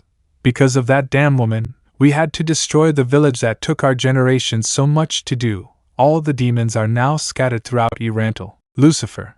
But we always believed in Issei-sama's words, so we hope with all our hearts that he can help us. Issei, What happened to the demonic realm? Can't we take it back? Genesis was destroyed, with very few of our inhabitants, but the majority managed to survive. But all because of that damn woman, and her name I will never forget. It was Ri. In that instant she started to cry, tears of blood, and started to spit blood. When I got closer and cured her, I noticed it. Ike was a curse impossible to remove. Ike was detected as unknown. When asking about her, they told me the following. Lucifer, the person who did this, had almost killed me with that sword, and apparently when people who are hurt with that sword say his name, they suffer horrible pain. Is that kind of thing possible? Is it a prohibited weapon? It has a power so devastating as to destroy an entire empire. But the more we talk about this, the more they sweat and look pale, they even shake. In reality, they are very traumatized, and I don't want them to suffer, now because I made a promise to their father, so I must keep it. Issei, after that week passes and peace is made in Irantal, we will send a special group to find the demons that inhabit that place, and the gates of Nazarick will be open for them and for you. I'm sorry that it took so long to get the power to help you, so I hope you forgive me. I'm sorry that you had to suffer. I said it while I bowed my head and apologized. But at that they brought down and offered me apologies too, and she started to talk. Genesis. I had been told that he was an extraordinary person, but I never thought I'd met him. Now our dreams and his legacy can rest with us, thank you. Lucifer, after having lost faith, meeting you has been one of the best privileges of my life. Really, thank you very much. Genesis, although Anakin is a liar, you said he had green eyes, but he has front-colored eyes. Lucifer, I didn't lie, it's true, he had green eyes, I swear. I would never lie about something so obvious. Genesis, maybe Anakin. I was afraid that I would find his eyes attractive and move away from his side. Lucifer, that is out of consideration. Besides, if necessary, I will force you to stay by my side. Genesis, Anakin, he said that while blushing. He had a delicate look, and when doing that, he also got nervous and just said, Issei. I'll pretend not to hear that, but they won't be discriminated against if they are under my protection. After saying that, I left the room while literally smoke was coming out of their head. After that I just walked away. When I left the castle no one was willing to stop me, so I quickly got to the carriage and left. It's been a week and we've helped as much as we could. We've moved 60% of the debris to the middle where we've reused it to build the castle. But because of the other 40% that remains, we decided to postpone it and leave it near the new castle, in addition to continuing with the blessings and reforestation and agriculture. I'm sitting in the castle room while I wait for everyone to finish arriving. The king and his daughter are already there, as well as Neferia and a few others, and as for the knights, they are all next to the wall. Only one person is missing, and he is the most problematic one, Jerkniv. After what happened, hopefully he wants to make a play today. Jerkniv, sorry for the delay. I had problems getting here. He said this while bowing his head and smiling pleasantly. And then an old man came through the door, accompanied by Lucifer and Genesis, who looked very happy to see me. Issei, well, due to certain events, we decided to make an alliance, and then we will make it spread throughout the world. The destruction will unite us and make us a single kingdom. No more a divided kingdom and no more wars. Now everything will be peace. While saying that, Albedo entered through the door with a sheet which had the treaty that we signed before. This was a maximum alliance. Much cooperation and no war. These were the terms that were plain there. As always, everyone read it and started to sign. Strangely, Jerkniv offered first to sign. I'm sure he's planning something. Something it will happen, although it may come out against him this time. I said it while smiling and showing a relaxed attitude. Everyone signed. Only me and another person was missing. Then almost when I grabbed the pen to sign, someone opened the door by kicking it and making a lot of noise. It was a guy that I had never seen in my life. Based on his features, he was not from Irantal. He came accompanied by a maid. As he walks, he began to talk. I think that they have not yet understood who they are seeing, so perhaps the best thing would be to return the memory of that king and Jerkniv. While saying that, he took out a gold pendant with platinum features. It seemed that had a lot of authority, because while they saw it they angled up as fast as they could, although personally I have no reasons to bend against someone like that. I am Philip, sent by Rias Deis Kingdom currently. We all know about that alliance of yours, so we came to tell you that you are not allowed to do it. If you do it, it will be thought that you are an enemy alliance that joined against us, and you will all be killed for treason. King Philip, we only made an alliance out of necessity. We don't want to cause a war. Philip, do you think we're fools? We won't be fooled, and we can't be careless. Even if they attack us, the whole world would bury all of you. Jerkniv, so he says that if this alliance takes place, a huge war would break out. That damn guy is faking very well. This idiot doesn't know that I see through his thoughts. He is currently laughing in his mind and celebrating his triumph. Philip, exactly. I would like to personally discuss with the person who thought of this insolent plan. He said it with an annoying tone. He looked like a damn high-class chatterbox and someone you definitely never wanted around him. At that moment everyone exchanged glances with me. Everyone looked doubtful and I was starting to notice their concern, so I just went along with it. Issei, it was me. I said it with a lot of indifference, and he turned to look at me, while out of nowhere his attention focused on the person who was next to me, Albedo. I saw how he gave him a dirty and lewd look while licking his lips. What's wrong with this idiot? Philip, he a boy. Who would think that a brat would be in command of such an absurd thing? He said that while approaching me. He was laughing as if told me that I would matter. Maybe in his perspective he was scolding me or something like that. But well, the nonsense of this child end here. You don't know what problems you've got into, but today I feel like a very merciful person, so I'll give you a choice. He said this while putting a hand on my shoulder as if I were convalescing or something. This imbecile. Definitely if I had met him in other conditions I would have killed him without hesitation, but in this world, kings would be able to give innocent lives to stay alive, so I did not want to get stained with innocent blood again, until this idiot said the worst thing that could have come out of his damn, dirty mouth. Philip, give me that beautiful woman, and I'll say that they are not traitors, and that it was all a misunderstanding. I'm giving you a great opportunity. You can't win against the world, so be realistic and choose, the woman or death. You decide. He said this while holding my shoulder with a damn smile, and it seemed like he was making me understand that I would have to give Albedo. But seriously, this damn scum is better off dead, so what I did was hit his arm that was on my shoulder, and he backed. Back, maid. But how dare you do that to Philip Sama? She apparently had a dagger in her case, was about to take it out, and I turned to see her, and at that moment she stayed paralyzed with a blank face. She was shaking. She was afraid of the bloodthirst that had my eyes. Philip, what do you think you did? You declared war on the world. Issei, shut up, idiot. I want to end this. So, portal floor, a level 5 magic that helps me move, although not too much distance, but with this I went from the room to the top.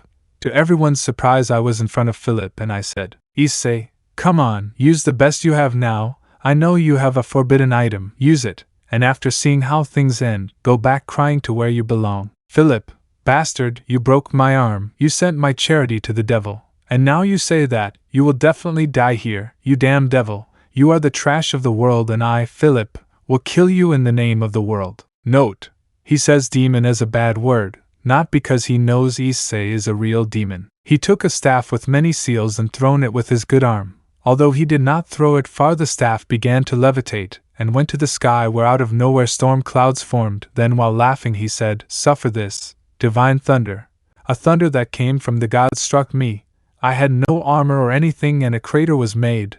Everyone was in the corners of the place, including Albedo. Philip, haha bastard, now that you're dead you won't get in the way. You should have done this from the beginning. He was speechless when he saw me exit the crater without any problem, not even a wound. But it's like that now, after the succession. Level 7 magic doesn't affect me at all. In reality it's obvious that he felt superior, but now I am much higher. I turned to see Jerkniv, and it seems he was smiling until I left there, and now he's sweating cold. Issei, I guess it's my turn now. Philip, I can still use it more. Also, he put on some high-class glasses and said, You don't have magic, so I don't think you can do much. Then he started laughing.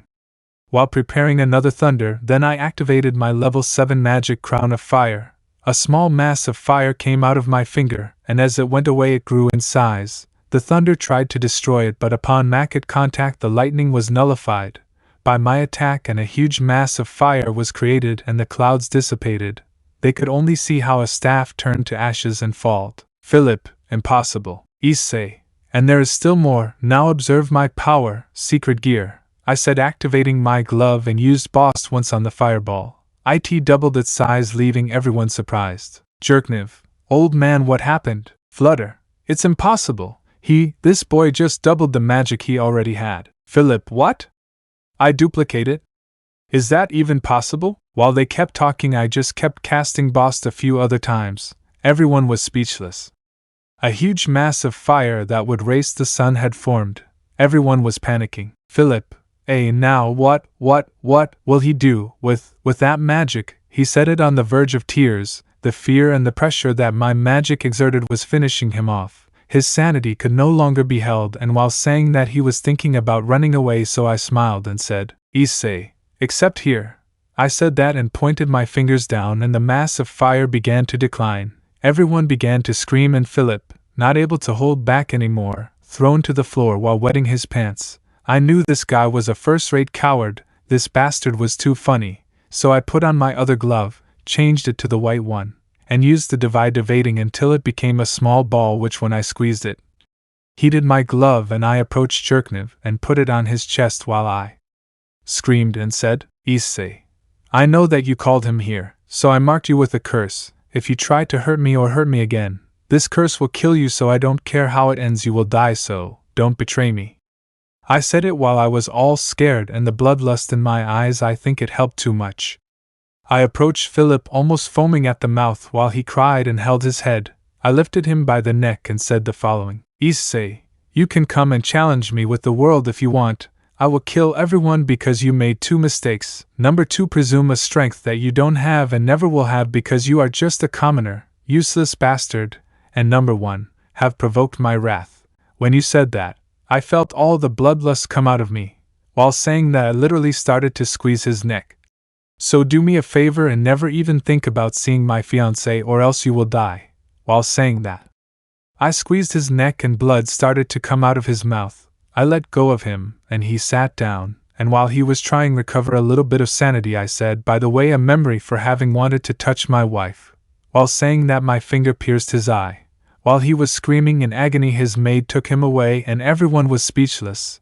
They just headed back to the boardroom and signed, and after that this annoying day ended. The next day I got up early and with a lot of energy, so I decided to do something that has worried me since Ainz left. It turns out that the Death Knights of the castle are like statues. It apparently approved they received a superior order, and it is impossible for them to move or serve me. It apparently approved that we are left without an army, and in the worst case, if a war breaks out, I would have some problems, I suppose. Although they should not be problems, but well, because we have the lizard men, it would be good to train them as a containment force. I want to make them stronger so that they are not a future burden. I arrive at a place similar to an arena in which many lizardmen are training. When a lizardman quickly arrived, he appears before me accompanied by a giant hunter. Lizardmen, a pleasure to see you, Lord of Nazarick. Hi to Issei. I am Sariosu, the leader of the lizard men, and I am at your service. Also, this is Hamsuk, one of the people we train here. Hamsuk, it's a nice to meet you, Lord of Nazarick. Issei, perfect. I want to train with you to improve. It's faster to face someone strong and exceed your limits, so I will fight against all of you. After that, I opened a dimensional zone to train. In this place, 1 day is approximately a week. We started to train, and after 7 hours, they were piled up in a corner while resting. Others looked like they were throwing foam. I really left them all exhausted, but at least they already have all the basic concepts in their memory. After that, I head to the office where I will review papers which are helping Nzarick, and I will receive some reports. Demiurge, Issei, we have news. The demons you welcomed will be sent to the second Nzarick base, which is located to the east, which was created by Aura. At best, they will be very good allies. Having them will give us offensive power. Issei, in fact, I just trained the lizard men to improve their ability. If I continue training them like this, I'm sure they will become a good attack force in the future. We may even stop relying on the Death Knights. Demiurge, that sounds interesting. Despite having little time on the throne, you have already taken good countermeasures. It seems you are smarter than you appear here. After saying that, he just went away. In those moments when we talk, I feel safe. It was night after reviewing a pile of documents, which I had, and then in a second of simple norms I was trying to stretch when someone opened the door. It was Albedo. While smiling at me gently, he approached me with a cup of tea. Apparently she was trying to do the typical newlywed act, so I agreed. Issei, thank you very much. It's a pleasure to see someone so beautiful. Albedo, thank you Issei-sama. I hope this is to your liking. While saying that, he gave me a cup of tea, although that Issei-sama studied me, but well, I suppose he is trying to be professional. As I sip my tea, I feel relaxed. By the way, it's night, so maybe I should sleep, but I have to fix all of this before going to sleep. So I drink it all at once while Albedo smiles at me and I'm checking out some things, and out of nowhere I feel like my vision fade, and everything turns black, and I feel like my body becomes light. I get up and everything is darkness. While my eyes adapt to the darkness, I feel cold, and while I lightly look at my body, I have no shirt and pants. I only have some boxers. While I try to think how I ended up like this, I see two yellow eyes shine in the darkness. While I am trying to react, when instinctively I applaud and the lights come on to see like an Albedo. While she moans and spills, I was about to take off my boxers. But what the hell is happening here? How did I end up in such a situation? And why was I asleep on something so important? Issei, can you explain to me what is happening? Albedo, this me. While I was writing, he fell asleep, and I wanted to change his clothes to sleep in. He said that while trying to dry his drool. While I was watching that, one thing passed through my mind, the tea she gave me. I remember how someone was carrying her in his arms and I felt something soft. Was it her? Damn it, did she drug me? How far did her lust go? Tio drug me? What the damn thing is happening? Are you really going to these limits? She wanted Tio grape me. And the worst thing is that I don't doubt it, I have Tio do something. Narvel, Issei-sama, Pandora asked me to notify you. Excuse any inconvenience, she said that when entering and swinging the door at full speed, barely understanding the situation she was seeing. At those moments she acted so shy, although well, I suppose that finding the person you serve in such a situation is something rare. Issei, Narvel, I'm going to go out and I want you to explain to me what's happening. Wait. I put on my clothes, just a t-shirt and some pants, and I left after seeing her half blushed. It seemed she wanted to apologize, but I interrupted her saying, what do you need? Narvel, he's the Pandora actor, the dimensional crack is about to open. That reminds me that he was the one in charge of that. Although he had never warned me before one opened, he always warned me after that. He knew of the knowledge of someone, so it surprised me a little. But while I think about it, I head to my room where I take my new clothes. I asked them to make me new school clothes. After the battle against Demiurge had been destroyed, I feel happy. I will be able to see them again. And now I want to do everything that I couldn't do before. I want to finish my engagement with that person who just saying her name gives me a headache. Her name was Rias Gremory, a girl whom I loved too much. I came to believe that she was the most important person in my life. And even her family believed that we would live together. I practically with my actions asked for her hand, so if I don't end this I won't be happy, so I will end my commitments, and I will be able to ask for the hand of the person I really love. While I was thinking that, I saw Albedo, although I hadn't realized I was starting to have a very happy smile while trying not to drool. I really was so lost in my thoughts that I changed in front of her. Damn, since when she gave Albedo a striptease. I can't believe what I did that without realizing it. I arrive at Pandora's place. Pandora, my dear Issei-sama, Lord of Nazarick, let me tell you that fortunately I have already learned how cracks work, but I need more time to be able to generate one. Issei, is it possible to generate one? I thought they only appeared every soon. Pandora, after all, it was me who went doing this job, and I'm glad to inform you that I already know all the theory, and now I just have to create something that allows us to do it whenever we want. Issei, perfect, then I'll go. Albedo, I will accompany him, Albedo told me, in his usual clothes, a white dress. Issei, okay, while smiling forcefully, because I can't get out of my mind what just happened. While she approaches me, I say to Pandora, I need you to tell Demiurge who is in charge while I'm away. The situation is the following. I want you to make me a report where you tells me the rank of the groups we have in Nazarick, considering that the Guardians are rank 1 and the Pleads rank 2. Pandora, understood. I will convey the wishes of the Lord of Nazarick. After saying that, we passed the crack and appeared on the outskirts of Ku. After analyzing the situation, it seems that it is 9 in the morning. The school has to be about to start, I suppose. Right off the bat, I want to meet them again, my friends. I feel like I miss them. I feel like years have passed. I breathe in the air around me and a great tranquility fills my heart. In reality, this place seems more magical to me than Nzarick. In some way I feel like I never want to leave again. But this place is no longer my home. My parents always told me that a home, of truth, is where people will always be there to help you. After being quietly for a while, we decided to use an invisibility spell and arrive at the CEO Academy.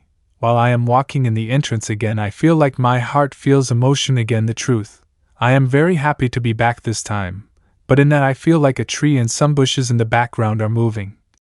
It seems my current vision is perfect because nothing around me goes unnoticed by me. Then I started to get closer while telling Albedo to follow me while I was silent. I can't believe it in my times. Yes, I would even leave my classroom. I was punished, and now here there seems to be a couple enjoying the day. Damn it, I want to know who is doing something so perverted and is not being punished. Then I get closer, the angry grows. Because I was constantly punished for being a pervert. These two don't do anything to them anymore. That is impunity, and I won't allow it.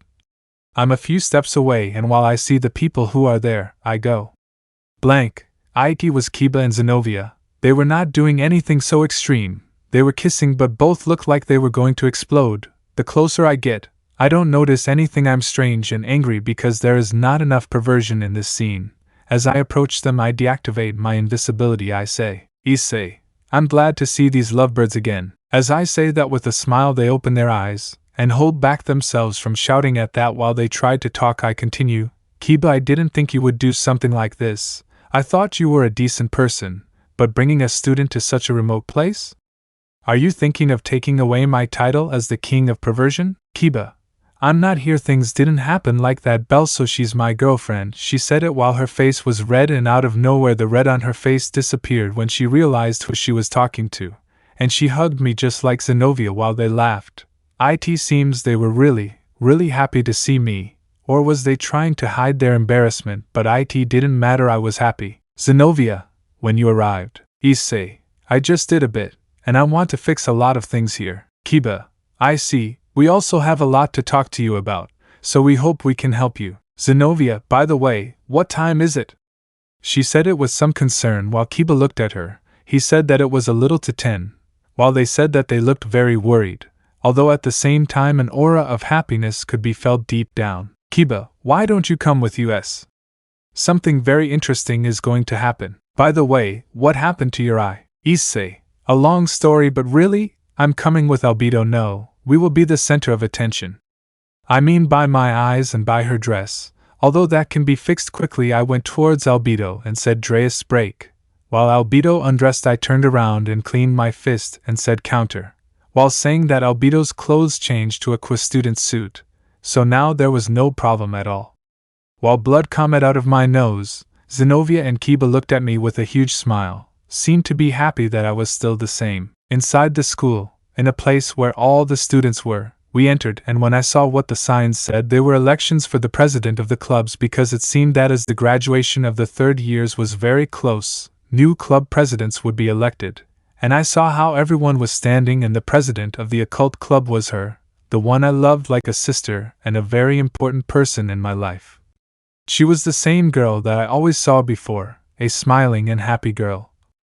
She seemed determined, and her brightness wanted to blow me away. Seriously, she is still someone that I have come to appreciate too much. In fact, I was just starting the event and all the club members. She looked very nervous. Surely being president is a huge burden. But in that she listened to what the president of the student council said, that I was surprised that it was someone I did not think I would see again. My great friend Saji. Saji, due to the generational pass, now we will be the ones who are in the student council. But now, before the old student council disappears, I would like to say, the club with the best benefits of the whole year, and which is the most valued club, the Dear Occult Club, with its new club president Asia Argento, to which he gave her a recognition along with a blanket because, after different incidents, the club seemed to be on the verge of closing, but due to the perseverance of its students, they did not let the club decline and showed how much they loved that club. So I hope in next year, may there be more people who demonstrate those feelings.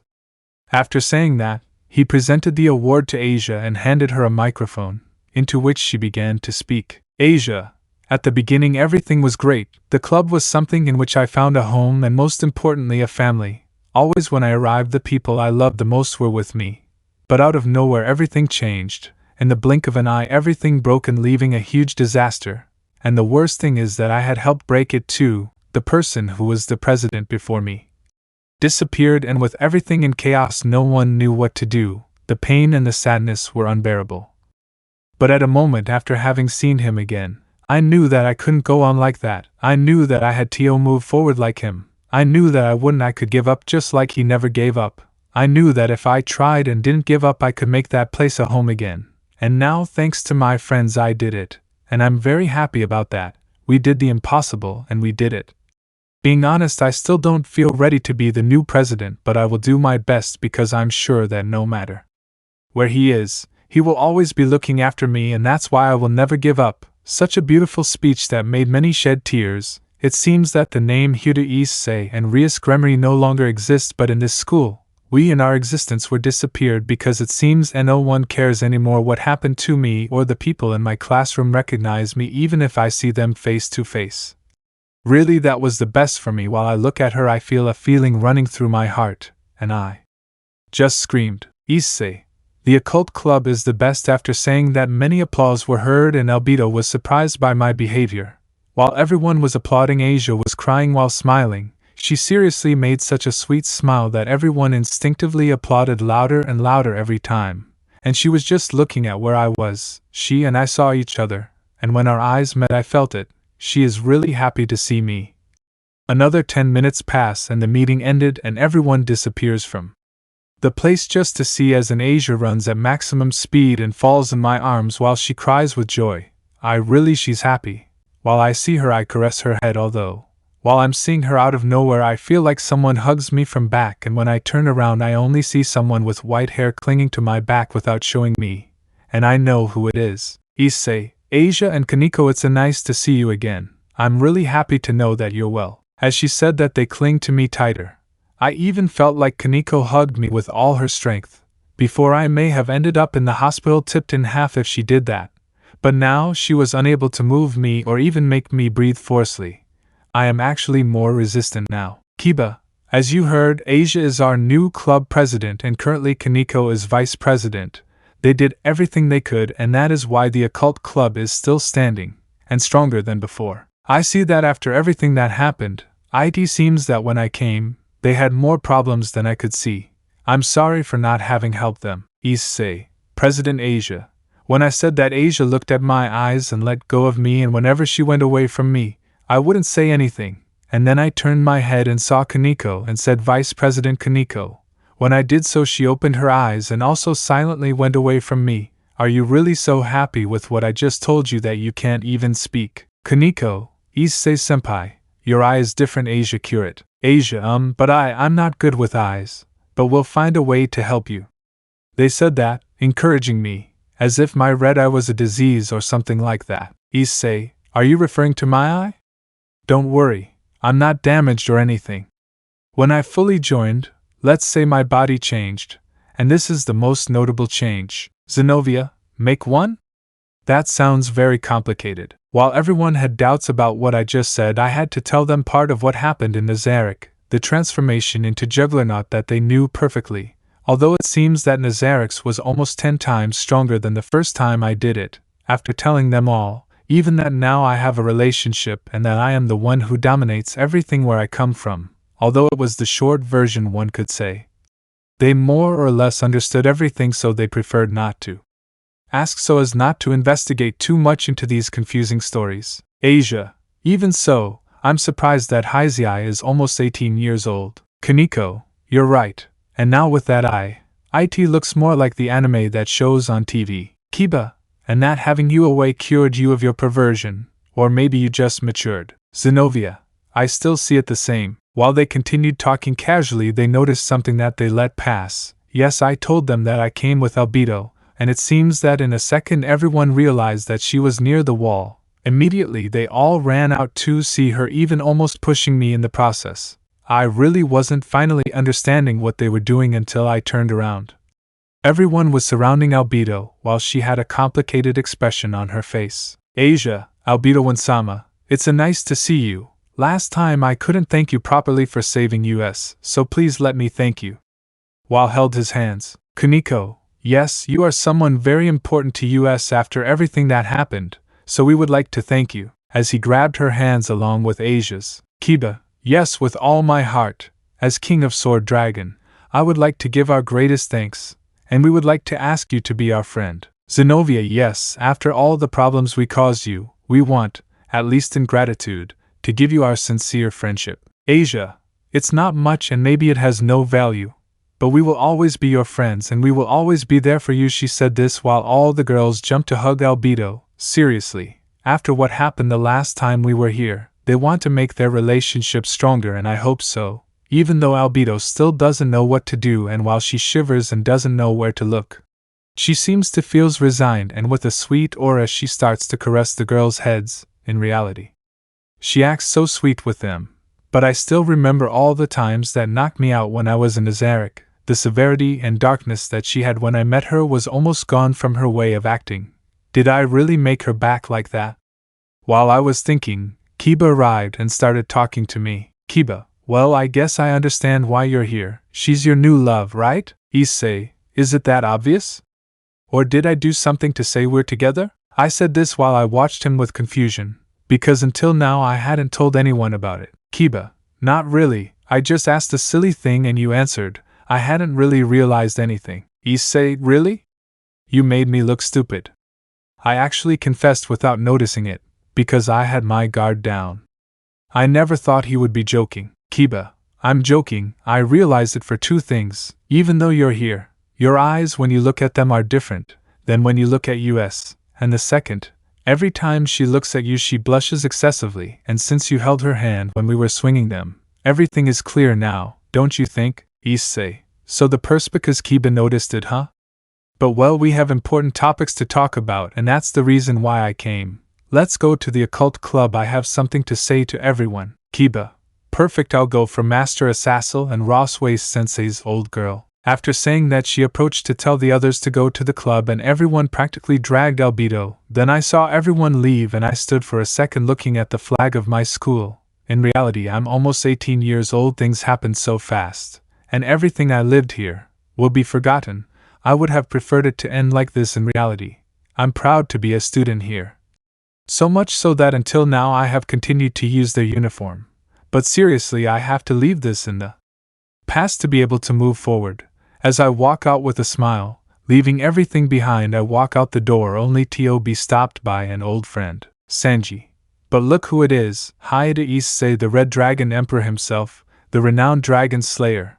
I didn't think I'd see you again, you had disappeared, you came back and disappeared, now you come back and you don't even warning, even though we are best friends. I said it while having a smile. In reality this person was the most similar thing to me. A person I never thought I knew, but I was seriously happy to see him. Issei. But if it is my old friend Sanji, or should I say president of the student council, you have really become someone in a short time. I am very happy to see your success, although, from your face I can see that my case has been something very difficult for the student council, right? I said it while we were talking face to face. Sanji, and you say it, after you disappeared and what happened with the Gremory, the school became chaos. We actually ended up having to deal with a major hit for the entire state of CEO and another one for the Demon King. In fact, the Gremory lost a lot of power since you disappeared, and since they began to doubt your guilt, people from everywhere were mobilized and the police asking about your disappearance. Everything was chaos. And when you came back it got worse. After the raiding game, our school was almost closed by the demonic world due to the fault that was committed by our school, and they wanted Heir to Issei. But this was kept as a sole secret of the student council. They wanted you for their own purposes, but we were able to repel them with the help of Master Assassin, who thanks to his influences we were able to get out of this situation well put, although with many problems and too much work. Also after the fight the children of the public cried a kind of black tears because they were cursed to support the other team, which was helped by a dark guild, and we took responsibility because we knew that was what you would have done for those children. But as for the closing of the school, thanks to the little influence of the Gremory it could be avoided, because 2 votes against 1 were get. Luckily the other party was convinced to vote in favor, so let's forget it. But I tell you this, being behind the scenes is exhausting. It would definitely be easier if he was a main character. He said it in a joking tone as always. I didn't really think about my actions and I caused him problems, but here he is, laughing next to me. If this is not a true friend, nothing else can do it. He took 1,001 problems from me and he was still here for me. Issei, I thank you. In reality, without you by my side I wouldn't be who I am. I am lucky to have you in my life. I said it while smiling and we both laughed. In reality, human fragility and joy are the best. If anyone feels lucky to be alive, it's definitely me. Sanji, I know that your dragon evolved. He said it seriously. At that moment I was surprised, and when I wanted to ask him why he knew it, he continued, the truth is that I know it because of your eye. That red eye, in addition to being the source of your magic and the one that gives you better control of your body, seems to be the catalyst for that new evolution, and thanks to your eye it is why it originated. Every word he said amazed me more, and I wanted to ask him when he interrupted me again. If you want to know how I know, it is because I had a dream when I was here early. Although I didn't have a dream, everyone says that I just collapsed. But I saw you in a sea of flames while behind you an evolved and gemmed drake screamed. You had the armor as usual, and while it was filled with fire a red shine was seen, and then I woke up. That's why I'm able to tell you. I don't know if our dragons are intertwined, but it was still something impressive. But well, it looks like our talk is over. Honestly, I'm late for a lot of important things, so I'll leave you. And one last thing, Issei, you will always be my friend. Even if I never see you again, you will always be. Because I swear that I will never forget you. After saying that he went away, and after hearing that a huge smile were born on my face, and I ran towards the occult club room. In the room everyone was smiling while they were sitting drinking tea. Some Asta had their phones on the table, as if they had just used them. But what surprised me was Albedo devouring the cookies that they gave her with great happiness.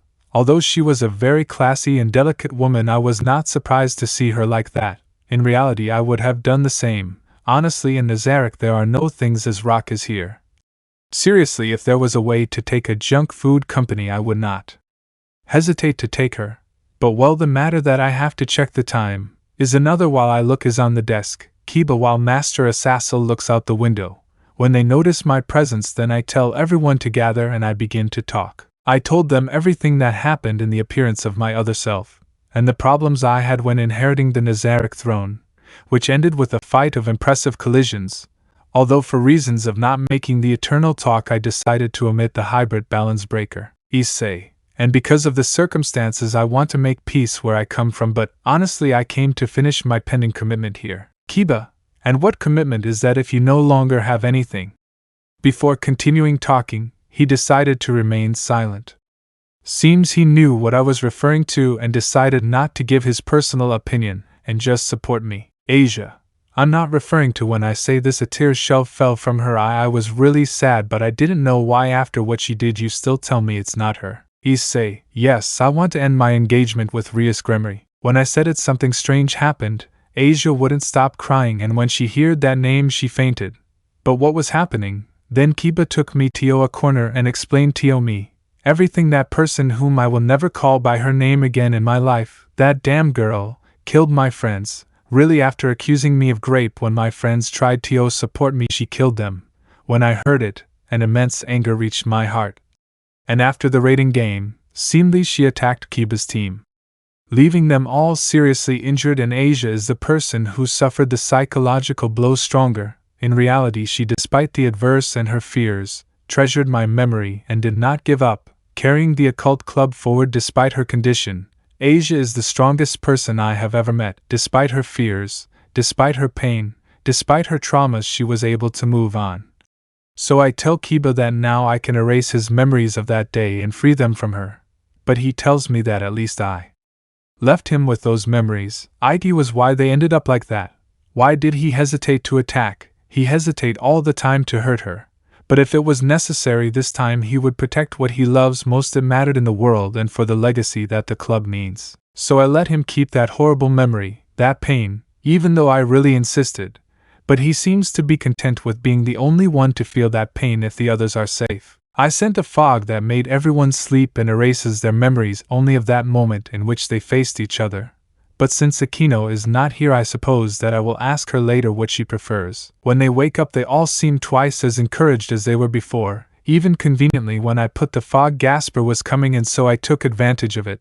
But I really hope with all my heart that they forget that, and that something similar never happens to them again. Honestly, trying to change the atmosphere of hate and sadness that I had, I was desperately thinking of something. When Albedo touched my shoulder, and when I saw her, it was as if all the hate had vanished. She has that quality. Whenever I felt like this, she would bring out the best in me, and for that I was thankful. Then casually I asked about Akeno. But Kiba told me that he didn't know for sure, but that maybe it had something to do with the fact that today was his mother's birthday, in reality. I didn't know what it was today, so I felt bad for having asked such a sad thing. But then I told them, I will give gifts to each and every one of you. After saying that, I went to Kiba and gave him my dragon sword. I explained that this was a sword that was created by parts of the balance breaker and that it could compensate for his offensive power even more. He accepted it with determination. He knew he needed more power, so I was very happy to give it to him. Honestly, it was a good sword, but he hardly ever used it. And after that I gave Zenobia a light piece of equipment. In reality, it had the quality of moving freely through the body, reducing the weight of an armor and being used in an area that was mostly damaged to reduce damage. It could also attach his sword. Then I gave Gasper a magic Grimorio with Nzarick magic, although I hope he can use it. Honestly, I did not know what Tio give him, and I brought anything.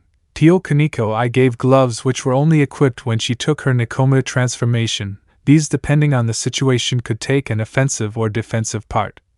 Those skills could only be learned over time because this weapon evolved compared to the others I gave. Then Asia asked me what I would give her, but I did not answer her, and I told them to take me to Akeno.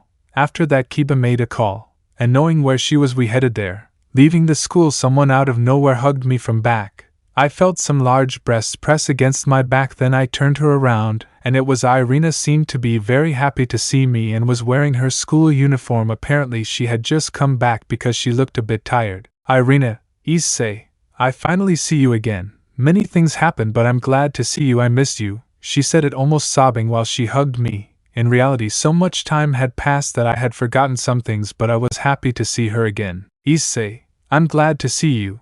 Although I'm now in a relationship with someone very special, and I would like my childhood friend to meet her. While she noted, she rubbed her eyes to stop the tears. She is Albedo, my current partner, so I would like they to take her away.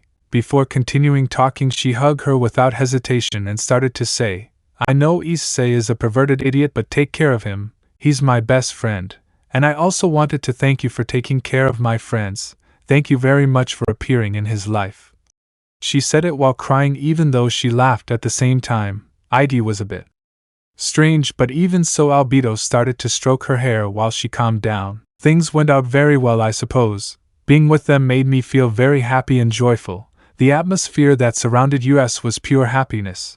I really want this moment to be recorded forever while I see something and continue on my way. Cemetery. We arrived at a cemetery, in which after a call we knew where Akeno was, and when we arrived at the place everyone was with sad expressions. We all knew what Akeno went through and how alone she was, but I still decided to come see her. After checking through many hallways since we entered, we found her while she was squatting down praying in a grave. After arriving and receiving a huge hug from Akeno, I felt her sadness. I felt it with an enormous pain in her heart. In reality, she was always like that. She smiled and made it seem like everything would always be fine even if she was sad. That's why I appreciate her so much. Then she hugged Albedo and I could see how their chests collided. It was a very, very interesting scene. In fact, they looked like sisters or against something like that.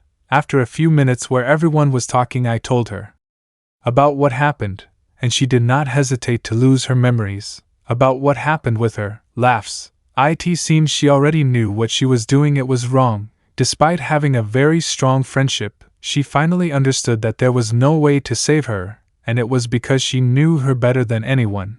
While she slept, I eliminated her memories, but I did not make her wake up immediately. I told Kiba and Zenobia to hold her, that she was not going to wake up. They didn't understand what I was doing, but they did not hesitate to pay attention to me. I approached the place where the tomb was. Then I began to concentrate my resurrection magic. A huge magic seal expanded.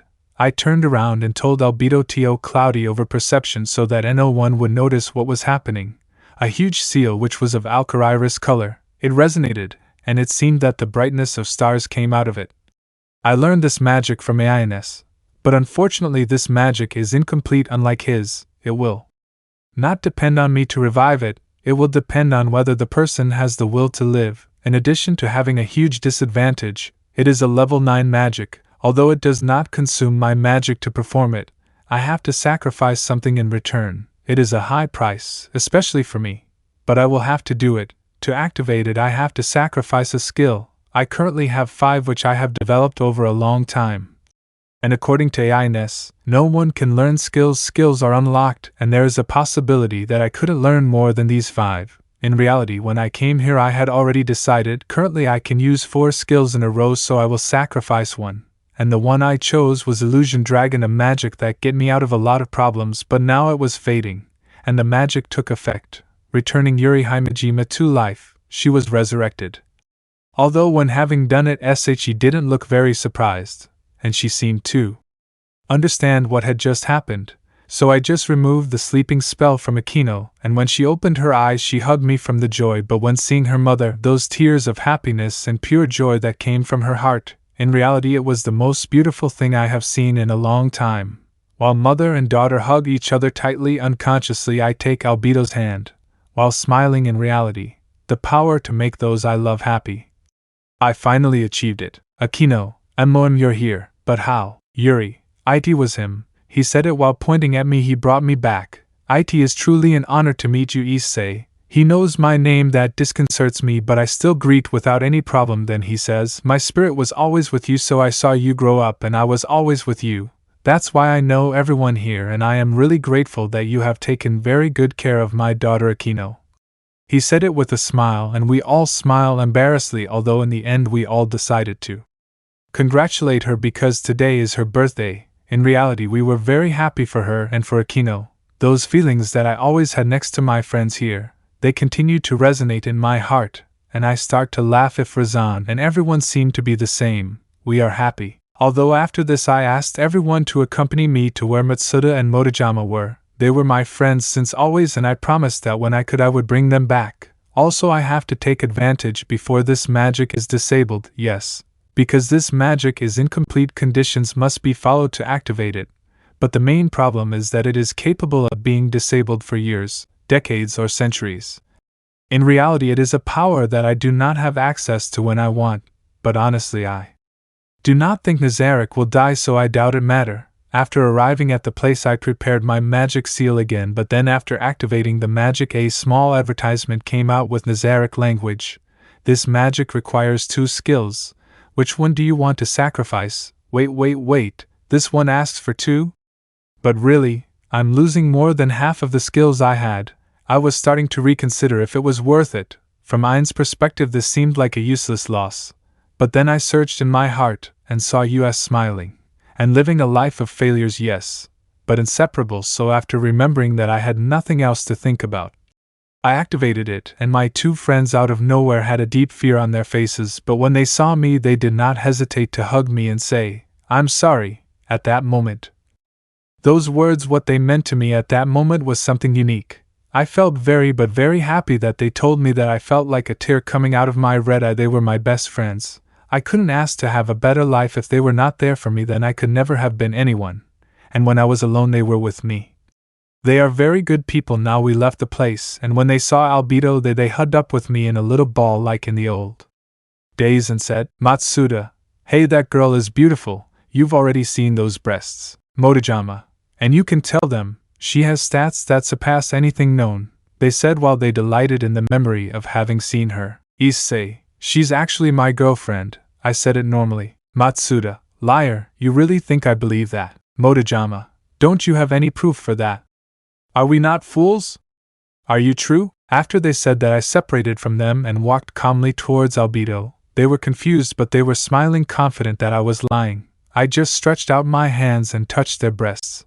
While everyone was in shock, Albedo just said in a very tender and blushed way, Albedo, Issei, I know we're a couple, but this, and in public, She said it while I was red. Afterwards I went back to my friends as normal and smiled and showed them my thumbs up and only got a hit from them too. Matsuda, bastard, I'll kill you, we're worried about you. Motojama, I hate you, I wish you die, damn you, you do it so easily. As I was falling to the floor, I actually did it on purpose. I didn't even feel the hits, but at least I made the moment funny. Issei, so you have nothing else to say to me, virgins? I said it while having a winning smile, even though I was also a virgin. Matsuda and Motojama, we're happy that you're okay, but we really envy you, but we're more happy to see you happy again. They said it with both radiant smile. Damn it, I don't want to do this. I really don't want to, but I have to. Right now I wish someone else would take charge. I really didn't want to do it.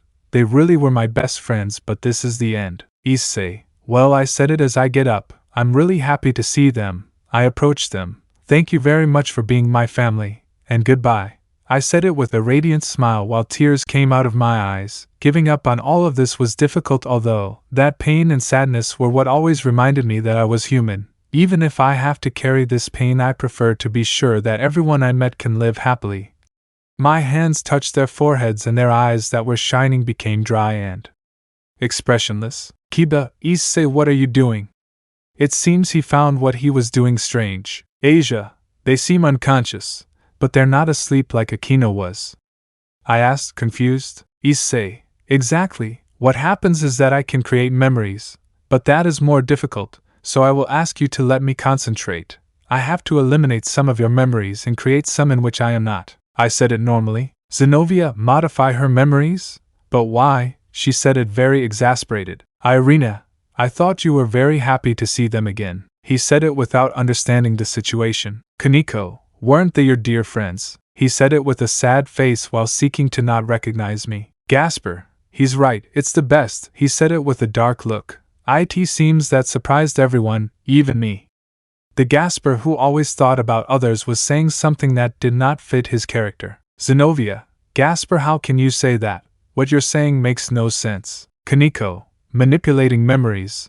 It's not something anyone has to do. He said this as tears formed in the back of his eyes. Irina, you are right, they are his friends, almost his family. Why do something like that? He said it while crying, although when he did it, Jasper responded by lifting his face, showing a sad and tearful face. Gasper, it's not that he doesn't understand his feelings, but Issei does it knowing that he will have to carry that pain in the bottom of his heart. Also, Issei already has a home. We were barely able to get ahead even though he was not with us. It was very difficult and painful. Now imagine his friends. They were his brothers, and in Issei they found a lifelong friendship. How could they continue knowing that they would never see their best friends again? He does it thinking of them. He feels that he can give them a happy life if they forget him. I know it sounds selfish, but he does it because he really wants them. He wants them to live a normal and happy life, and not to suffer because he is no longer by their side. Asia, Gasper is right. Issei is a person who would sacrifice himself for them. If not, they believe that what he does, he is doing it out of love. Why don't they turn to look at him? At that everyone turned to see me, while my eyes shed many tears and I contained all I could, the screams of pain that wanted to come out, at losing some of the most important people to me. But it was fair. I didn't want them to stay clinging to a ghost. That's what I was now, a ghost, and it was better not to get involved with them again and for them to live happily. Kiba, I'm not asking you to understand him, and I'm not asking you to support him. He made the decision knowing the pain and the sadness he would have to carry. But since those people are what matters most to him, he did not hesitate to throw all his friendship and years together in the trash just so that they would be happy. Everyone was crying because I was sad. The process ended. I changed their memories. I deleted almost all of second year, and I put a memory where in first year of high school my parents sent me to study on the other side of the world and that we would have to say goodbye, although obviously erasing a large part of my face in those memories. With all of my heart I hope that they live the best life they can, my best friends. I put them on the floor. I got up and walked 3 steps away from them. But I had to get rid of this feeling, so I fell on my knees. I hit the floor and gave a heartbreaking scream. It came from the bottom of my heart, and with the last tears I cried. I wanted to remove this from my heart, and keep it for life. Then Albedo stomped up and hugged me. While I continued crying, all my friends hugged me and apologized for having talked too much. That I would always be the same Issei, and that for a second they thought I was different, but no, I am still Heir Issei. After that, Kiba received a message from Akeno to join the occult club to travel to the demon world from there, since thanks to the help of Master Asael, we could enter, because the situation of the Gremory was so bad and assassins were always looking for them, that a unique seal is needed to enter, which is convenient I suppose, although I decided to take a detour.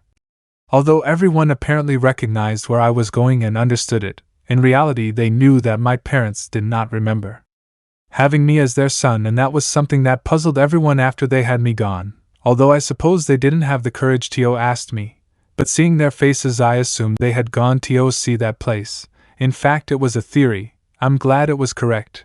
After what happened, the conversation topics were tense, and were about to get worse. I arrived at my old house and a feeling of nostalgia wanted to get me drunken, but I did not let myself fall into sadness. I opened the door of the house and found my dad and my mom eating at the table, so I put them to sleep and sat in the chair next to them, and since everyone came in I continued, saying, Issei, to my parents. I modified their memories, before out of a feeling of regret, because I did not want them to continue to burden them with my mistakes, so I decided to do it. But today I will change them again for a special reason, and I directed my gaze to Asia, and I said, from today on you will be Asia Haidu. I said this while pointing to her. Everyone, what? Everyone was in shock, even Albedo couldn't help scream in surprise. Issei, that's what I'm saying, I would like to never leave my parents alone again, so I would like to give you this gift, Asia, a family. My parents are very good and loving. I'll only change the fact that they have a daughter and the matter is settled. I said it with a smile while touching my parents' shoulders. Asia, but why do you say that so calmly? They're your family, they raised you. I can't just come in and replace you in their lives. They love you, Issei. Even if you are not here, they will love you forever. I really can't do this. She said this with a lot of sadness on her face, so I approached her, and while stroking her head I said, Issei, I no longer belong to this place. Their memory and their teachings will live in me forever. But there are times at night that I can't sleep thinking about how they will be. I want to make you their daughter so that you can take care of them, who has suffered as much as I have, and who knows the most what there is to know about true family love.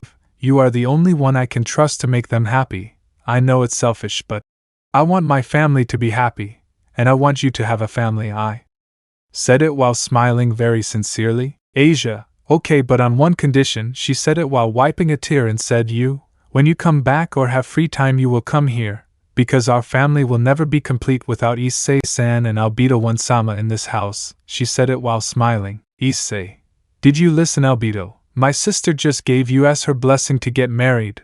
I said it while my eyes shined with sparks just to see her blush and turn her back on me, even though I saw her red ears. She really has a tender side. Irina, then I'm in too. Take this as a favor from my childhood friends. I'll be a Haida too. Heizei, really? Well, if they already decided it, there will be no going back, and really thank you for wanting to take care of my family. After that I modified their memories, and now Asia and Irina would be daughters of my parents. In reality it was something that would become the rest of the family, so after changing their memories I asked them to gather all the family I had and open a scroll that I gave them.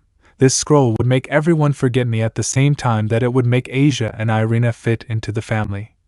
Although this is a special scroll that was made by Ainz, I hope I never ask myself what I used it for, because if not, my death would be just around the corner.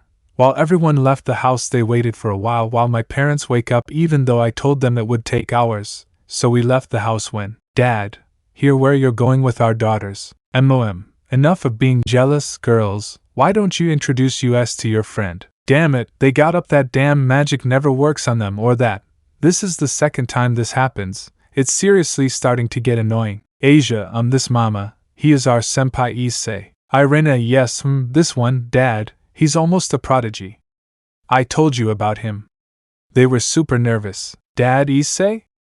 I think you told me about him, so it's a pleasure, but I would like to know your full name. I'm really, damn it, I had forgotten that my parents were very good at talking. They are always curiosity about everything. Damn it, I can't say that I'm Hideo Heizei. That would end everything, but I don't remember any other name. I'll have to improvise. Issei, A pleasure. My name is Issei Ooal Gown, reference to Ainz Ooal Gown. I come from a far land to study, and curiously I am leaving here today because of the interschool change, but it was a pleasure.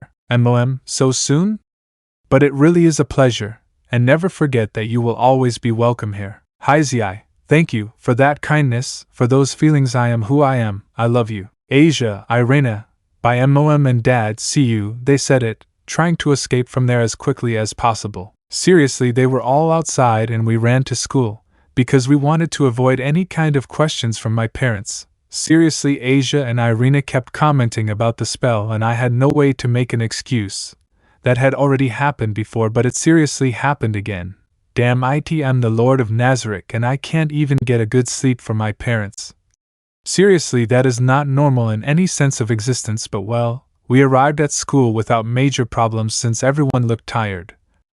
Especially the girls in the group and Gasper, so I activated invisibility magic and they spread their wings and we arrived at the school practicingly flying. We went down, and I left the kids on the floor. I put them in an intermediate dimension so I wouldn't have to carry them since we left the cemetery. After that, I activated the spell and was about to enter the club while we were carrying the kids. Someone interrupted us. Kiryu, so you're back, the three stooges and perverts of this school? I turned to look and it was her.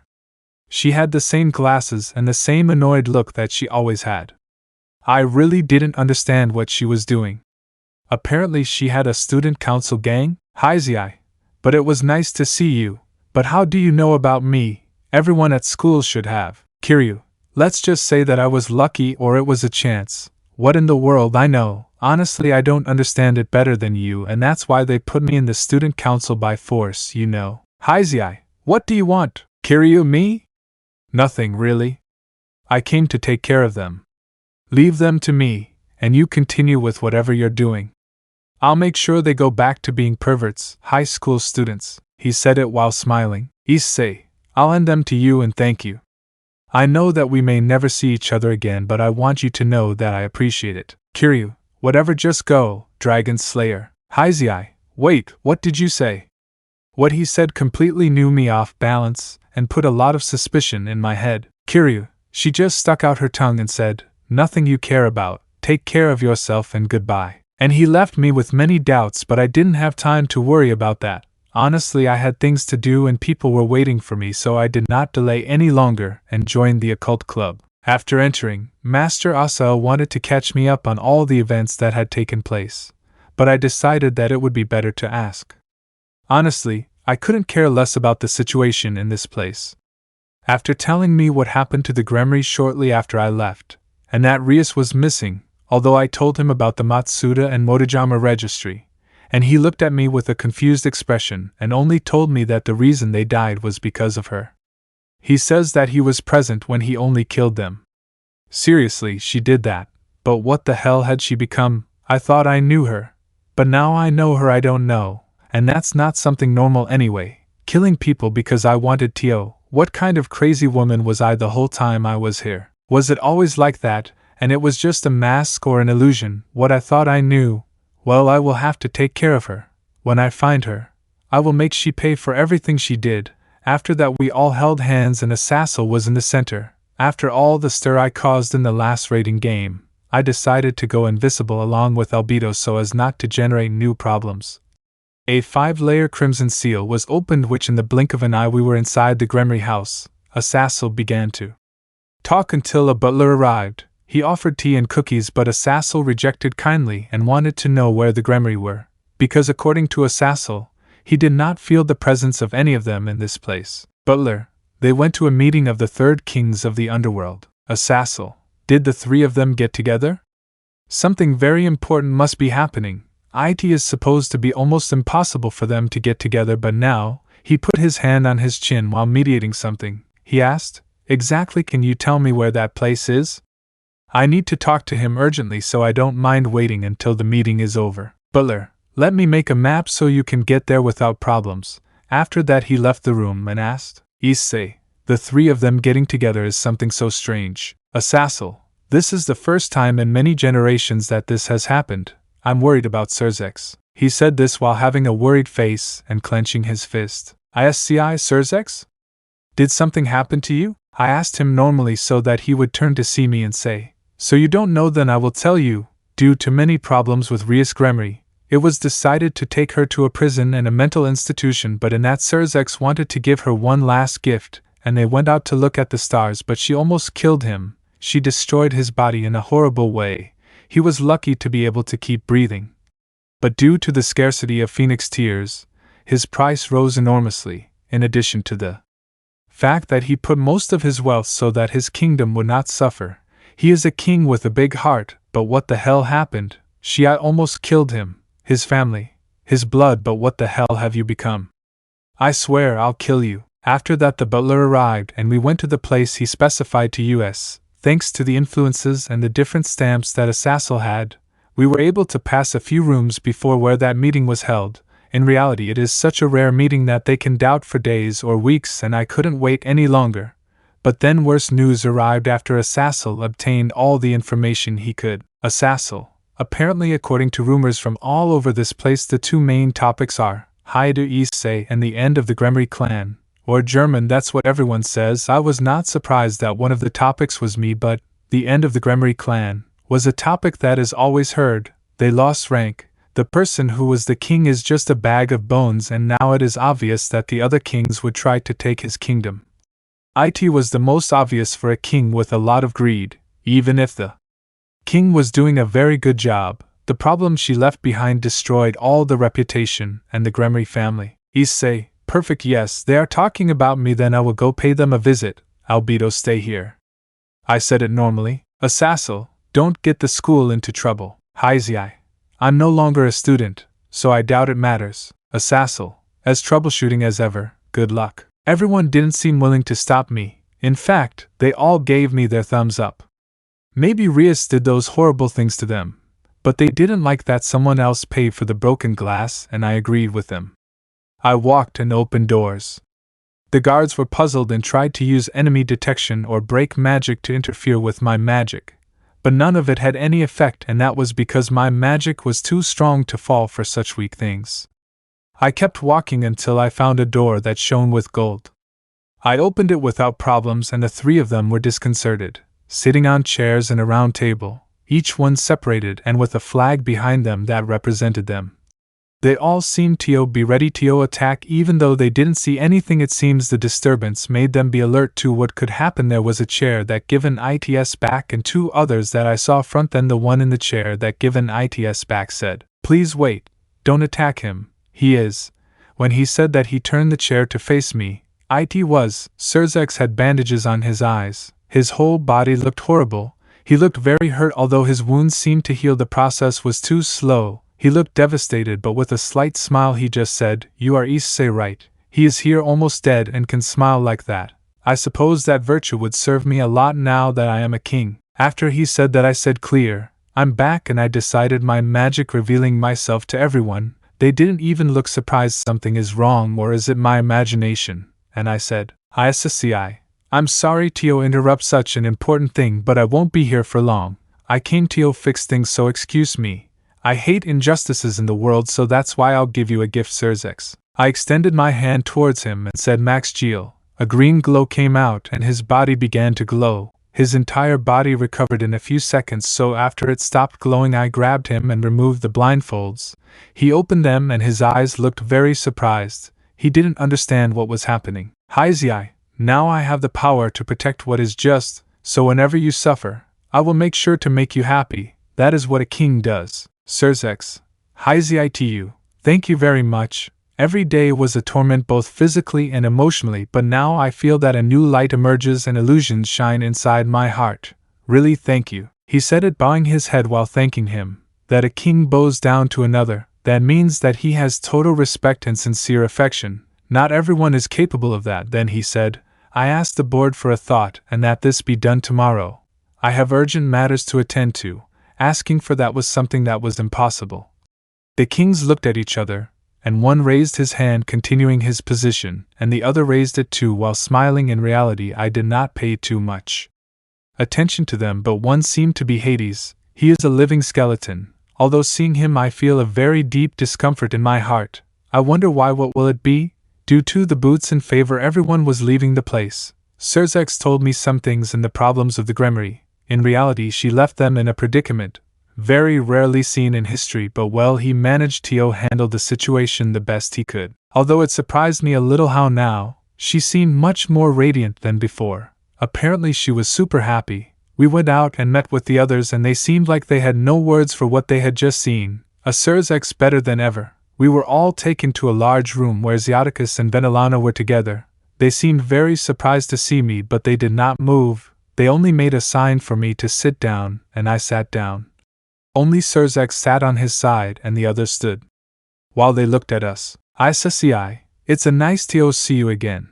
But I hope you understand why I came. Rias cheated on me and accused me of rape, and by destiny, I ended up in another place where I had to earn my place. After that, I want you to understand what I came to ask you for. They seemed ready to do anything for me, but I only said what I really wanted.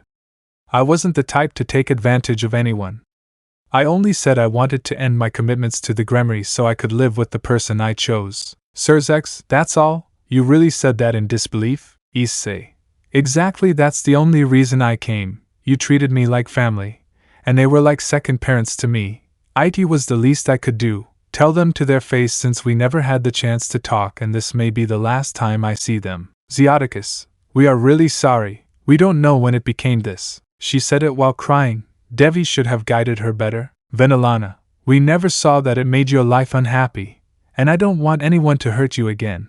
That's why we're sorry, we never wanted to hurt you. He said it while sobbing. Nzarick, this was a very hard blow, but we are glad to see that you are still the same, and we are sorry that you had to suffer. Issei, and I also come to thank you, because you guided me. I am who I am, and you could say that thanks to Rias, I found my place in the world. I truly couldn't be happier. I said it while smiling. Nzarick, I know this isn't much, but Mom and Dad give him the Gremory rendition. Venelana and Nzarick said, in sadness and despair, love emerges as a force of victory or your own destruction. Love is the weapon that can change the future, so spill all your blood and paint your love with crimson to transcend eternity. Seriously, things couldn't have gone better for me. I got the rendition of my friends, of the Gremory. Now all that's missing is the Nazarick one, although I'm sure that Ainz will first bury me before giving it to me. But well, what could go wrong? While I was asking that question, I hit myself. Unconsciously, it seemed like I was challenging the world to send me problems, and wow, she did. Leaving the room, the whole place was full of soldiers. I didn't understand what was happening, but then one of them, who was their general, spoke up. General, Heir Issei, surrender yourself peacefully. Interrupting a world meeting is a serious crime, so you will be locked up and put at the disposal of our king. And the Gremory asked that you surrender your kingdom at once. He said it believing that he had the advantage, that the numbers would overwhelm me or that I would be afraid. But I won't let anything happen to them. Issei, what if I reuse? General, we have orders to submission you, and if you do anything we will kill everyone here, so surrender yourself, bastard. Maybe you don't know it, but these weapons are new generation. No matter how strong you think you are, there are 400 of us. You won't be able to run away. He said this while laughing and taking out a chain. Issei, I have no intention of talking to you anymore. Bring your king here, and no one will be hurt. I said it with annoyance. He just laughed, and everyone took their swords and attacked at us. These bastards, I would take care of you, but I do not want to shed the blood of people who only follow their king. Even if they did not want to do this, they are forced, that is why they are innocent. Issei, Crimson Dome. A dome spread it around us, and everyone clashed their swords believing they could break it, especially because they heard something crackling, but it wasn't my dome. Their weapons were destroyed before their eyes. General, what the hell? How tough is this thing? Then I saw him, and what I did was I extended the dome, making it bigger, breaking many weapons and pushing everyone back. This was boring me, but I was curiosity. Who king had done this? But then the answer came to me in the form of a dark ray. It crashed against my dome but didn't even crack it. After all, that magic was weak. He just walked while everyone tried to get up. General, my king, excuse me, there was an unforeseen event and He wanted to continue talking, but he silenced him. He continued walking towards me and I desired my barrier and said, "It is a very strong barrier." Nzarick, what's this about, Hades? Hades, nothing. I want to take your kingdom and the boy by force. Those were the most problematic issues. But now the boy and the crown are in my clutches. Why should I let them pass and not take them? In reality, they made everything easier, so now I will take them for myself. Do not resist, or better even, I want a duel with the Dragon Slayer, for the kingdom of the Gremory. Sirs, but what are you saying? Issei is no longer part of the Gremory. And besides, you can't just do that, you'll generate a war. Hades, one only makes a war when he is sure he can win it. That is obvious. I have my forces ready to take your kingdom by force, but I want to make it interesting. Tell me, will you fight or not? If you fight, you can have a chance to help them. And if not, then you will see the kingdom of the people who always helped you burn. I propose something. If you win, I will do everything you want. But if I win, I will keep the Gremory kingdom. You will be my slave, and you will also take me from where you say you come from. This Bartando is putting me in a situation where I have to fight yes or yes. It's not that I mind fighting, but he is very confident. It's not that he sees me losing, but if he attacks the kingdom, I'm not sure I can save everything without caches, even with my power. Seriously, this is a king. I feel a very deep hate because I met another undead king who loved life. He taught me everything I am and can be. When I was alone, he took care of me. When I stopped shining, he showed me the light.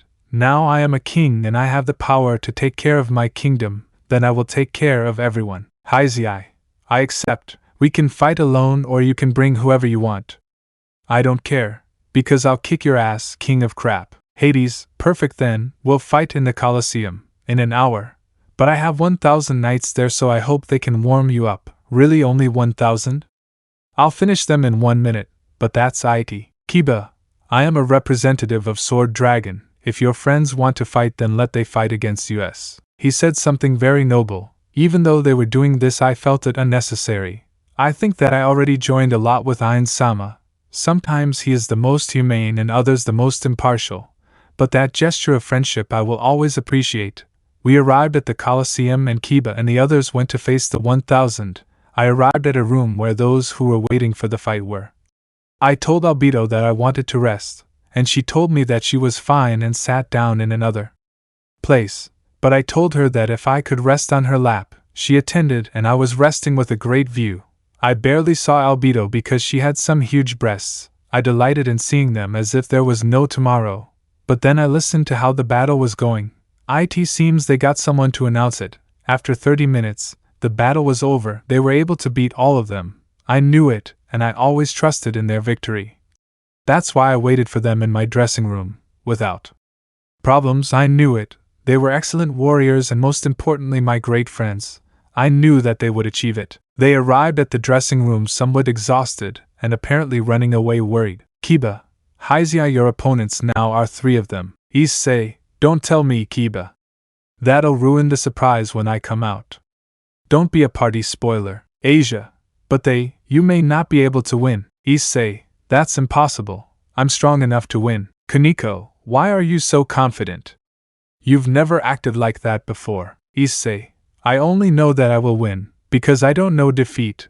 Where I come from I always had to fight. I'm not going to lose because I have them with me. I said it while smiling, and taking off my jacket. Gasper, are you ready, Issei? This will be your greatest fight between men. Issei, no, not yet. I said it while turned my jacket around. It had nothing on it, so I put the sign of a mini gown on it. Zenobia, what is that? Issei, is the sign of Ainz Ooal Gown, is the person who always takes care of me. Irina, if I take care of you and guide you, then you must be an incredible person. Issei, if he is a unique king, that is why when I see kings who are capable of hurting people and extorting money just for power, I feel that they should not rule because they do not have what it takes to change the world.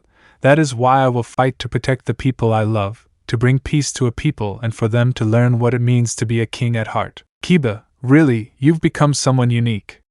We'll go to the stands to support you. Kaneko, don't lose. Asia, we believe in you. Akeno, victory will be yours. Issei, by the way, take Albedo with you to watch the fight. I'll wait here until the time comes. After saying that, everyone took Albedo. Everyone was very happy. It seemed they believed deeply in their heart that he would win without a doubt. I sat quietly when someone opened the door, but not feeling any evil presence I calmed down. left the jacket on one side of the seat only to see how a little cubey girl approached me crying, "Kunu, please don't fight. If you fight he will leave you the same as the last time and I don't want you to die." He said this while crying and clinging to my weight. While crying it seems he was trying to convince me not to fight. But he asked me what I was doing here and why he opposed it. "Yasaka, forgive my daughter, but I can't blame her after everything that happened. And because you faced before saying it I told her to shut up. I didn't want to know the name." Then she still understand. "That person destroyed all of Kyoto. At least only a few of us were able to survive after his second attack. Kunu lost many important people since he got more power in addition to the king giving him diplomatic freedom so that no crime would be imposed on him. Because of that we were desperate. And when we learned of his return a selfish desire was born in our hearts. We wanted to leave everything to you.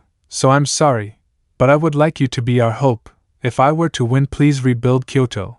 I wouldn't mind being your slave all my life, but let my daughter have a normal life." The last time I did not know her well but I seeing her bend down and ask for help, she was actually willing to do anything to see the place she loved happy again, would give her life and everything she had just to leave something for Kunu. She was a good person, a mother, those values you will never find anywhere.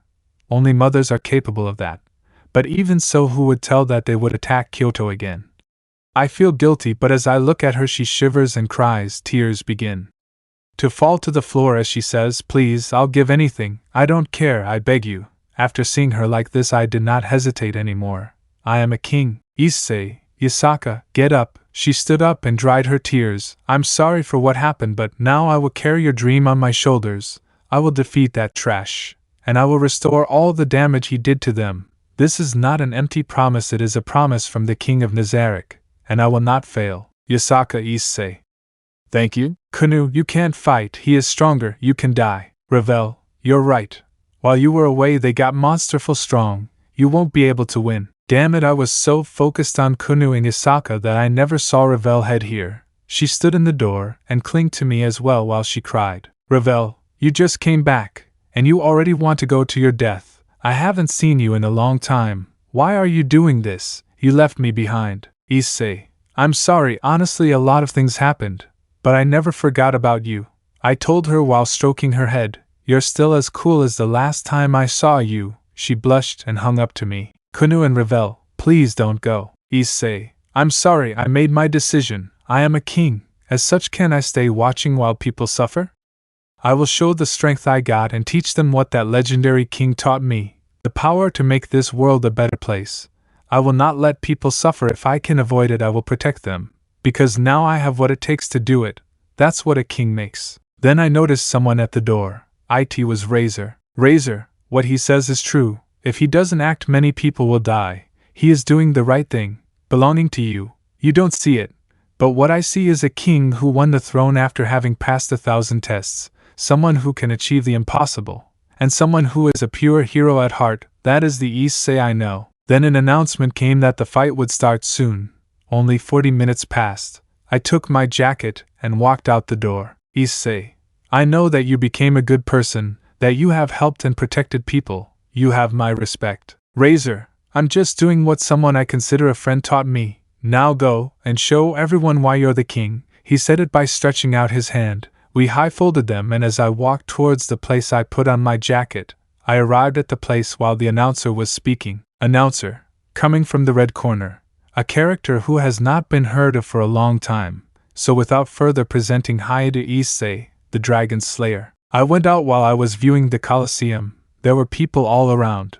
Apparently they wanted to make something public about my defeat. And from the blue corner, King Hades arrives, and his 2 warriors, who I'm sure I don't need to introduce, known as the Golden Lion, Nzarick Baal. This fighter is from another world. Last time he had a loss, and he comes thirst for revenge.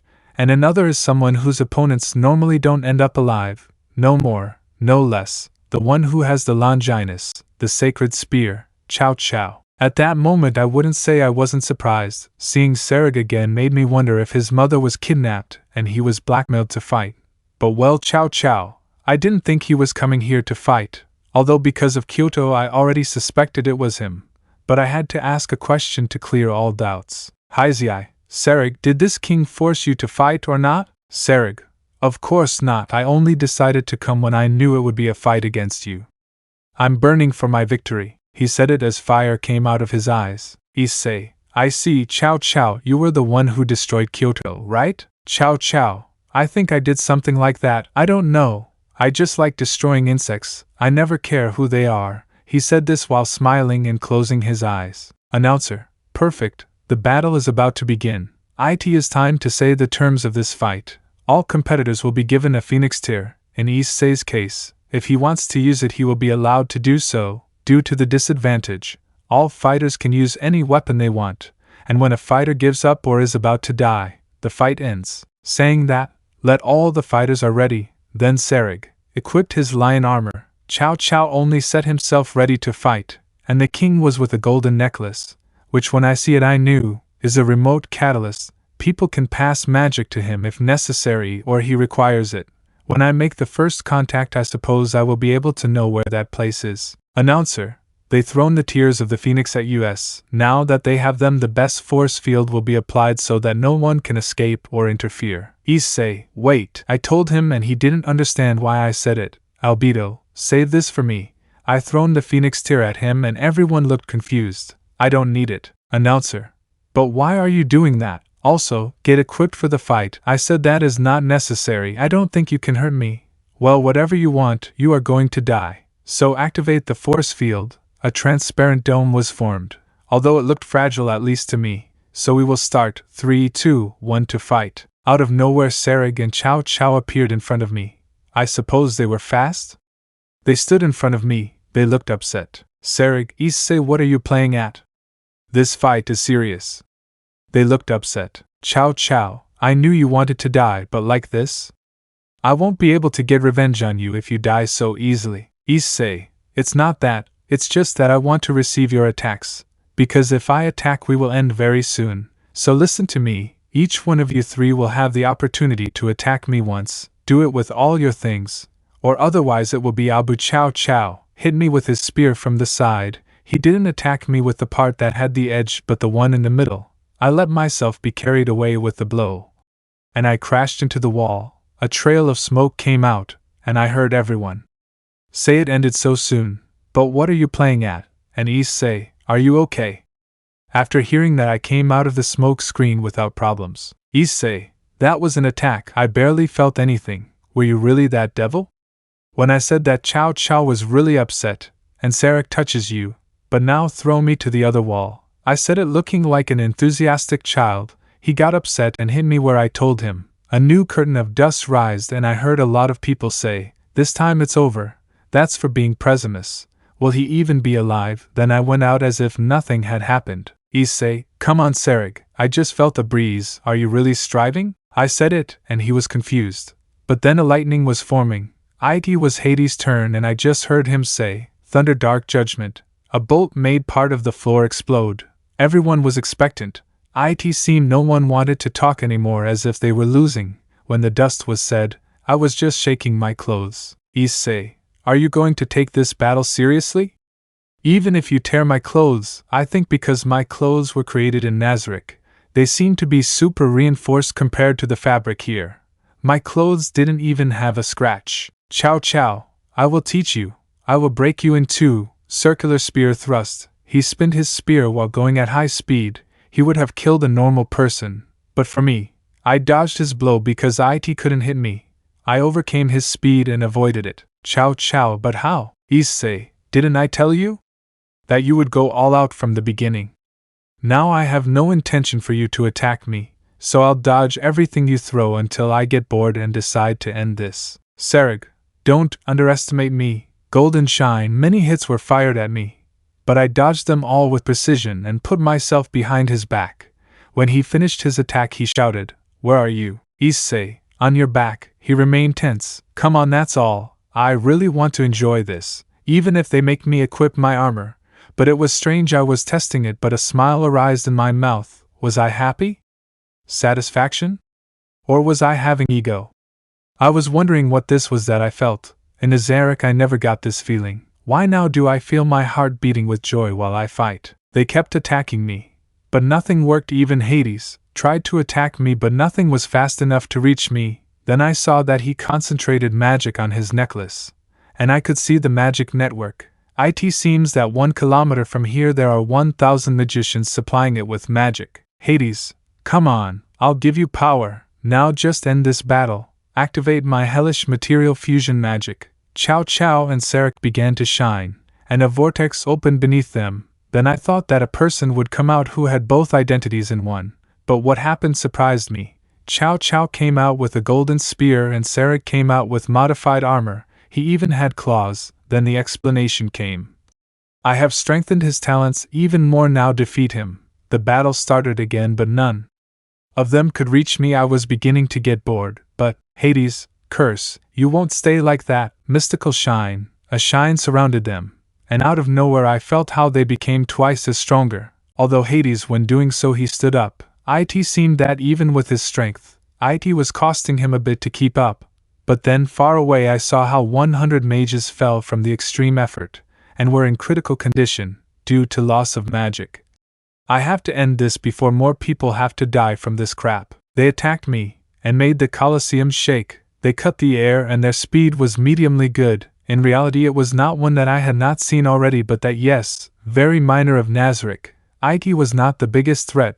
The fight remained the same, and I got bored, dodge attacks, although I felt something different, excitement. I was having fun. If I had wanted, the battle would have ended in 5 seconds. But I wanted to do this.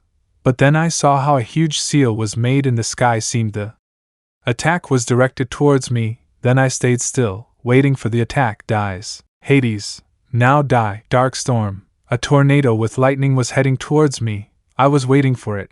While I listened. He won't get away from this. Issei flies.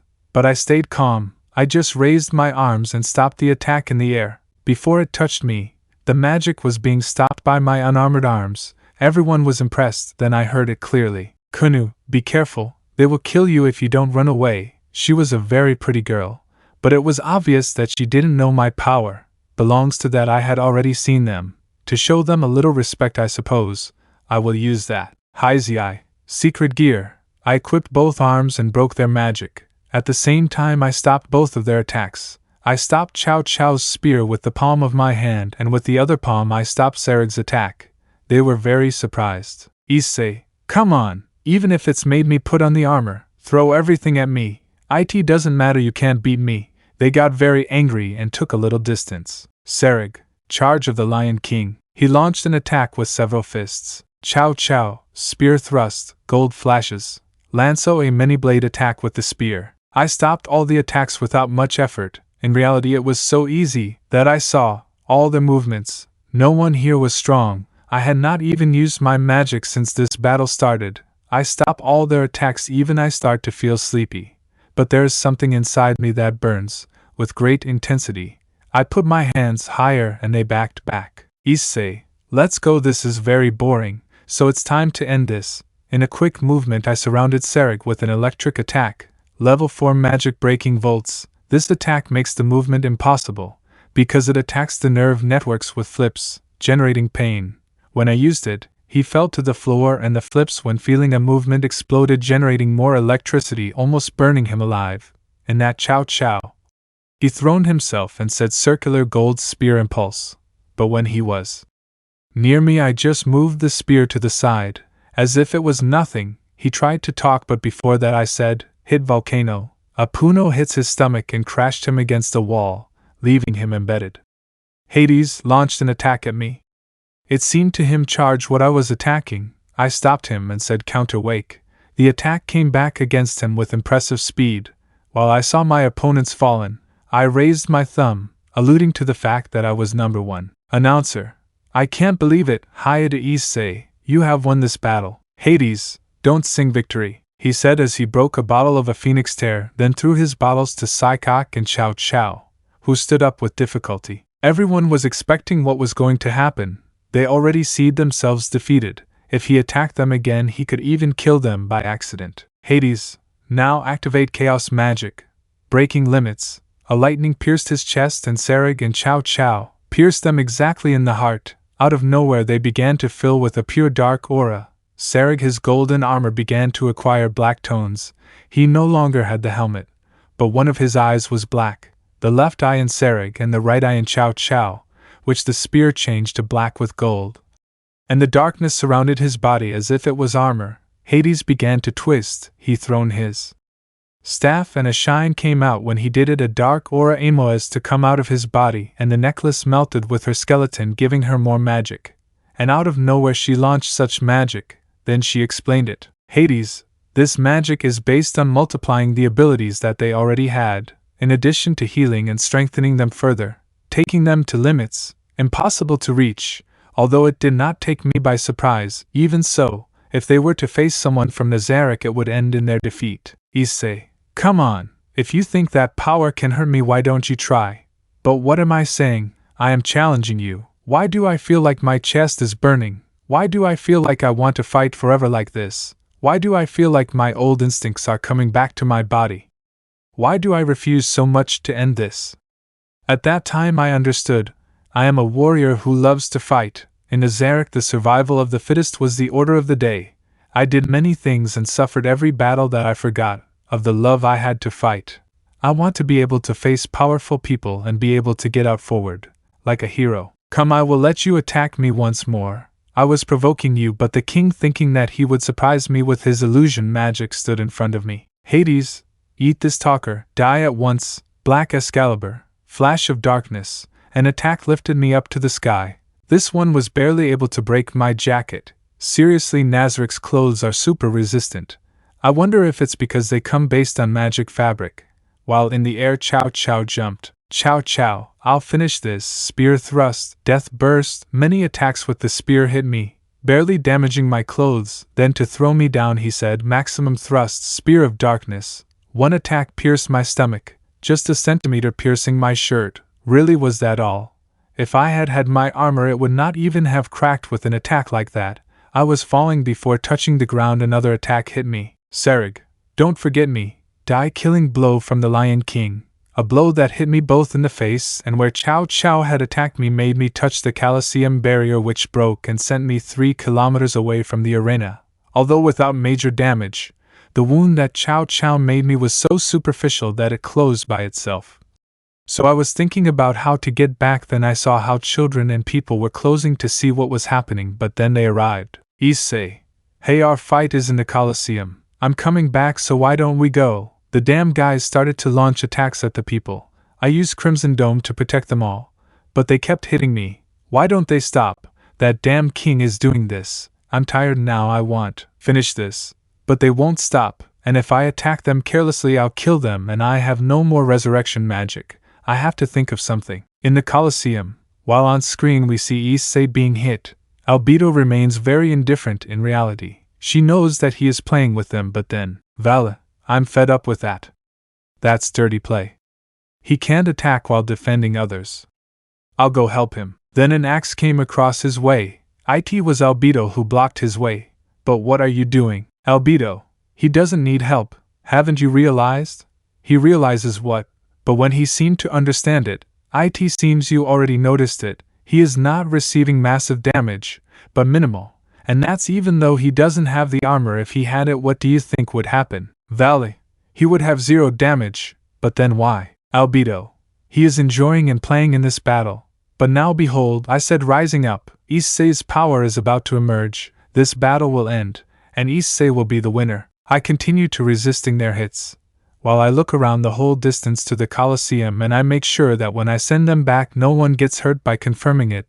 They attack me with 2 attacks, maximum thrust, dark spear and Lion King killing blow. Both attacks were coming towards me and I stopped them each with one hand. Then in a quick movement I touched the chest of both and throwed them with a burst of air back to the Colosseum. They arrived at the Colosseum surprised at what just happened, and more surprised that I moved faster than them when I arrived at the Colosseum. Issei, you put lives in danger. I told you to stop. Many could have died. You are a shame. Cao Cao, I am ashamed that I have categorized you as my enemy before. You don't have the class for that. And Nzarick, I thought I understood you, but if you want power, I will destroy you with true power. Hades, let's end this. Nzarick pushed Cao Cao to attack him. I'll send you magic. Make sure you get through him this time. They shocked him and pushed Cao Cao. He was going very fast towards me. Then he said, Nazarick darkens. The attack was coming towards me, but to everyone's surprise I stopped it with one finger. While they were setting them, I put on my armor, and equipped one of my arms with hybrid balance breaker armor, and with just one finger I stopped his attack. Issei, know the power of the Dragon King. Hybrid balance breaker. My power began to roar and the dome was destroyed. Then I said albedo. She understood what I wanted and put another dome with her power. She was very efficient in understanding me. When I completed my transformation, they were in the other corner. Then listen in the stands. Valley, hybrid balance breaker? Kiba, Crimson promotion is very different. Albedo. Exactly, it is an armor, unleashed by him after having survived countless battles. It is the symbol of his experience and strength. The battle ended. I started to charge my magic power and said chaos. They tried to attack me, but it was useless. It seemed that my pure power created a barrier which prevented them from approaching. Hades. I won't lose. Elemental Destroyer. A magic that had all the elements was fired towards me. I just raised my white glove and activated Divide Evading, and it was destroyed as if it was glass. Everyone was surprised, so I decided to end this. While I thought about what magic to use, I decided to use this magic. Issei. This is over. Chaos of the Dragon King.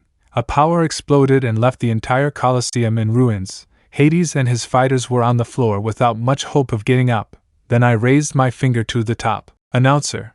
I can't believe it! The never-before-seen victory of Issei, the Red Dragon Emperor, is presented. Issei. Hey, I'm not the Red Emperor Dragon anymore. I'm now the Supreme Emperor Dragon. Announcer. This is epic. 2 victories in which his name is changed.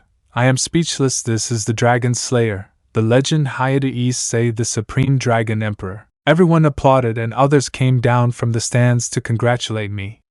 Everyone was happy for my victory, so I thrown magic at the king. Issei, then I will say what I want you to do. First, I want you to be a king who can take care of his people with your life. I want you to take care of the devil and be the one who makes an alliance of peace with everyone, and most importantly, I want you not to involve the school into this again. And for the name of Issei to become a legend, I don't want today's battle to be known, understood? Now I went to Nzarick, who had his face down. You know what you've done, right? But well, now I'll take care of you. I want you to take care of the orphans and the needy. I want you to become a hero that they can follow. And finally, Chow Chow. He was lying on the floor. Hey, really? I want you to do what I'm going to ask you. I want you to become a paladin to take care of Kyoto. Everyone said, but what? And I said, physical strength is not what makes you strong. Feelings are what give you the strength to face difficulties. I hope and one day you understand. After that, I went with albedo, actually to access fights. I didn't notice that the dimensional riot was about to close. But because I'm so impulsive to be playing, maybe we always stay here. We arrived and returned, where upon returning I received a hit that left me knocked out. Albedo perspective. After crossing the crack, we returned to the tomb of Nazarick, and when I noticed that he was distracted, I hit him on the neck that knocked him out. How ironic, so powerful, and one hit makes him fall. Then I took him in my arms and took him to his room. Once in his room, I laid him down on his bed, and out of nowhere my natural instinct emerged. I dropped my white dress, letting it fall to the floor, leaving my beautiful lingerie in red and black tones exposed. Then I proceeded to undress him, leaving his fibrous body exposed. Wow, the training paid fruits because his muscles were perfect. After freeing him from all clothes, I let my underwear drop, leaving me completely naked. Then I continued to get on him, letting his manhood enter me completely, taking my maidenness with me. I continued riding him. After 10 minutes, I felt flooded inside. I kissed him as deeply as I could, savoring every inch of his mouth. The truth is that for me it was a very pleasant delight. After resting for 10 minutes, we got back into action, this time caressing his beautiful face with my hands. I rode him again. This time I felt a great feeling of satisfaction. Finally I felt full and complete. He finished again, and I falling on him. Albedo, WOW my love, despite being asleep, you knew how to make me so happy. I love you, my dragon. I said it with one hand caressing his face. Afterwards I gave her one last kiss before leaving. I got dressed again and rushed out of her room. So this is what it feels like to be with the one you love, I told myself. Let me know in the comments below if you guys want the next part. Also check out my other video that has been shown and left. Thank you for watching. If you enjoyed this video please like and share this video. And have a fantastic day. Bye.